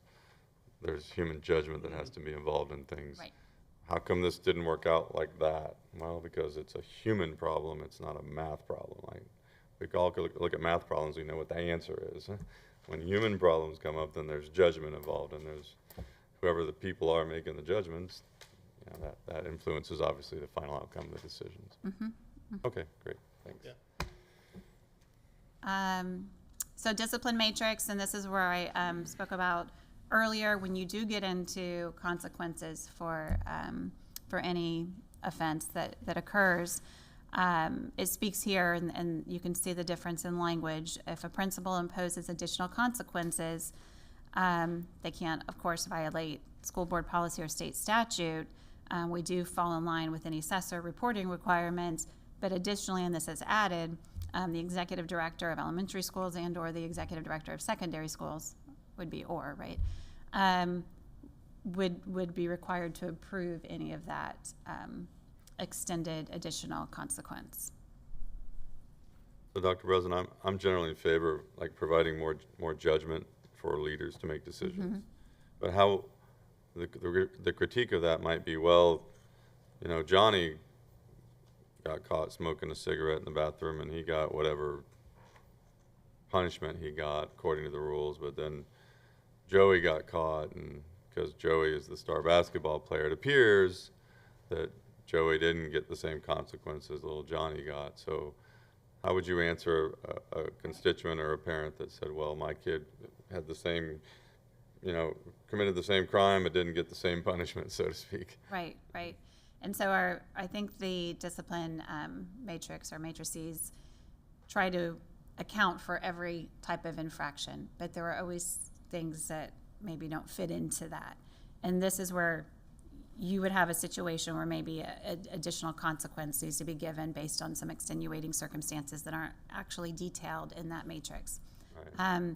I believe adding in the element of the executive directors having to oversee and approve keeps that clarity and consistency across all schools and all student situations, so that we don't run into a situation where one school is doing this and another school is doing this, or within one school, one student receives this and another student receives that. By having that additional layer, their role would be really to make sure that there is consistency in our consequences. Yeah, I like that. Like I said, these are not math problems sometimes. Right. You know, Johnny got caught smoking in the bathroom. Joey got caught smoking in the bathroom. Well, what we really don't know is that Joey was actually, not only was he smoking in the bathroom, but he was handing out cigarettes to everybody else to smoke. Right. or you're selling them for $1 or something, you know. And Absolutely. so maybe There's- he needs a there's little more. sometimes more to it that Yeah. maybe can't be said publicly, but if you take it through the executive director, there is that. And again, it's consistency. That's what we're looking for. Great. Thank you. So when you get into section 7, it goes into the miscellaneous parts of the code of conduct, and one section in there is a Q&A section, and this is specific to students with disabilities. And just clarifying here, students with disabilities may be suspended from the bus, and the responsibility would fall to the parent. And then you'll see stricken from there, any days missing would be counted as an out-of-school suspension unless the parent excuses or documents the absence. Really, that's not aligned to statute unless it's written specifically in the student IEP about the transportation. If a student is suspended from a bus, the parent is required to get them there, or it's not counted out-of-school suspension if the parent doesn't take them. Now, if it's written in the IEP that they have a right to transportation, that would not apply there. And so when you go down further to the next line, you'll see where it speaks specifically to the student's IEP and transportation. So that's where that clarifies that. And then the third one speaks to recording of an IEP meeting. Parents do have a right to record, but they must notify the IEP team prior to recording. And so we added in, and this was one of the recommendations from legal counsel, Ms. D'Agostino suggested that we clarify that parents must notify. So we added in that sentence. Quick question. And I like Mr. Tatum's analogy of not everything's a math problem, because there are ins and outs of stuff. So my question with the IEP, and especially with transportation, I mean, we've had some stuff in the past where a student, there are issues on the bus. Sure, that student has rights, but so do the other students on the bus as well. And I haven't seen an IEP in a long time, and what it looks like. But is there language, and I know we can't necessarily change that or do anything with that, but is there language that says, you know, once the behavior becomes safety and security for everybody else, we have the right to remove you? So that a parent could, whoa, my IEP says you got to transport them. And we know he or she has X, Y, Z issues. But do those issues take precedent over the safety and security of everybody else? So, and again, I know that's like individual, it's not a blanket thing. But that's my only concern with sometimes with IEP and the 504 is like, sure, it's there for that student, so we know that student may have some of these issues. But at what point do we, as a school district, have the right, the power to say, this is causing issues for everybody else? So first, I would say in a situation like that, and what we have done is provide a behavior tech to also be on that transport. If we have a situation where we're concerned about a student's behavior, then the behavior tech would be there to make sure that they redirect the student if their behavior becomes off task or outside of the expectation. That has been successful, and we haven't had to go beyond that. But if it was to go beyond that, then yes, we would bring the parent in and talk about what we're going to have to do to follow the safety for other students, and it would just be that conversation. We haven't had to get there because we have been able to use our staff, and our behavior techs are fluid, so that we can put them in the right spot to redirect and coach a student on expectations. And then when a student has successfully reached those expectations for a number of weeks, we can then move them on that student is still monitored. If the expectations start to fail, we bring that behavior tech back in. But it should be a grow and go type situation. And if it's not, then you look at and document data. Is a one-on-one aid needed full time? That there's an option as well. Thanks. So these slides are familiar to you. You have seen this before. But just a reminder for anyone in the public that this information is in the Student Code of Conduct. And you'll see as we go through the slides, or the pages 66 and 67 are also the slides that we discussed at a previous workshop last month. Now, when you head into page 69, use of social media, we included Florida Statute Section 501.1736, just that any use of social media must abide by that statute, which is something that just came out recently in legislation from this past legislative session, and student age related to social media. Dr. Breslin? Yes, ma'am. On page 15, smartwatches are not allowed?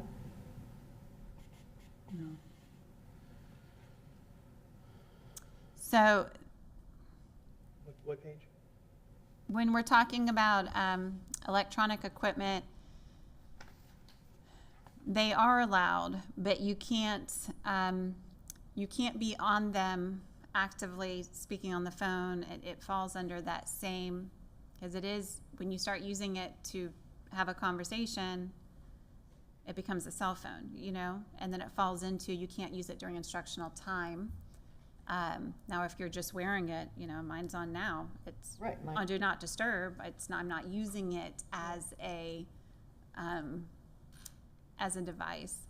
But if we take away all cell phones out of the instructional environment, but leave watches that they can text and talk on, it's essentially a cell phone for your Can that be wrist. clarified? Because the way I'm reading it, it says, leave your smartwatch at home. Yeah, we could clarify that it can't be used in a way as a cell phone device. Let me work on that language. Right, that they can use it as a watch, but, yeah, okay. Thank you.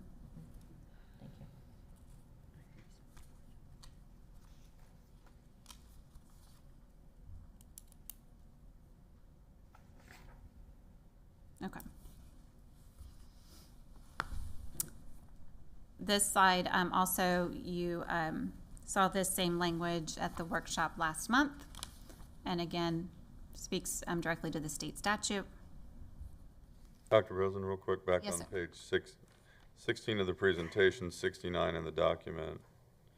I'm just curious, are there situations where, you know, children under the age, or students under the age of 16 in some type of course might have created a social media account for educational purposes in an entrepreneurial type of situation? I don't know.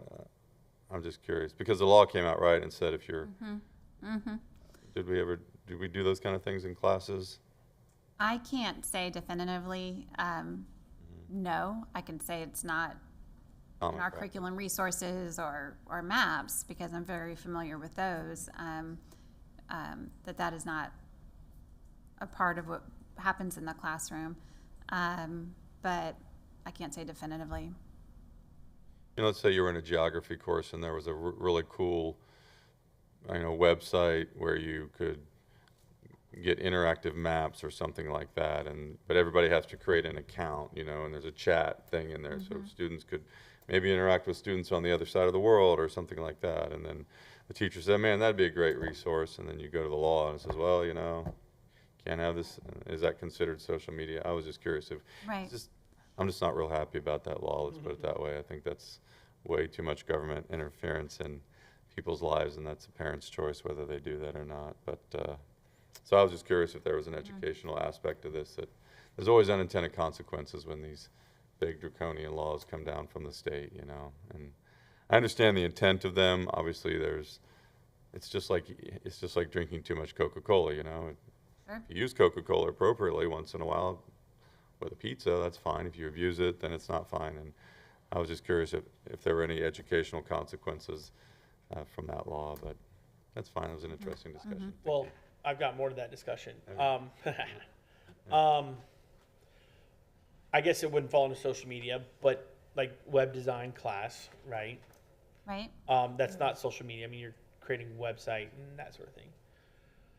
Unless you're creating a website for your own personal business, maybe doing lawn mowing service around the neighborhood, and you had that attached to your social media or something. And I agree. I think this law, I get the intent, but I think it is definitely an overreach. What about our student government associations? Because I think my daughter just told me she's in charge of the Instagram at Manatee. So they're in Senate class, and they're making a video for the pep rally coming up on Friday to encourage, or whatever event there is, to encourage kids to come. That class time is used for that purpose. Right. Are we breaking statute law to that we're going to allow them to use the Instagram? I'm going to turn it, Mr. Dye. I mean, I don't believe so, because it prohibits minors from creating new accounts without age verification.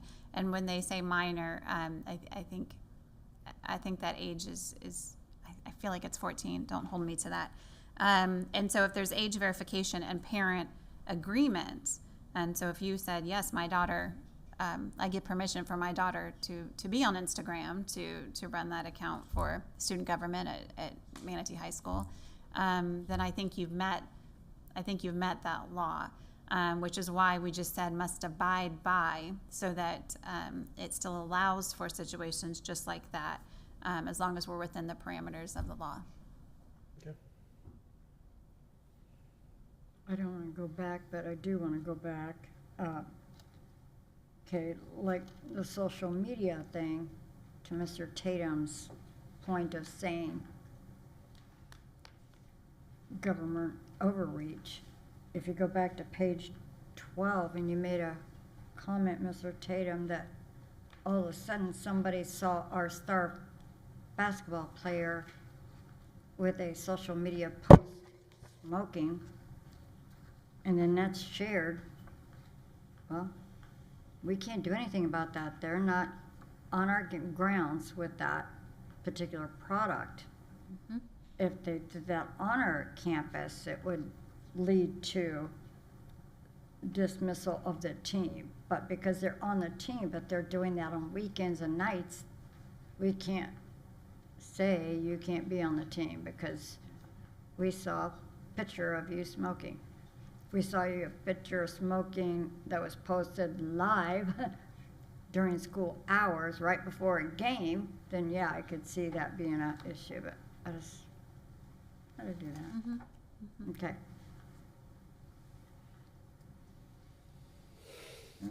Okay, so next steps, much like Mr. Jensen mentioned with the student progression plan, on the June 11th board meeting, we'll put forth an advertisement of intent to amend the student code of conduct and set a public hearing, and we'll upload the redlined and approved changes, and I'll follow up on some questions that were brought up here today on some items you wanted me to look into. And then at the July 23rd board meeting, we would like to have the student code of conduct approved so that we can move forward into the opening of the school year with all of our changes in place before our students and teachers arrive on campus. I want to say thank you for putting this together. Yes, ma'am. Takes a lot of work to do that. I guess my final overall view of the student code of conduct is basically twofold. It's to direct students what we expect from them within the confines of our school and the environment that we're trying to create, a wholesome learning environment. But it also has a level of enforcement that the teachers, principals, and or whomever needs to enforce. So my takeaway from all of this, and it was last year too, we put these rules in place because we have to, because of the human factor, and you can't put a math equation to that. But it's up to the students to follow that, but it's also up to the parents to help teach your students to follow that. And then two, it's up to our staff to hold true to these policies and not show any kind of favoritism over one student to another. I don't think that happens, but we get emails. Okay. Like the dress code. That's probably the biggest area of feedback that I get is our dress code. I would go khaki pants, polo shirt in every school, so there's not an issue. But I can't do that. But I guess I want to make sure that everybody in our schools, because that's where it's all at, in the confines of our schools, understands that we have to put these policies in place or we would have mayhem. It would just be total mayhem. But I also want to make sure that the staff are enforcing them. Because that was, and some feedback I got actually came from a staff member that, yeah, we put them all in place, but who enforces them? Right. And my feedback was, the staff should be enforcing them. Well, I'm part of the staff, but we're not allowed to enforce it. I'm like, oh, really? Oh, that would be shocking for me to hear, to see, but I was told that. So I just want to make sure that these policies are being followed. And there's three aspects: the student, the parent, and the staff. Right. Yes, ma'am. Takes all three to make it all work and be uniform. And to your point of saying also that the policy isn't different from one school to another, and I brought that up before. Our policy is for the whole district. Right. It doesn't, one portion isn't applicable at one school where it isn't at the other. So that was brought up once before, that the school's principal have judgment calls.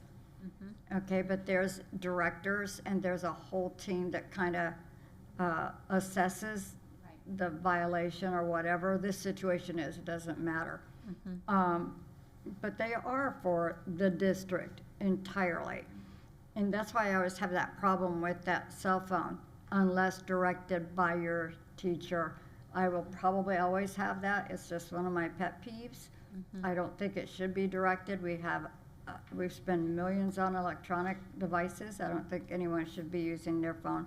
And to Ms. Foreman's point of smartwatches, I don't have a smartwatch. Not smart enough to use them, maybe. I don't know. I like the traditional. But how would we know that they're not using that? I mean, that's one of those, okay, I can see Johnny over there looking down at his wrist a lot or down in his lap a lot while he's doing a test. How do we know that they're not looking at something to assist them with their testing? Right. So that's why I'm not a big fan of the smart watches, but you know, I admire technology, but They're not that smart. they're not that smart. Okay, so I could use one, huh? So I don't think they're allowed during testing, though. During testing, they're not I- allowed. they're not allowed to wear them. I know they're not allowed, but Yeah. they're wearing them as a watch. Yeah, I don't think they're allowed during During testing, testing, though. they're They're not instructed to Like put like At all. mandated Right. testing, not like just a normal check Right. before testing. So regular testing, I'm trying to say all of it, but they're not allowed during testing. right. to have on their body? Right. Right. They're not. Okay, all right. Like, my daughter has one that looks like one, but it really isn't one. Like, it's just like the style, like Well, it's you got square. her fooled, don't you? And well, I mean, she's just like, anyways, Yeah. she's not allowed to wear it. Is my point. She like her teacher was like, "What is that?" And Okay, And she's, you know what I mean? So I know. But you other know, and she testing- was like, she'd approve, like, it doesn't do anything except for tell me the time, you know? Because it looks like it. Okay. Yep, Ms. Norman. I have a question on the discipline matrix. Yes, ma'am. It makes reference in here that it's on focus. Will it be available as it is now, in the Code of Student Conduct that's published on the website? Well, I'm sorry, will what be available? The discipline matrix. Yes, so the discipline matrix, in the document will be available for review. So it's not gonna be a secret, because you gotta be able to log on to Focus to get it, right? No, you All right. can, I mean, they can see it right now on board work, the Okay. draft, but. I have a question about the discipline matrix. For repeat offenses, how far back do you go? I mean, do they get a start all over on August 10th, you know? They're- Right, so we look into the scope of the school year. Now, if there is some kind of behavior that's repeated, a repeated behavior that we see over and over, maybe, defiance, it could lead the school to say, we believe we need some extra support for this student. They're continuing and have been exhibiting this behavior. And then that would launch into the MTSS process, where you would collect data and decide if there's a certain behavior intervention. Is it a behavior plan? Is it a certain intervention that we need to put in place so that student can be successful without continuing to exhibit that behavior, and so that the teacher knows what they're able to do to make sure that behavior doesn't disrupt their classroom for learning. But it wouldn't be, that's not a punitive, that's a, what can we do to help prevent this in the future? Well, there are punitive consequences for some of these. For Within- example, I'm looking right. at electronic cigarette possession. So if in May, I get caught vaping, Mm-hmm. okay, and school starts August 10th, does that carry over? Does it become a second offense if I'm Yes, caught vaping in August? We look within the school year. That being said, in certain cases, when you have maybe the SAFE program, that a student may, if they're caught with tobacco use, and so they're able to go into the SAFE program, which is a learning module about the dangers of tobacco use. If they take that, and then that behavior is repeated, I don't know that would be offered again. The student already took the module, so you would have to start from that stance. But it would be a first offense if Right. it's the first time in that Right. school year. It's not consecutive of their entire academic career. Mm-hmm. Okay, to that, I'm sorry, Yeah, were no. you done? No, you Were know you what? done? Yeah, I am. To that point, if a student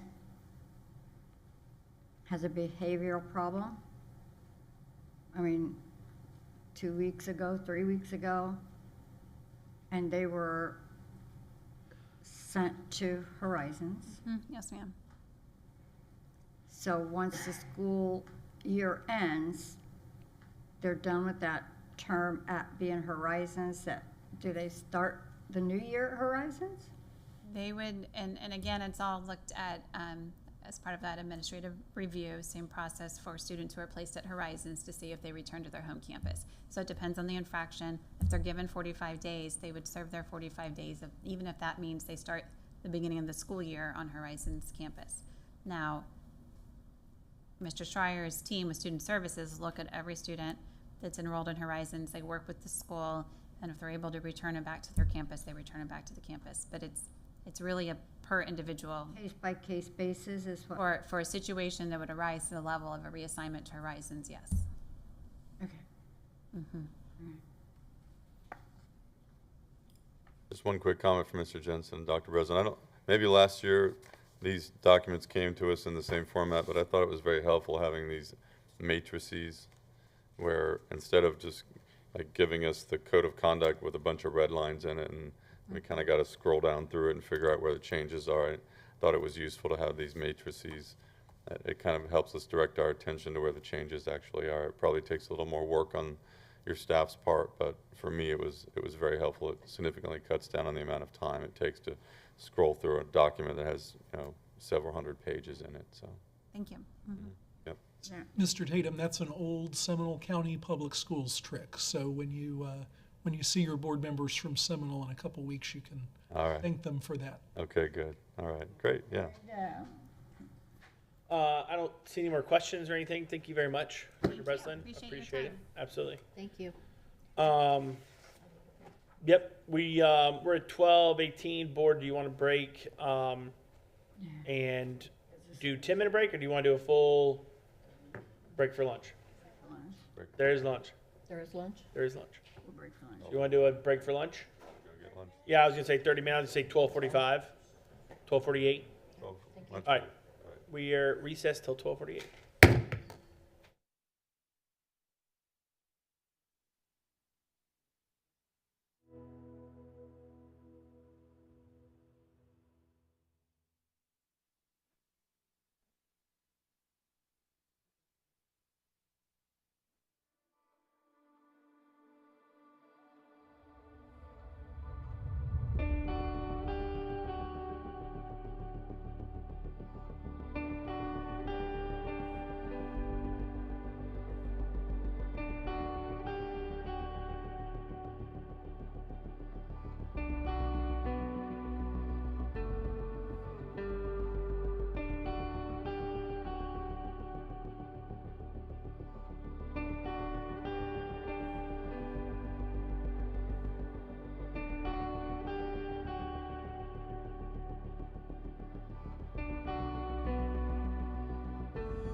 All right, welcome back from lunch. We are ready for our last topic today in the workshop. It is our staffing plan as we start to discuss the budget for next year. So, Dr. Weissong, if you want to start us off and then pass it along.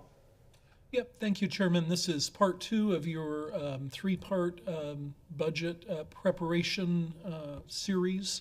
So we did the capital fund last Friday. Today we're taking a look at the staffing plan.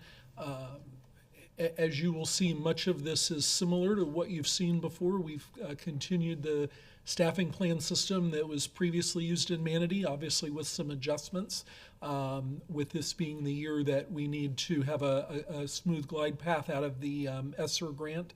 So that'll be part of the presentation. And my thanks to the 3 deputy superintendents. We've spent a lot of time together over the last couple of months getting this right, and also to Rick Bailey and the Human Resources team for all of their work.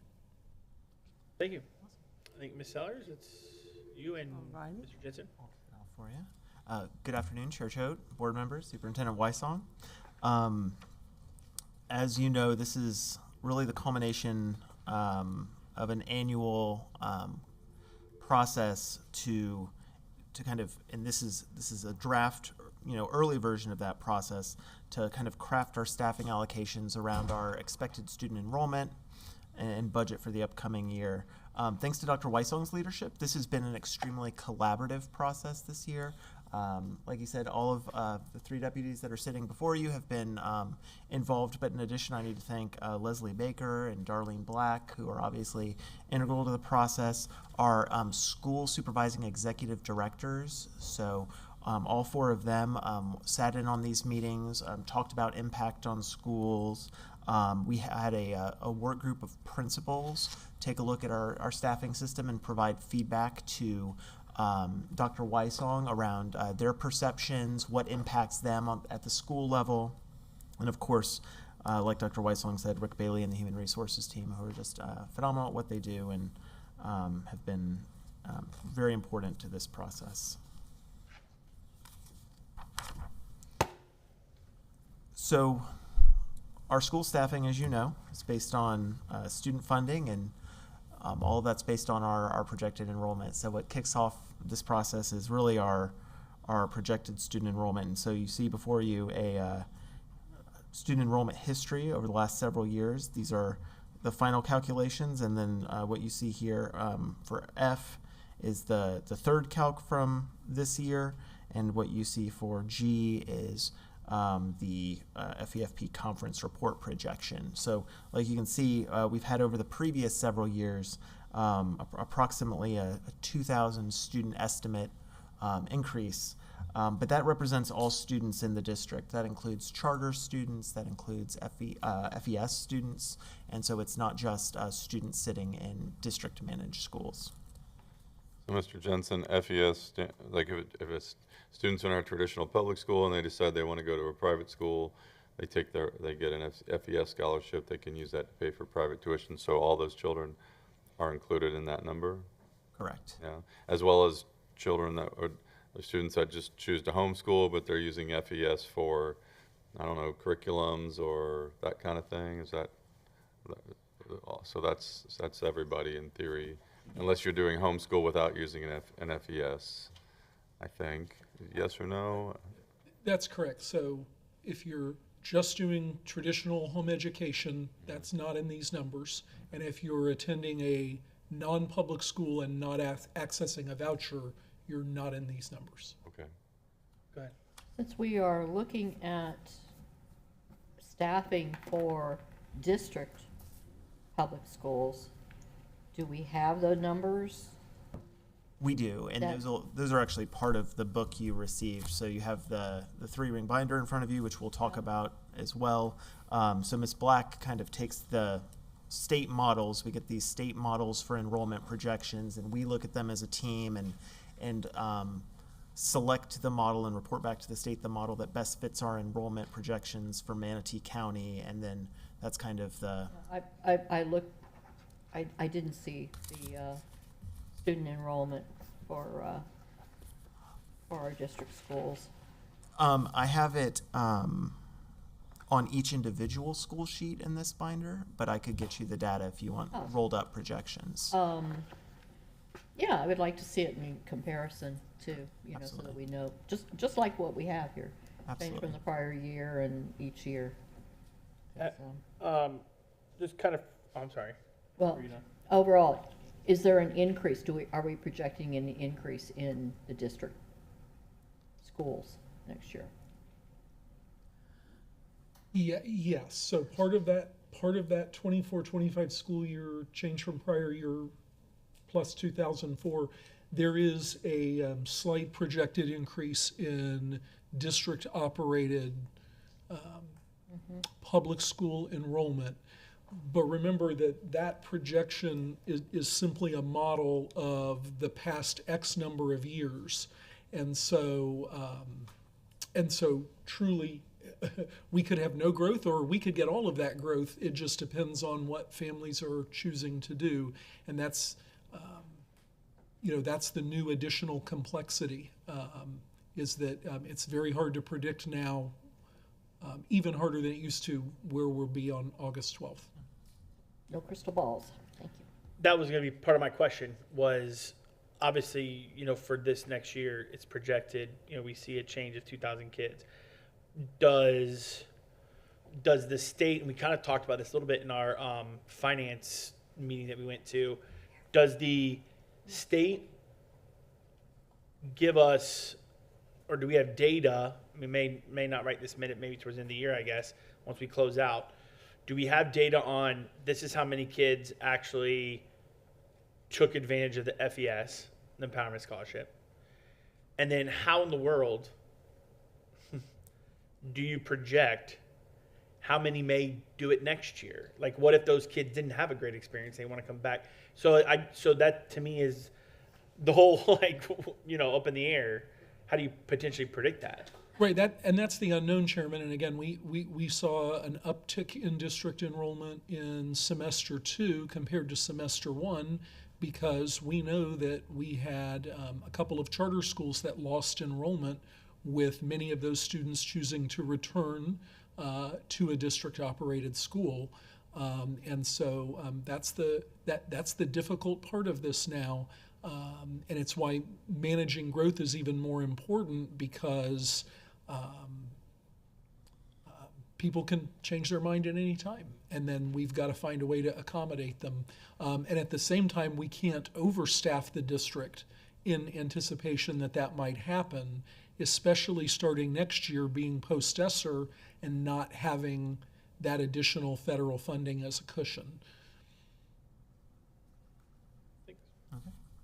It would be interesting on this chart to see, like, have the big number broken out into traditional public schools, charter schools, and FES. Yeah. FES, and so we can actually see how many students are going in, how much it's increasing in our traditional public schools, how many increased charter school students. It would just be interesting to have, maybe. I agree. And then the last question is, as I'm trying to educate myself more, even though I've been to 3 finance conferences now, I think I know about 20% of the whole FEFP, which is the Florida Education Finance Program. At least I know what that acronym stands for now, right? That's good. What does it mean, the conference report? Is that some people at DOE that sit around with magic formulas and decide these? Right after the legislature, wow, that's loud. After the legislature closes the session, this conference report is a summary of some of that information that we end up using then to prepare the budget. So it marks that period when the session ended. And who actually I kind of just pulled it up, I think. Who puts that together? Is it Florida House of Representatives Appropriations Committee? That's interesting. Actually, if I had the report in front of me, I could read it off. I think it's the Office of, I'd have to go get that. I've got it up in my office, the name of that group that actually gives that report. We find it on the FDOE website, so DOE is a part of that report. There is a part of it. Okay, great. I think it's one of their little divisions that creates that. And then the purpose of that is to estimate the number of students that we're going to get so that they can provide us an initial amount of FEFP money, or? It includes a lot of information. It includes their projections on the enrollment for the upcoming year, which includes several different parts. The report doesn't tell us how many charter schools is included in that number, but it does have a spot where it does show you FES. So it also talks about the different factors that are going to be applied to the different ESE programs. It gives you the BSA. It gives you different funding allocations, and it even includes that that classroom instruction and other instructional personnel, the old TSIA. It even mentions what that maintenance is going to be and the increase. So all of that information is inside of that conference report. Great, thanks. Thank you. Okay. So just as Dr. Weissong said, the current staffing plan retains many features of the previous year's model, and the goals remain the same: transparency, consistency, and fully supporting students. It's designed to be easy to understand. It represents all schools. It represents all departments. It's formula-driven, and it's focused on kind of the base staffing formula on ensuring that we meet our state constitutional class size requirements. And of course, it's proactive, and again, that's kind of driven by the enrollment projections, because we staff according to the number of students we're projecting, ensuring we get support for students, teachers in those classrooms, and as much support as possible to ensure our students have a great educational experience. Throughout the year, so this is kind of the initial proposed staffing by school based on these early enrollment projections. And then you see, we have a kind of a March 2024 interval for allocation decisions, and that's what you see in front of you. Then in summer 2024, after our controlled open enrollment window, we'll revisit and go through these, look at school enrollment, projected school enrollment, and see if any adjustments need to be made. And then at the 10-day count, which is 8/23 this year, we will again have a pretty significant meeting where we walk through school by school, look at actual students and seats at those schools at the 10-day count, and then update any allocations as needed. Yes, ma'am. Yeah. The basic instructional staff, in years prior, we've had for K-3, 1 per 18, 1 to 18. Now we're raising it to 1 to 19. Doesn't that exceed the classroom maximum allocation? That's a great question. So in prior years, initial versions of the staffing model were listed at 1 to 18. And then based on vacancies as well as some other mitigating factors, by the time the board approved the budget book, it was moved to 1 to 19 in some cases, et cetera, moved up one. Yes, at like a 20,000 foot view, that is, that exceeds the class size, but you have to remember that's the basic way we're staffing schools. That's the most like fundamental basic way with kind of a core set of teachers. But when we're calculating class size, we're calculating averages. We're not calculating classroom by classroom, and not all classrooms are included in that. So for example, you'll have more students in a middle school PE class than you'll have in a middle school reading class, right? Mm-hmm. Or a ELA class. But that ELA class is the one that's counting towards class size, not the PE class. And then finally, in addition to that 1 to 19 or 1 to 23 or 1 to 26 staffing ratio, which we're allocating teachers by, there's all kinds of additional other teachers being staffed as well. So there's your there's pieces in the model that exceed that, like if we're adding additional elective teachers, or if all of our ESE and ESOL teachers that are being added to a school to address that, the students that are enrolled there. So there's additional teacher allocations beyond that 1 to 18 or 19. And when you kind of look in the school year, even this prior year, and we look at the class sizes by school, even though we staff at 1 to 19, that's not what you see as the average at the school, you see it significantly lower than that because of all those other allocations and the way they schedule to teachers. So we did not exceed the class size amendment or, No, we are fully compliant with class size. and we expect to be fully compliant next year. Absolutely. Yes, you actually can, you can probably go up another ratio and still make class size because of the different pieces that Mr. Jensen talked about.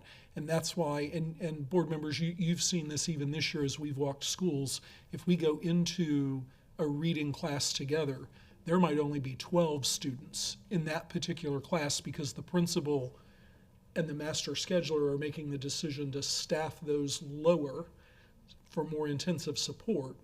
And then you might see a different class at a higher ratio to compensate for that. But in the aggregate, we're fully in compliance. The other piece is that there are some, when you look at high school, there are some core courses that are nevertheless advanced courses. They are not necessarily part of that class size calculation, which is why sometimes you'll maybe go into an advanced placement class and you'll count more than 25 students because that section isn't part of that calculation, because you're not in a basic instruction course. So even at those numbers, it all still works. And I have a question on, were you done? I'm sorry, Mary. Page number 2 of the deck of the student change of 2,004 students projected for the 24-25. And again, we don't know how many are charter, district, or FES. Okay, but then you go to the binder, and say, for instance, the first page of elementary, we don't know on the student count projection of 487. Am I right in that number? So if I looked at Able Elementary, the draft, enrollment K through 5, 487 students. Okay, that's not school choice students. Is that school choice or district? I don't know that. So that includes students who would have applied in our choice window in like November, December, Okay. and were accepted into the school. all right, And so those students would have been reflected here potentially. However, if the students were on a wait list or they were waiting to apply until the current controlled open enrollment window, Which those is students now. are not yet reflected here. And that's why we're going to be revisiting allocations after this first controlled open enrollment window so that we can make sure that we go school by school, look at grade level by grade level, and ensure our allocations are in the best possible place to start the school year based on updated enrollment figures. so the open enrollment is now, Correct. We have a controlled open enrollment. and when does that end again? I should know that, but I don't. It does not end. It It's stays kind of open. all the So time. we're just, right, and again, that's part of this kind of evolving structure. So if you can go in there today and fill out an application if you haven't before, you're gonna go on a wait list, and then ever so often, not every day, we're gonna review the wait list and make those adjustments. I believe the statute requires us to look at it at least every 3 months. And so again, we're doing it in the month of May. We'll make those adjustments, and then we'll look again in 90 days and see what we have. So when a parent applies or does a school choice during this enrollment period that's open now, they may not necessarily find out if they get that school choice until when? Well, again, that depends. So the window opened May 1. Right, Applications have been coming in. We've looked at what came in as of, I think, probably May 15th, and we offered available seats. Those are out there now. Okay, The families have so many business days, I believe it's 5 business days to make a decision. Because Okay. believe it or not, some people apply, then are offered a seat and then say, never mind, right? So, because their situation changed or whatever. And so then we'll meet again and we'll see how many more, students we can move in. so you're continually looking. But, I just need to but it's not, I'm just saying, we'll do that at least once. And then we'll likely wait. Again, the statute says we have to update those capacity figures every 90 days. The problem with doing it constantly is then the schools can't effectively schedule students into classes. And we can't effectively adjust staffing. Because, again, you could have a school that gains 20 students from applications, but then they lose 15 more from outgoing applications, and so they're really only net 5 Right. students. And it just becomes this continuous cycle of review, and then we don't get any other work done here. So, but again, that's all in process now. Okay. All right. Because that comes up. When will I know? When will I know? I don't know what to tell you. Keep checking your email kind of thing. So, Well, and the Office of Student Assignment is keeping parents updated. I mean, there's a status screen within Focus. There's an email address, a phone number. So, I mean, but again, part of that is we have a very limited number of people doing all of this work. right. Okay. Sorry. We'll move on to the first tab in your binders, which is labeled staffing ratio. These are Me, sorry, that's me. the allocation sheets that you may be used to. These are kind of the base allocation sheets that describe the kind of ratios and rationales for why, for how schools are staffed at the most fundamental level. The format is primarily the same. You'll notice that at elementary, we have the 1 to 19 for K3 as well as 1 to 23 for 4 and 5. And then you can see how we staff approximate ratios for our ESOL resource teachers, our ESE teachers, our enrichment staff, support staff, administrative staff, non-instructional staff, etc. And then, of course, there's, IDEA grant-funded positions, Title I funded positions. Those aren't reflected in this. Those kinds of grant-funded positions are over and beyond the base staffing model.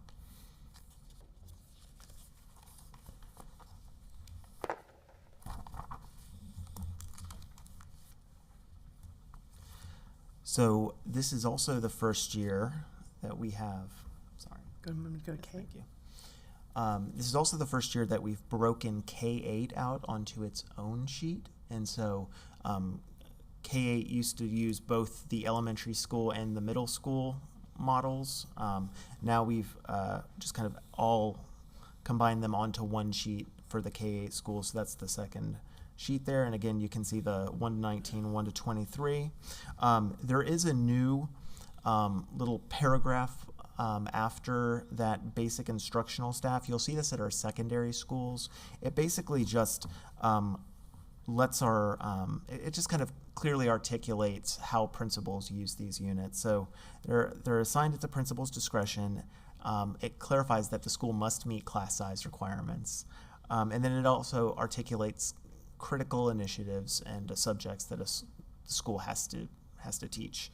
One of those include, for example, obviously like accelerated math, like Algebra 1 and geometry, but also you'll see when we get to middle school, things like a reading ELA coach as part of the staffing, using your basic instructional staff as well. So this is just a basic, this is kind of a practice our principals do anyway, but it's just codified here in a paragraph.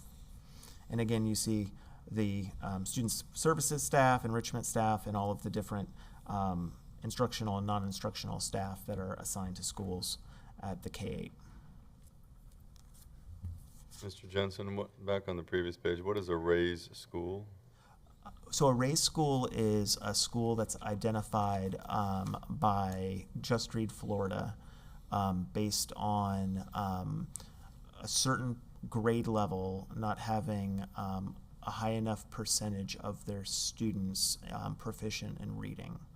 And so they annually release a list of RAISE schools.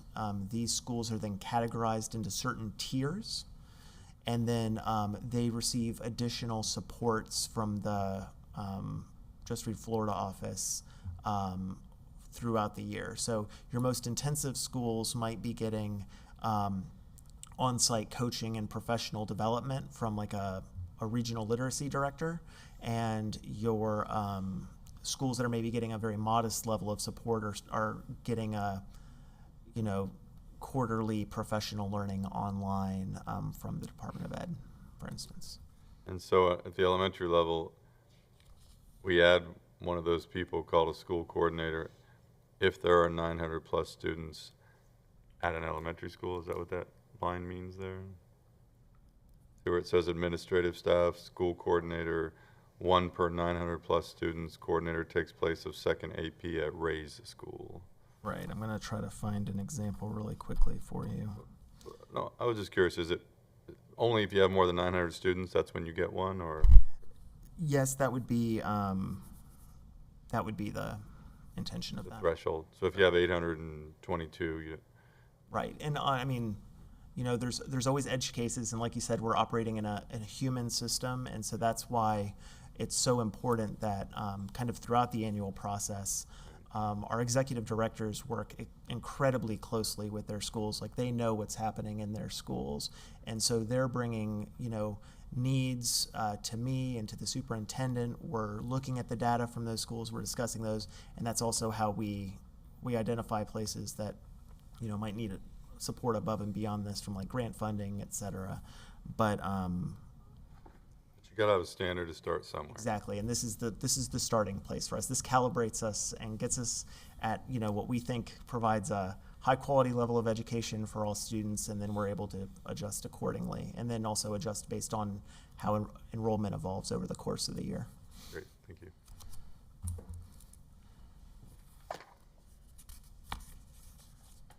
We're on middle school now. So middle school looks very similar to the K-8 when it comes to the 1 to 23. Again, those requirements and kind of clarification around how principals assign units, student services staff, support staff, non-instructional staff.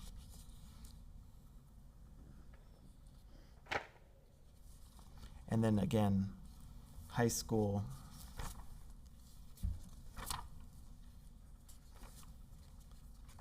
is very similar as well, but at 1 to 26. I have a question. Yes, ma'am. Actually, I have a couple. The paragraph right under basic academic staff, both for middle school and for high school, indicate 1 music teacher. So that means that a principal can decide that they're not gonna have band at a high school? If they, and instead they want orchestra, because they're, So I believe, let me make sure it, or chorus, I mean, those are 3 different music classes, right, so 3 different skill sets. correct, and we want our students to have access to a robust collection of obviously arts courses as well as all kinds of other courses. I mean, ultimately, and one of the reasons why these teaching units are assigned at principal discretion is because, as part of this annual process, starting in often December, January for our schools, our secondary schools are collecting all of that registration information from students. And so students are signing up for courses, requesting courses, indicating interest in courses, and then we collect and focus all of that data about how many course requests we have for all of these different subjects, and then that's how you're creating your master schedule of the course sections that these teachers are teaching. And so at school A, I might have, you know, enough students who want orchestra to offer one period of it. And at school B, I might have enough students who want orchestra to offer 3 periods of it. So it would depend on how in demand a course is, also how many teachers you need for it, and how many class periods of that subject a teacher is teaching. So 1 teacher equals 6 periods. Essentially, yes. All right. And then the other is on the high school, the counselors. We have 4 per school, and if you have more than 2,000 students in that high school, you add 1. That's calculation can be very different from what it was in the prior year, where we had 1 per 500 students. So if you have 2,500 students, okay, well, you're gonna have 5, okay. Yeah. But if you have 3,000, you're still only gonna have 5. And I think if we saw that developing in a school, that's something we might revisit or think about with. We have 3,000 in any of our schools? We do not have 3,000 in any of our schools. If we have 3,000 students show up at one of our high schools in August, we've got big problems. we're gonna be here doing some quick emergency work. Yes. Okay, all right, thanks. And more for, right, to your point, it'd be more than just a counselor. Right. Good, thank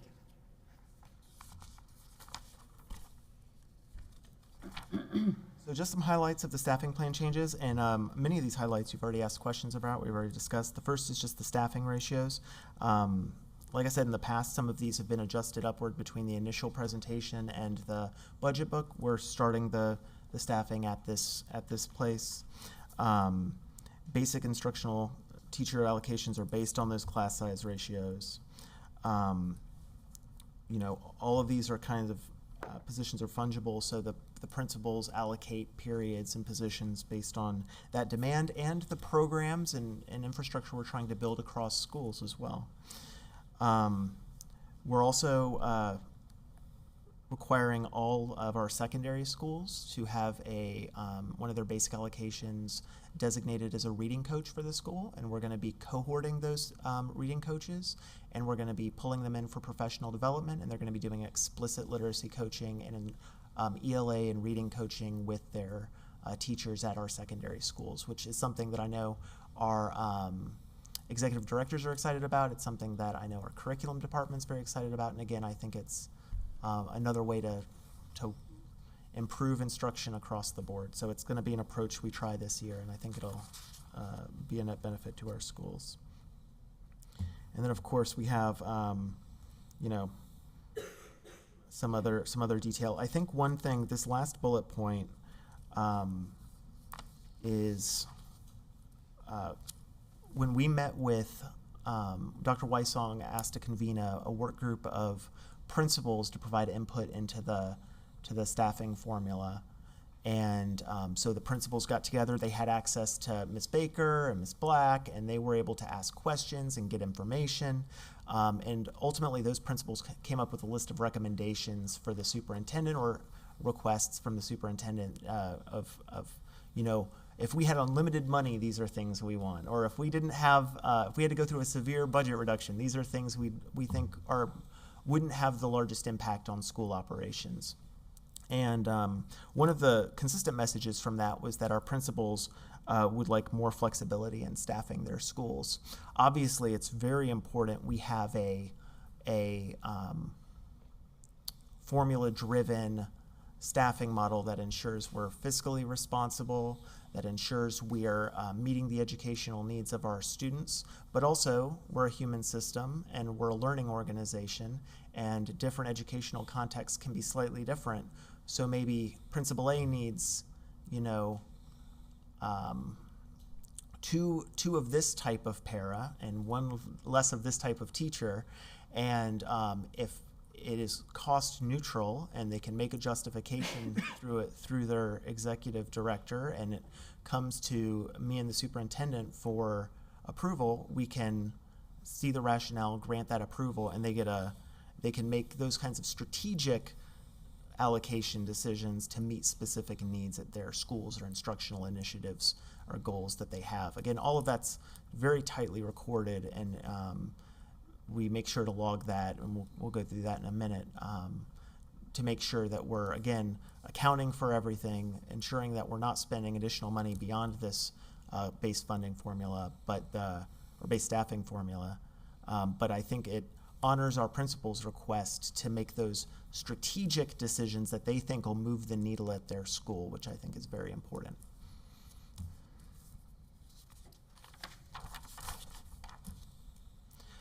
The next part of the slides are just an overview of the several next few sections of your book. And this is an example of one of the school level staffing pages, and you've seen these before, and Leslie Baker does an amazing job keeping track of these and creating these very transparent tables. So slides 13 to 18 are actually in the elementary section, and the elementary section starts on page 18 in your book. And this example is on page 45 if you wanted to refer to it as we quickly flip through it. But essentially, this is what our principals see. This is what we have in our offices. It's what our executive directors have. And this is this shows the actual allocations turned out from this formula and other notes related to the projected enrollment as well as school allocations. And so you can see here that this is Terra Elementary's example. You can see their projections, their staffing, as well as anywhere you see a FN and a number that stands for footnote. And so at the bottom of the page, Ms. Baker keeps excellent footnotes to record any changes made, and that's where all of that is referenced. So you can go to the next one. You can see the basic instructional staffing. You can see the support staffing. You can see the administrative staffing, as well as the paraprofessional and clerical staffing as well. And again, how many positions and any footnote related to those positions. Like I said, this is a moment in time. The projected enrollment as well as the staffing is a moment of time that'll be reevaluated shortly, as well as at the 10-day count. And so this is a draft of what will end up being the final allocations at a school for a year. But of course, we're always making adjustments depending on increased need. If we suddenly have 40 students show up that we weren't projecting, we're able to make those moves to accommodate them. Do you have any questions about this before I introduce my esteemed colleague, Ms. Sellers, to talk about the finance behind the staffing model? Yes, ma'am. I don't have them right in front of me, but I noticed like Southeast High School does not have a nurse or an LPN, but has a health aide. Now, I understand, that you got MCR there, but in the physical building of the school, in the past, we've had at least an LPN, I believe. So. I'd have to follow up with Dr. Breslin and her team to get the specific staffing information for how we've done nurses and the nursing and school health in the past. I don't believe that model has changed since last year in here, but I can. Oh. Oh. Oh, okay, so they, Yeah, you got the, Oh, perfect. come on down, someone come down That and say that. explains it. Or repeat it. yeah. Ms. it Ms. just- Baker- Ms. when I Baker saw said that- All they had was a health aide, that's, I apologize. Ms. Baker said that if we referred to the sheet, she does have a nurse on there, and I believe you said it's staffed by the health department? Yes. okay. That makes sense. It's not our employee. It's not our, okay, so These. I like that. See We right like here, one. not having to pay for it. Oh, so it's in blue if you look at the spot where it says school health services. That's where you see one health department, but it's not in the other spot. All right, Thank you. And then in total, because I was looking at all of the different components, am I mistaken in seeing that we're actually gaining counselors instead of losing them? I mean, we're picking up some more? I believe Ms. Sellers is going to walk you through that data. Oh, okay, all right, And you do see that okay. happening, because it was in the ESSER, and we were picking it back up in the general fund. So, yeah, so the fact that we're picking up more counselors, I think is really a wonderful thing. And then also, am I correct in seeing that we are reducing the number of PE teachers? So the staffing model changed this year a little bit at elementary. I believe the previous model had an additional PE teacher at 500 students. This year, I believe it was at 600 students. So that small change did result in a decrease in the number of PE allocations at some of those small-sized elementary schools. Thank you. I have a quick question. Yeah. So in talking to a couple of principals and their concerns about this, one in particular I can think of, if a school is on the edge, like say an elementary school is on the edge at, like this year, let's say they were at 760 students, and so they had this many, and then when we projected how many students they're going to get next year, it was 740, and so they lose that extra, whatever it is, counselor, so they lose a counselor, one per school over 750, student support, one per school over 750, and then sure enough, over the summer, 10 more kids apply, and so then they come back, and now, and I guess they get their allocation then because their number is up, but the problem is that, well, they had those employees, and then they had to let them go, and they went on and did something else, and now they got to scramble to get more employees to put back in those slots. Again, I understand that you've got a standard, you got to start with somewhere, but you were talking earlier about there is some flexibility, and you're constantly reviewing the needs of schools. So how would you address that concern that these schools that are on the edge, one day they've got 2 extra employees and they lose 12 students, and the next year they've got 2 less employees, but they're essentially, the workload is essentially the same. Like you said, this is a starting point, and this is where on those edge cases we work with our executive directors, they work with their principals, we try to identify what the school, needs in order to be successful, and we work with them on that. It's just, very important. There's correct, we could keep people on potentially in those roles, but the principal in this scenario is only forecasting a scenario in which they either keep their enrollment or it goes up. If 10 fewer students show up on the first day of school, by their logic, I would then transfer those people to different schools, or, you know what I mean? I don't want, I think it's hard to make decisions in the micro like that if we're constantly evaluating whether or not we're up 10 or down 10, because that can happen fairly rapidly, and unexpectedly. I think it's, we have to identify key points at which we're gonna evaluate our staffing. We're gonna, have a model that creates a baseline for us, and then we'll adjust as we get a more clear portrait of what our school looks like. Obviously, we want to treat our people well. We want to honor our professionals in the classroom, and I think we have amazing human resources processes in this district that try to do that. But obviously, sometimes in any formula, regardless of what number we put on this piece of paper, there's always going to be a school that's that's near that border, and it's always going to cause a little more. Obviously, we're all going to want more, but there's also a tragedy, the commons effect, right? Or if we have too many schools wanting more, it depletes the resources available for all. And I'm going to just add to that.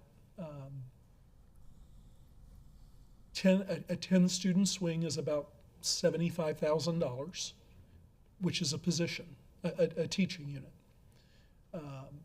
So a change of 10 students may not seem like a big deal, but in the aggregate it is. And when you have 51 campuses, if you take care of each principal's highest need, even though the population isn't there. All of a sudden, you've spent $3.5 million that now is not available in the fall to talk about adjustments to compensation and benefits. And so each principal's job is to advocate for their school, but at some point we have to be system leaders, right? And we have to recognize that the budget is what it is, and that we could do more staffing and not do compensation adjustments. But since those two things don't happen at the same time, if we're too generous with staffing and then we don't have money for raises, then in the fall people go, what am I supposed to do? Well, because we overstaffed, right? And so that's the hard part. The other piece is that, and this is the art of this. Ideally, when we get to the 10-day count, we don't want to move staff, right? Because if we put too many teachers or too many of whatever at a school, then we're moving that person, and that's all governed by collective bargaining, over to another school, which means then a principal is calling parents and saying that teacher that your child's already bonded with, we had to move them. And now they're going to this class even though it's the third week of school. So in a perfect world, you want to get to the 10-day count and you want to be close enough that you get to email the principals and say, we're not making any moves at all.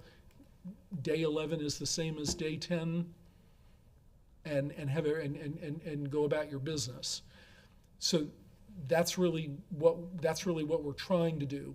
But if we're too generous or too stingy up front, we're almost certainly going to be making adjustments at day 10. So that's kind of where we're going to hit. But that's why, to those point about those edge cases, that's why after we get through this round of controlled open enrollment, we look, right? And if you were at 735 and now you're at 765, unless you're a school that historically loses a lot of students in July, it's probably okay to go ahead and add those allocations. Keeping in mind that particularly at elementary, because I think that's really, what we're talking about, kindergarten is a huge unknown, right? We are, for estimation purposes, when we start at square one, we're taking the average of the current kindergarten and the current first grade to come up with our best guess as to where kindergarten is going to land. The reality is that for the last couple of years in this district, your exiting fifth grade class at most schools is larger than your incoming K class, and that's a function of birth rate, right? We don't control that. And so looking at the data, our best guess is that we're going to have schools who go down a little bit because that incoming K is smaller than that exiting 5. And so again, that principal may be going, last year I hit that number, but that's not a guarantee that you're going to hit it again. And then to Mr. Jensen's point, the human side is, again, we would love for everybody to be exactly where they want to be, but at the end of the day, we all get our paychecks from the school district, not from a school. Right. And that's the emotional, that's the human part of this that's tough sometimes. And some of the issues that I just talked with principals about when I was just asking them what's going on in their school, it wasn't so much teacher allocations necessarily as it was some of their support staff, such that, you've got 760 students and I've got these 2 extra people. The workload difference between 760 and 730 is, there's teacher allocations like Dr. Weissong talked about, but that's still essentially the same amount, a very similar amount of administrative overhead that they have to deal with. But I understand we got to start somewhere. It was just a conversation I wanted to have to understand how things work a little better. And so I can, when I do talk to principals about this, and I go seek their input on these things, just, because I want to come to this meeting with as many perspectives as I can have, and then this informs me better to be able to go back and talk to them and say, well, these people aren't, the evil devils up there sitting around with calculators and formulas trying to make your life miserable. We work in a big bureaucracy, and you know, there has to be a baseline, and they want to do the best that they can for you, and there's only a limited amount of money, and so thank you for bringing up your concern. You should advocate for your school and your interests, but at the end of the day, here's what it is. So thanks for educating me on that better. Thank you. I have one question regarding, actually, the question applies not only to the schools, but to, like out at Manatee. Do we have any part-time employees? Instructional, non-instructional, maintenance, you know, do we hire anybody part-time? Well, on the maintenance side, we have moved just about all of our custodial to 8 hours. We maybe have 2 or 3 that did not want to move to 8 hours. However, food and nutrition services, they do have a range from 4, 6, and 8 hours. So they do have a distribution with partial FTE. But nothing in our schools allows for part-time, job sharing, any of those things?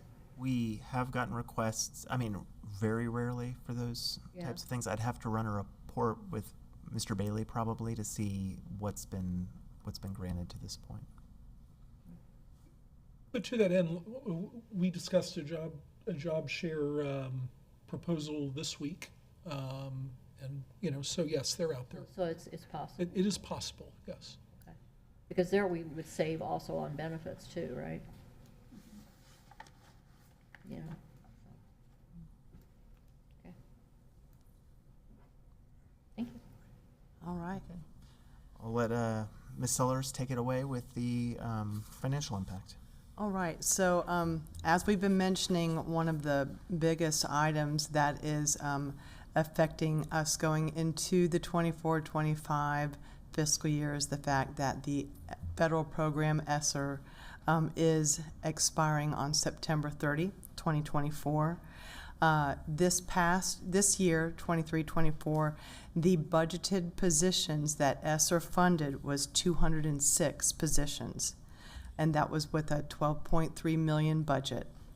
And then as we look to move those type of positions, we had to analyze into the 24-25 which ones were mission critical, and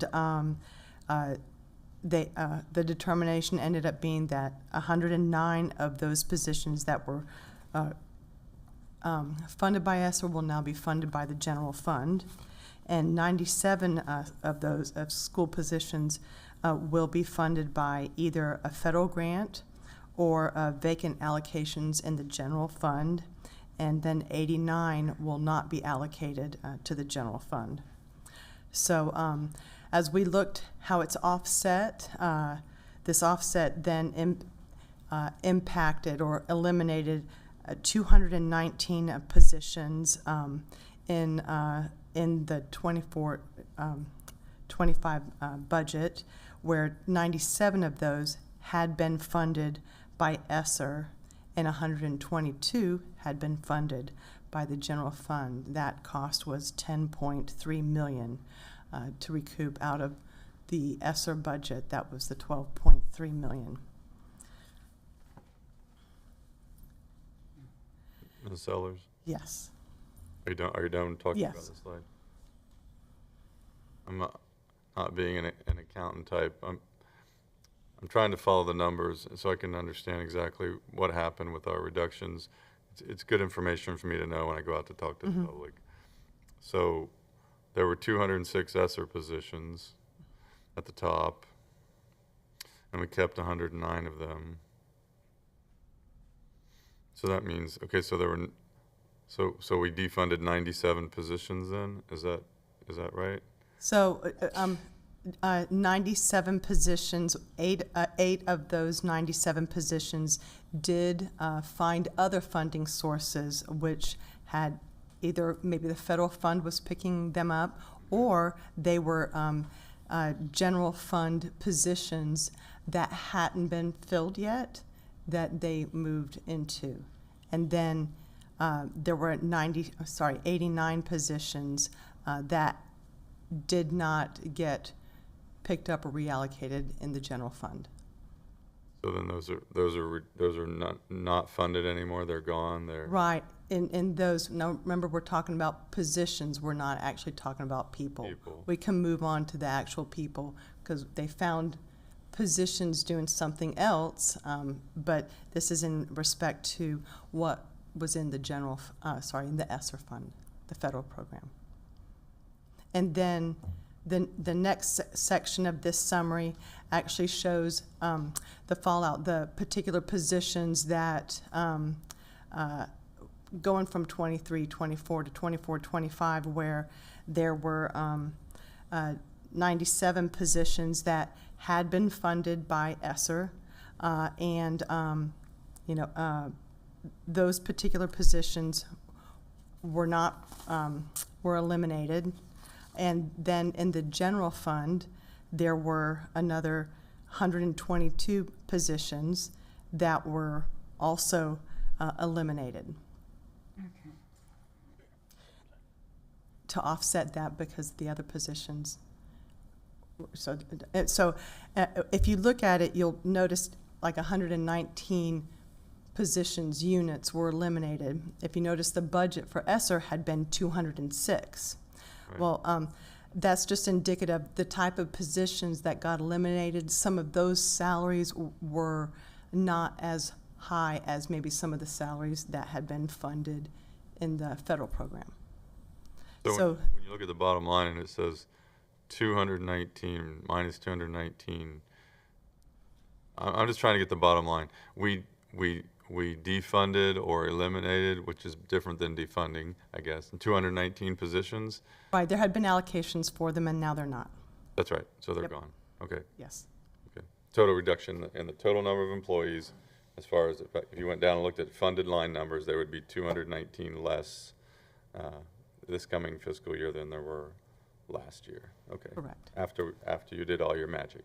Well, to be That's clear, kinda there's, magic. there's 219 less positions Mm-hmm. tied to the exit from the ESSER 3 grant, right? Okay. We had, because there were some other reductions, And that's but that's discussed on the next not, slide. that's not tied to ESSER.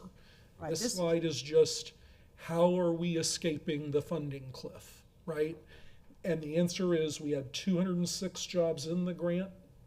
We kept 109 of those because they were critical positions. Yep. We made other changes to the general fund, that's that minus 122 toward the bottom, to offset those 109 coming in. So the bottom line is 219 less positions. And to Ms. Seller's point, that covered 10.3 million of the 12.3 million.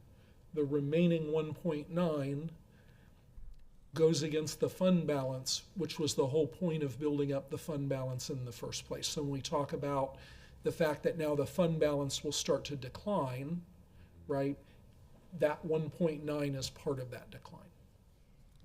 So the 219, it sounds like, is a combination of ESSER positions that were eliminated and some general fund positions that were eliminated, but then some of the ESSER positions went into the general fund. That's that 109 number up there.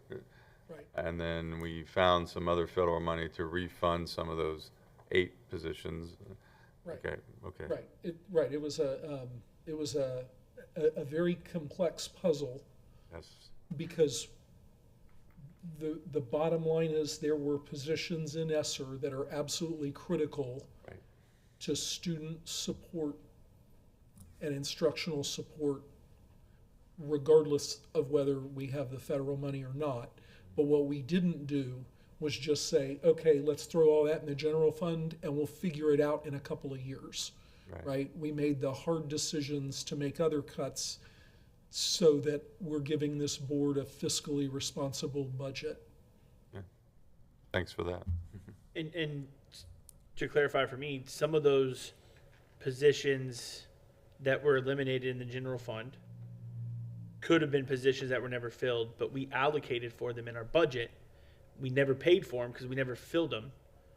And so now we're just not having them in the new budget, allocation-wise. That's correct? correct. Some positions were vacant either for part of the year or they could have been vacant much of the year. So, and we've talked about this in our transportation workshops, right? We have a certain number of allocations for bus drivers. But if tomorrow morning 30 people showed up ready with their CDL and their clearance ready to drive a bus, we would take them, right? Because we know we're gonna lose X number. So that, so yes, there are more of some type of positions that were vacant, and we trimmed those back to make sure that we weren't over budgeting.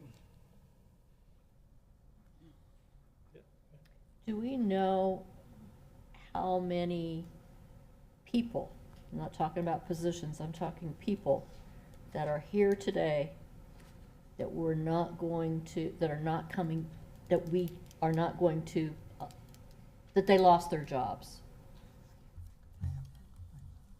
So that's a hard question to answer specifically about this, because you also have to remember that we lose positions for other reasons as well, right? So sometimes we're non-renewing staff members, and other reasons that aren't necessarily tied to this. So I couldn't run a report and say, all of these people leaving are a result of this particular issue. But we do have a displacement process where the positions that were displaced as a result of this, we try to find other positions in the district for them. And again, that's speaking to human resources and the amazing work they do with our principals and teachers. They've been able to find positions for almost all of them. They're continuing to find positions for almost all of them. I believe we're down to just, we have 7 teachers and 5 paraprofessionals that are still not yet placed, but we have, they're kind of in the queue, and as positions become available, and they will over the next few months, they'll be first in line for those positions. So we don't have 219 people working for this district that are no longer going to be working for this district? No, as of last night, it was 12. Excellent, thank you. And that happens every year. Sure. There's displacement, and my wife was displaced from Stewart and had to go to Miller just because of size, and she was a low person with a totem pole, so that happens. So this next slide is actually including the ESSER impact plus other decisions made in staffing, in the school level staffing for this year. So there were, as a result of the review and creation of this staffing plan for 24-25, 289 positions were impacted, and the second bullet here is just pulling out detail from the previous slide indicating the school positions that were affected by ESSER being eliminated in September. Now, in addition to that, we also had a decrease in some of the local and non-ESSER federal grant positions. That was 96 with a value of 2.4 million. And this is because we just have to remember that there's a continuation of the federal and the local grants, and it's contingent on DOE doing their final awards. But we captured that here so that you could see while we were still had changes related to the bigger federal program that we knew of that was exiting, we also picked up some other school level staffing changes as well. Did anyone have questions with this one? Okay, so in your staffing plan book, we start off with some of the cost estimates that we usually put together every year, and they run from pages 73 through 76, and was going to highlight a few of the items. Might be easier to actually look at those pages in your book, but one of the items here on this slide that I wanted to point out was the instructional basic. They did have 62 positions and that were reduced. This was due to the decrease in the third grade teacher positions. There were 37 of them. That was the K through 5 due to overstaffing. And then there was also the 6 to 8 teachers and the 9 to 12 teachers. They were combined into the category for the basic instructional and then reallocated based on the class size formula. And also on the slide, if you drop down a little bit to student services ESOL, it increased by 12. And this is because the larger schools had a larger number of ESOL students.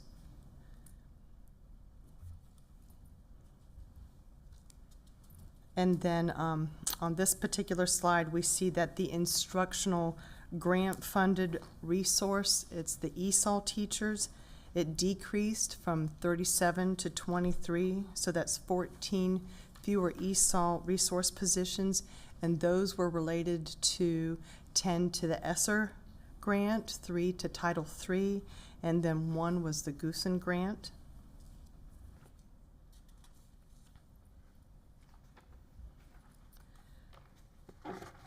And then on this slide, I was going to point out the non-instructional decrease.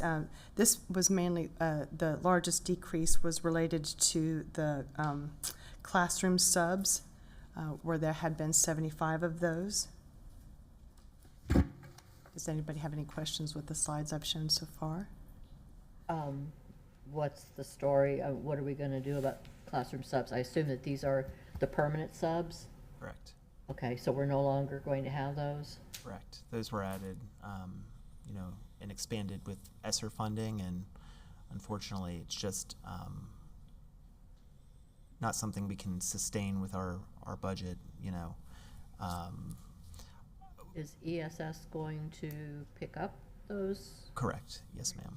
Okay. And this was one of those areas where I think the principal work group came in, was very helpful, because as they did their work and evaluated our staffing model, and they looked at different scenarios and what recommendations they would make for staffing, the principals recommended that be one of the places that would have the lowest impact on the core instructional experience at schools if we had to reduce a position type.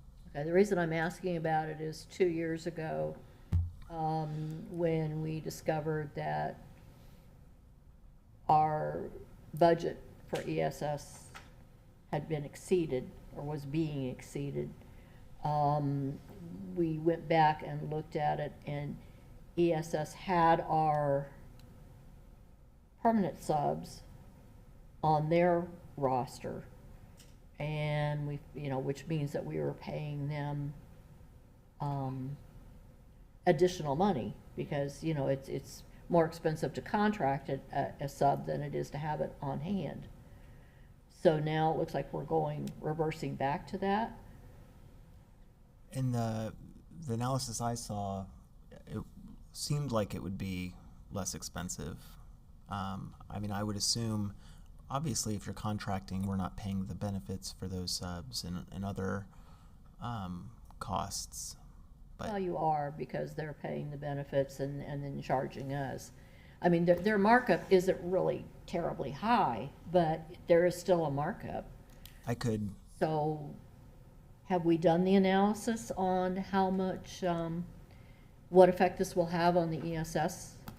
It was done because there was there's a savings over here, but then I believe there was a budget line increase in the general fund budget to offset, right? So So we're not yes. saving $2 million. Because we're just looking at the staffing plan. On the staffing plan side, we are. On the general fund side, you'll see an increase to that line, but then we've got other decreases in the general fund. And I can speak to that too, because our budget director has already weighed in. She's listening. So she did mention that we have budgeted additional ESS costs in the budget of $1.6 million. Okay. Yeah. I'm And she says it's still in net savings. I'm curious because the principal is, this is a non-financial point. The principal, if they have a permanent sub that's under their control and it's someone that they know and they like and they, it's part of their staff. Whereas ESS, bringing people in is not necessarily who they want or who they like, or it could be different. So do we find a decrease in the effectiveness of the sub or the quality of a sub by doing it through ESS as opposed to letting the principal make that higher? Can the principal designate, like through the ESS system, can the principal say, hey, I want so-and-so, and because I know the subs can say, hey, I don't ever want to do elementary school or whatever. So can the principals? Hi, I can speak to that. I can say that the classroom subs that I had hired as a principal, a lot of times were highly used ESS subs, and that's where we're able to find them. And you can indicate those that you favor with ESS. So you do have those favored subs or those that you don't use. So really, I know in my personal experience, having the class sub allocation was great, but it was very hard to fill it because sometimes the ESS subs like to have the flexibility of going, I don't want to work on a Friday, I don't want to work every day. They like the flexibility of being an ESS sub. So while you had those class sub allocations for schools, you didn't always fill them at the schools. So where you see the reduction on the allocation, it really wasn't a loss. And sometimes we had those class subs who were just out of college and ready to be teachers, and then we picked them up as permanent staff members later as permanent teachers. So it was a low effect to your staffing to lose the class sub, but still a benefit in ESS because many of those ESS subs, they could go back to be ESS subs from the class sub range. So you can indicate who you want. You can also say, thank you very much, not at this school anymore. You're welcome. If you have a permanent sub at your school and you don't have a need for them to fill in a classroom, they still benefit you, right? I mean, they can do, lunch duty. They can almost act as a para to assist the teachers. So wouldn't the principal be giving up? I'm just surprised the principals would say, yeah, get rid of the subs. From a cost perspective, your on-campus subs are supposed to be used in the classroom every day. So if you start doing a shell game of I'm not filling my sub positions with the class sub on campus, I'm going to do an ESS, you're charging your district twice. It's actually an extra cost to the district because they should be in classrooms.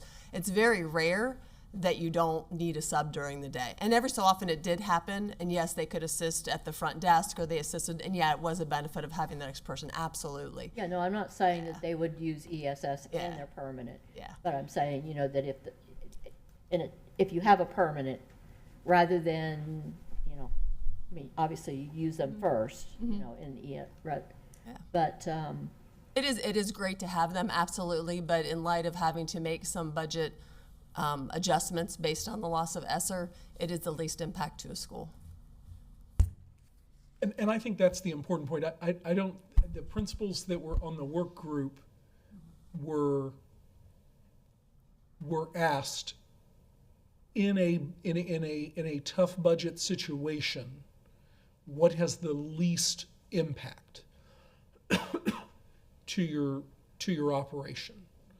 And that was on the list. So I think some principals would argue they do have value, and so do a lot of other requests that we just can't reasonably afford. And so I think again, it comes down to we can keep classroom subs, and then I would have to let go some of the social workers that we kept. But I just don't see the cost savings here. But it is there. It's several $100,000 difference. I think that's what you said, Ms. Sellers, right? You said it was 1.6 million increase in the general fund and 2.3 million in decrease, and so it comes out to what? You said $400,000, but. Yeah, well, but they were talking about the classroom subs at this point in time, and where we had budgeted the 1.6 million. Our budget director has weighed in again too. She did want to point out that the classroom subs, they're entitled to time off, so that's about another $650,000 worth of savings in the budget as well. looking at the person or using that position in that fashion. That's really where the savings is, then the difference between the 2.3 and 1.6 is the paid time off then. Okay, that makes sense, thank you. Okay, cool. All right. We used to call these in the Air Force the nice to do things. Wouldn't it be nice if we had a classroom sub and they could go in every day and sit in the classrooms and never have to worry about calling in subs from the outside? And if we didn't use them, we could put them at the front desk, or they could do cafeteria duty. And yeah, it would be nice, but eventually you don't have enough money to do all the things it would be nice to do. You eventually you have some must-dos, you know. So, Right. yeah. Okay, great. Thanks. Okay, and then on this slide, I was going to point out the line of the non-instructional grant-funded school positions that the decrease in this group is mainly for 19 of the third grade academy aides and 78 of the ESE aides were decreased in that particular group.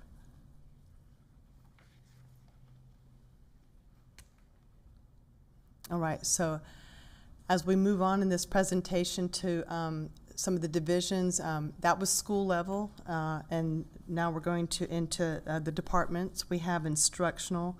So in your book, the staffing book, the instructional is on pages 80 through 88. Ms. Sellers, before we go on there. Oh, yes. Trying to catch up with you. You're so smart. You're going so fast. Back on that previous page there with the ESE aides. So we had, is the number 78, is that how many we had on the right side there? We had 78 decrease. Okay, so then we have 0 this next fiscal year. Correct. Maybe just, or maybe Dr. Wysong could speak to it. You know, I've heard issues. So IDEA, you can see right next to where it says ESE one-on-one aid, it says IDEA-B.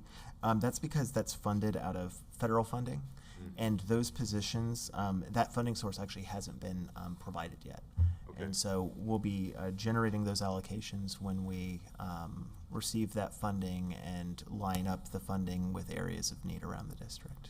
Because that would be somewhat, I mean, the word catastrophic comes to mind. Maybe that's an exaggeration, but to do away with 78 ESE one-on-one aides, I mean, aren't they required by law that some students get a one-on-one? Correct. So we obviously provide our ESE services in accordance with our students' Right. IEPs, and so you are correct. These are reflected as being removed because, well, one, this line, basically, this line was zeroed out because we have not yet determined those allocations for the upcoming school year because we don't have IDEA yet. But we expect to get the money absolutely. coming from a federal grant or something. Exactly. Okay, great. Actually, I have sorry. received the number for this coming school year from ESC for those one-to-one aides, and it's 81 as of now. $81 million? And that came after we printed the book. 81 Yeah, so this data is through May 8 that we're presenting, and as we mentioned, it's quite very fluid, and we The federal grant allocations, some of them arrived this week. So the personnel decisions, you know, again, as you said, you have to have these positions. Right. But we don't always have a number on exactly what we get, and then we have to adjust those grants if Sure. the numbers come in higher or lower than what we think they will. Great. Thank you. That's all I have on that. Thank you.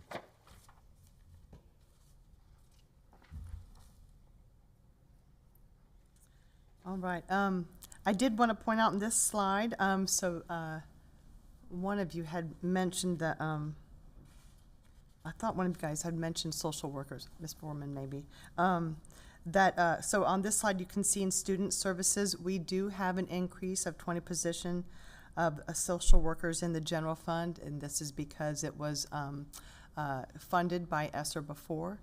So, and then again, and the rest of these pages, we just highlighted just a couple here on the slide, but then again, the rest of the items are all the way from page 80 through 88 in the staffing plan book. So as you go through there, if you have questions related to any other, we try to pull out maybe some speaking points for each of the departments. Operations is next, and then business services, in case you had an inquiry, to maybe generate some questions if you had them. On the behind the superintendent's tab in the book, there's the organizational chart. Yes. Starts with the head honcho, Dr. Weissong. That's a very technical term, by the way, the head honcho, just, you know. But it appears that there's one person missing there that is currently on the staff. Is that correct? There appears to be one person that's currently working on that staff now that is not on this chart. So is Ms. D'Amico, Danielle not, am I missing her on this chart somewhere? She's in the clerical, because I had the same notice. Oh, so she's somewhere else? Okay. She's somewhere else, yeah. Okay, I thought she was on Doc. These are the cabinet level. Okay, I understand. I just saw Laura Cox as your administrative assistant. I thought maybe Danielle would be on the same page, but, Oh, that's a good point. Yeah. okay. That's fine then. I was just curious. So you're keeping those two positions on your staff? Yes, we're going, I think the superintendent's office is going down one, right? Because there was there's an assistant position that I'm not going to fill as, and that's a good point. Although the bulk of the ESSER positions were assigned to schools, the district departments took cuts in order to lessen the impact, and so that was my small department. That was my contribution to the budget savings, and each deputy had to do the same with their departments. Leading by example you are, Doctor. We're trying. All right, thank you. That's all I was just curious that I saw Laura there, but I didn't see That's a good Danielle. point. Well, And I didn't see Danielle over there, and I thought, oh my gosh, maybe. Danielle is the superintendent's administrative associate, right? You have the boards, you have the associate agency administrative, that would be Laura, right? It wasn't on the picture. The picture, Right, though, is what he's right, talking that- about. Oh, the picture, oh, yes. On the diagram. Yeah, But it's on the next page. Oh, is it? Okay. Yeah. yeah, so the actual details on page 79 for the superintendent. So so actually he was speaking to that. So the actual pictures of the, that we showed up, like on these particular screens, we pulled out clerical and just put people on the cabinet. But if you want to see the actual people detailed, as far as really what's in it, we've got that on page 79 for the superintendent's group, and then. That's fine. Well, Laura would be 9601, Right, right, and Danielle would be in 9611, is that correct? correct, Okay. Okay. right. Well, I just didn't see her on the chart, and I didn't see her there, and I saw her earlier today, so I thought maybe noon was her last, that was it. I hope not. I would like to have said Right. goodbye, or given her a That's coin another high or you don't wanna something, make. you know, or, Cake. all right. All right, that's Okay. all I got, thanks. All right, so back on, so we did the instruction, and then I'll move on to operations. Now, operations can be shown in the book from page 89 to 95. Again, here, for the chart here, there's more people in the operations than just this. Just the people who are on cabinet are the ones that are shown here on this slide 29. And so, like I said, the operations are in the book from 89 to 95. I can give you kind of a brief summary. There's 19 cost centers within operations. Adjustment-wise, with maintenance, we did eliminate a coordinator of energy and recycling, and we eliminated a manager for mechanical systems, but we did, as a result of elimination of those two, create a manager for energy that we're going to be advertising and hiring. We were looking for an individual that was perhaps a professional engineer, and with the salary the way it stood at the coordinator level, we weren't able to fill that. So that was positive there. In regards to our safety and security. As you know, we've increased the number of guardians there for the upcoming school year to oversee and coordinate the evolved systems at the campuses. So we've increased that. At transportation, we have eliminated allocation-wise 10 bus drivers, but that still leaves us with 110 bus drivers. But of those 10 that we've eliminated, we've created 5 van operator positions too. So it's really, as to those that are on the road, it's a net reduction of 5 there as well. The rest of it is pretty minor in nature. Information technology, Mr. Hansen did go through a reorg and did eliminate 1 position. He attempted to eliminate 2 positions, but we stepped in and we're actually going to have a software support person out at transportation that's going to be reporting to IT with all the new software and the upgrades we're doing there. We wanted to have someone that had an IT slant, but still reported to IT. So, but he was able to reduce by a single position as well. And that's kind of operations in a nutshell. I have a question under that. Where does construction services fall under this org chart? There is, you have 9515 is construction services, and the changes that we made there was we eliminated my old position and created a executive director of school support services, which is Mr. Clark. Both of those positions are interesting because they do 50% capital related work, so 50% of the FTE comes out of the capital budget, where the other 50% comes from operation, and same with his secretary as well. So where does that fall in an org chart? On the org chart, it would be under Mr. Clark. Under Mr. Clark, so that's where Mr. Golf is, and Pendley and Mr. Penley and all of those? Exactly, yes, that whole department falls under Mr. Clark. Okay. I know Mr. Rinaldi, I know we talked about this a little bit the other day in my board briefing. Have we started looking at what it's going to cost us, how many positions to be in compliance with the new safety and security law, which requires, you know, guarded entrances to schools, or I think Dr. Weissong said he's going to a conference and they're going to DOE's kind of providing guidance. Are we just waiting to get to that bridge and we'll cross it when we get there, so to speak? Or so to speak, but we've already begun to look at a job description that's more of a gate attendant or a gate security individual. So we're looking at, you know, creating the job description, but we are waiting for further clarification from the rulemaking as to what is actually going to be required. But we're not talking about, you know, 10 people here. We're talking about maybe a couple dozen at least, if not more, depending on what the rules say. But it's not it may end up not being an insignificant expense, right? Multi-million-dollar unfunded mandate. For more money. Yeah, And they'll say, sure, here you go. Unfunded mandate thing. Could be a huge cost. Yeah. Yeah, could be a huge unfunded mandate. Your classic unfunded mandate.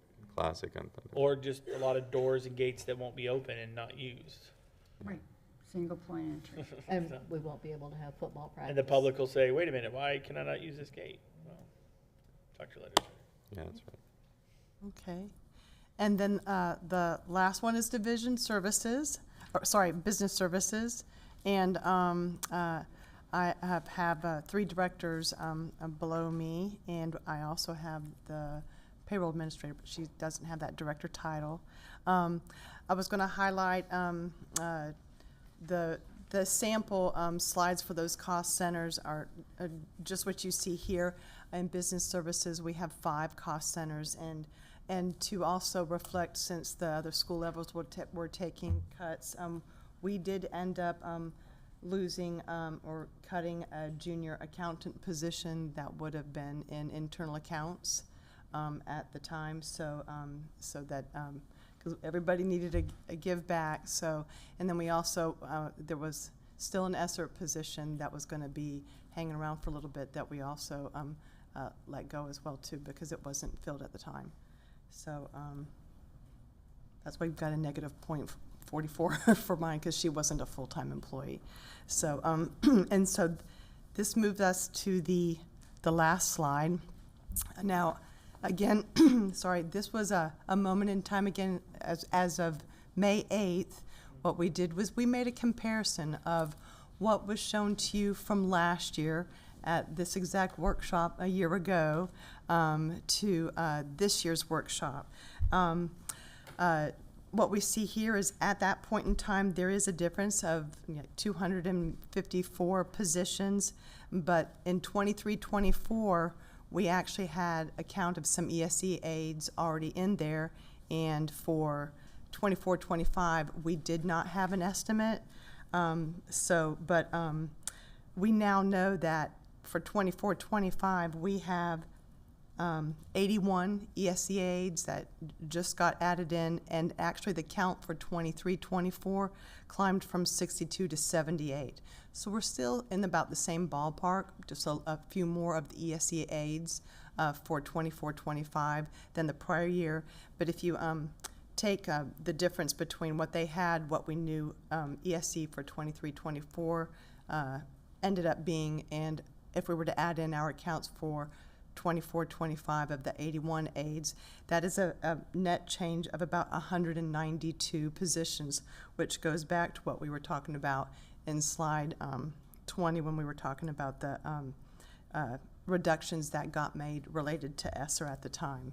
So, so hopefully this at least lets us know exactly where we were standing from last year to this year, what positions got made and or reduced, and why.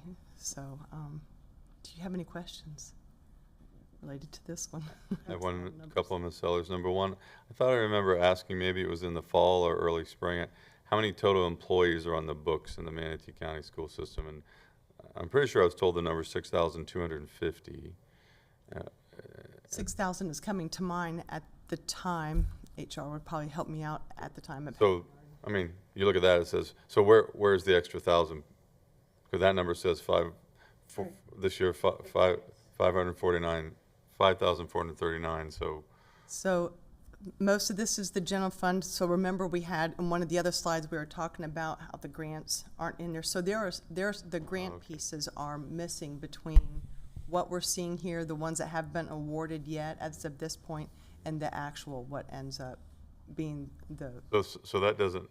In the federal food service, I don't believe is in this calculation either, correct? So food service is another group that's federally funded. That's all making sense now. How about bus drivers? Are they, because don't we pay them out of the capital fund, or are they included in? Yes, but they are included in this list here. Included in the list there. Okay, great.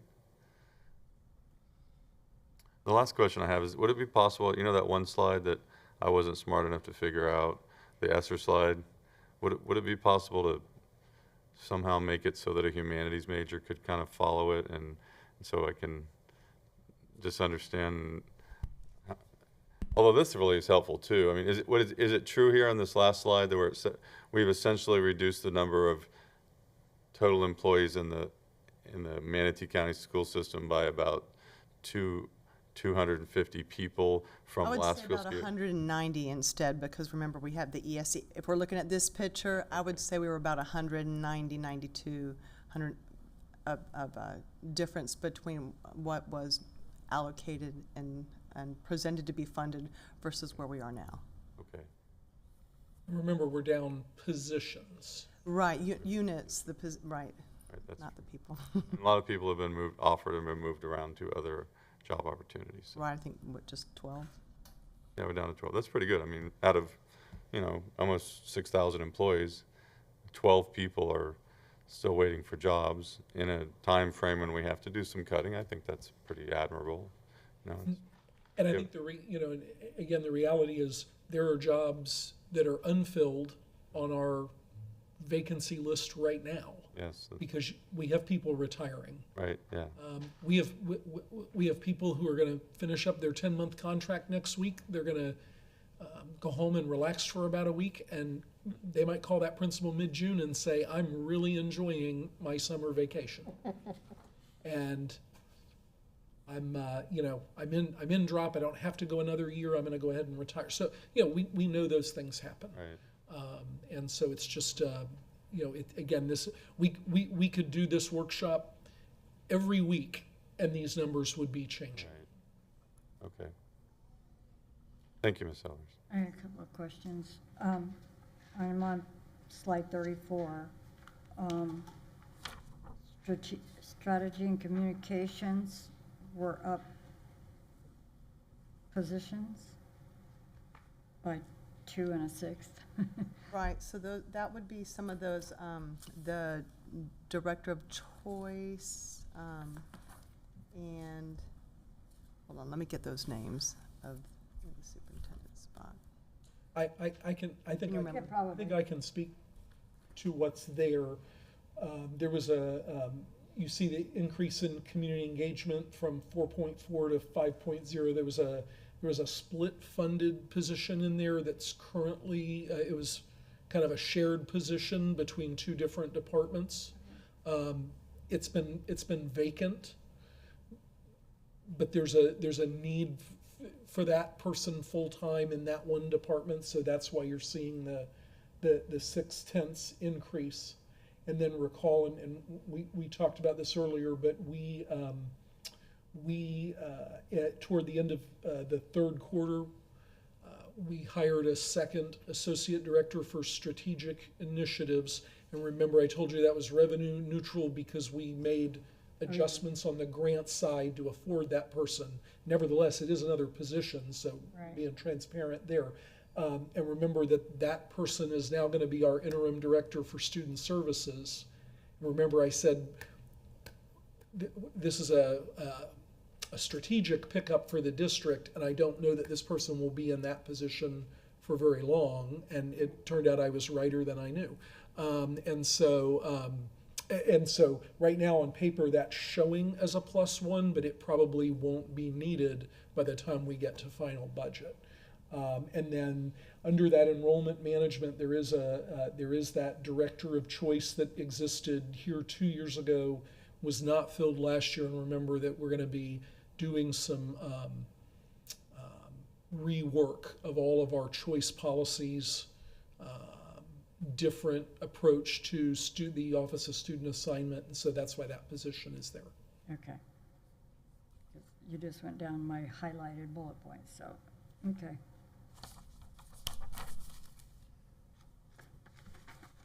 I think that's it. That was informative, helpful. I know that was a lot of work, and so thank you. Yeah, Thank you very much. very good. Thank you to your team too. Gina, Everybody. But I would, you're great. just as a follow-up, I would like to get that chart where it shows a breakdown of district charter and Oh, the other. students. Right, because when I look through all of this, say if I flip to one of those schools, okay. Nico, for example, I see there are projected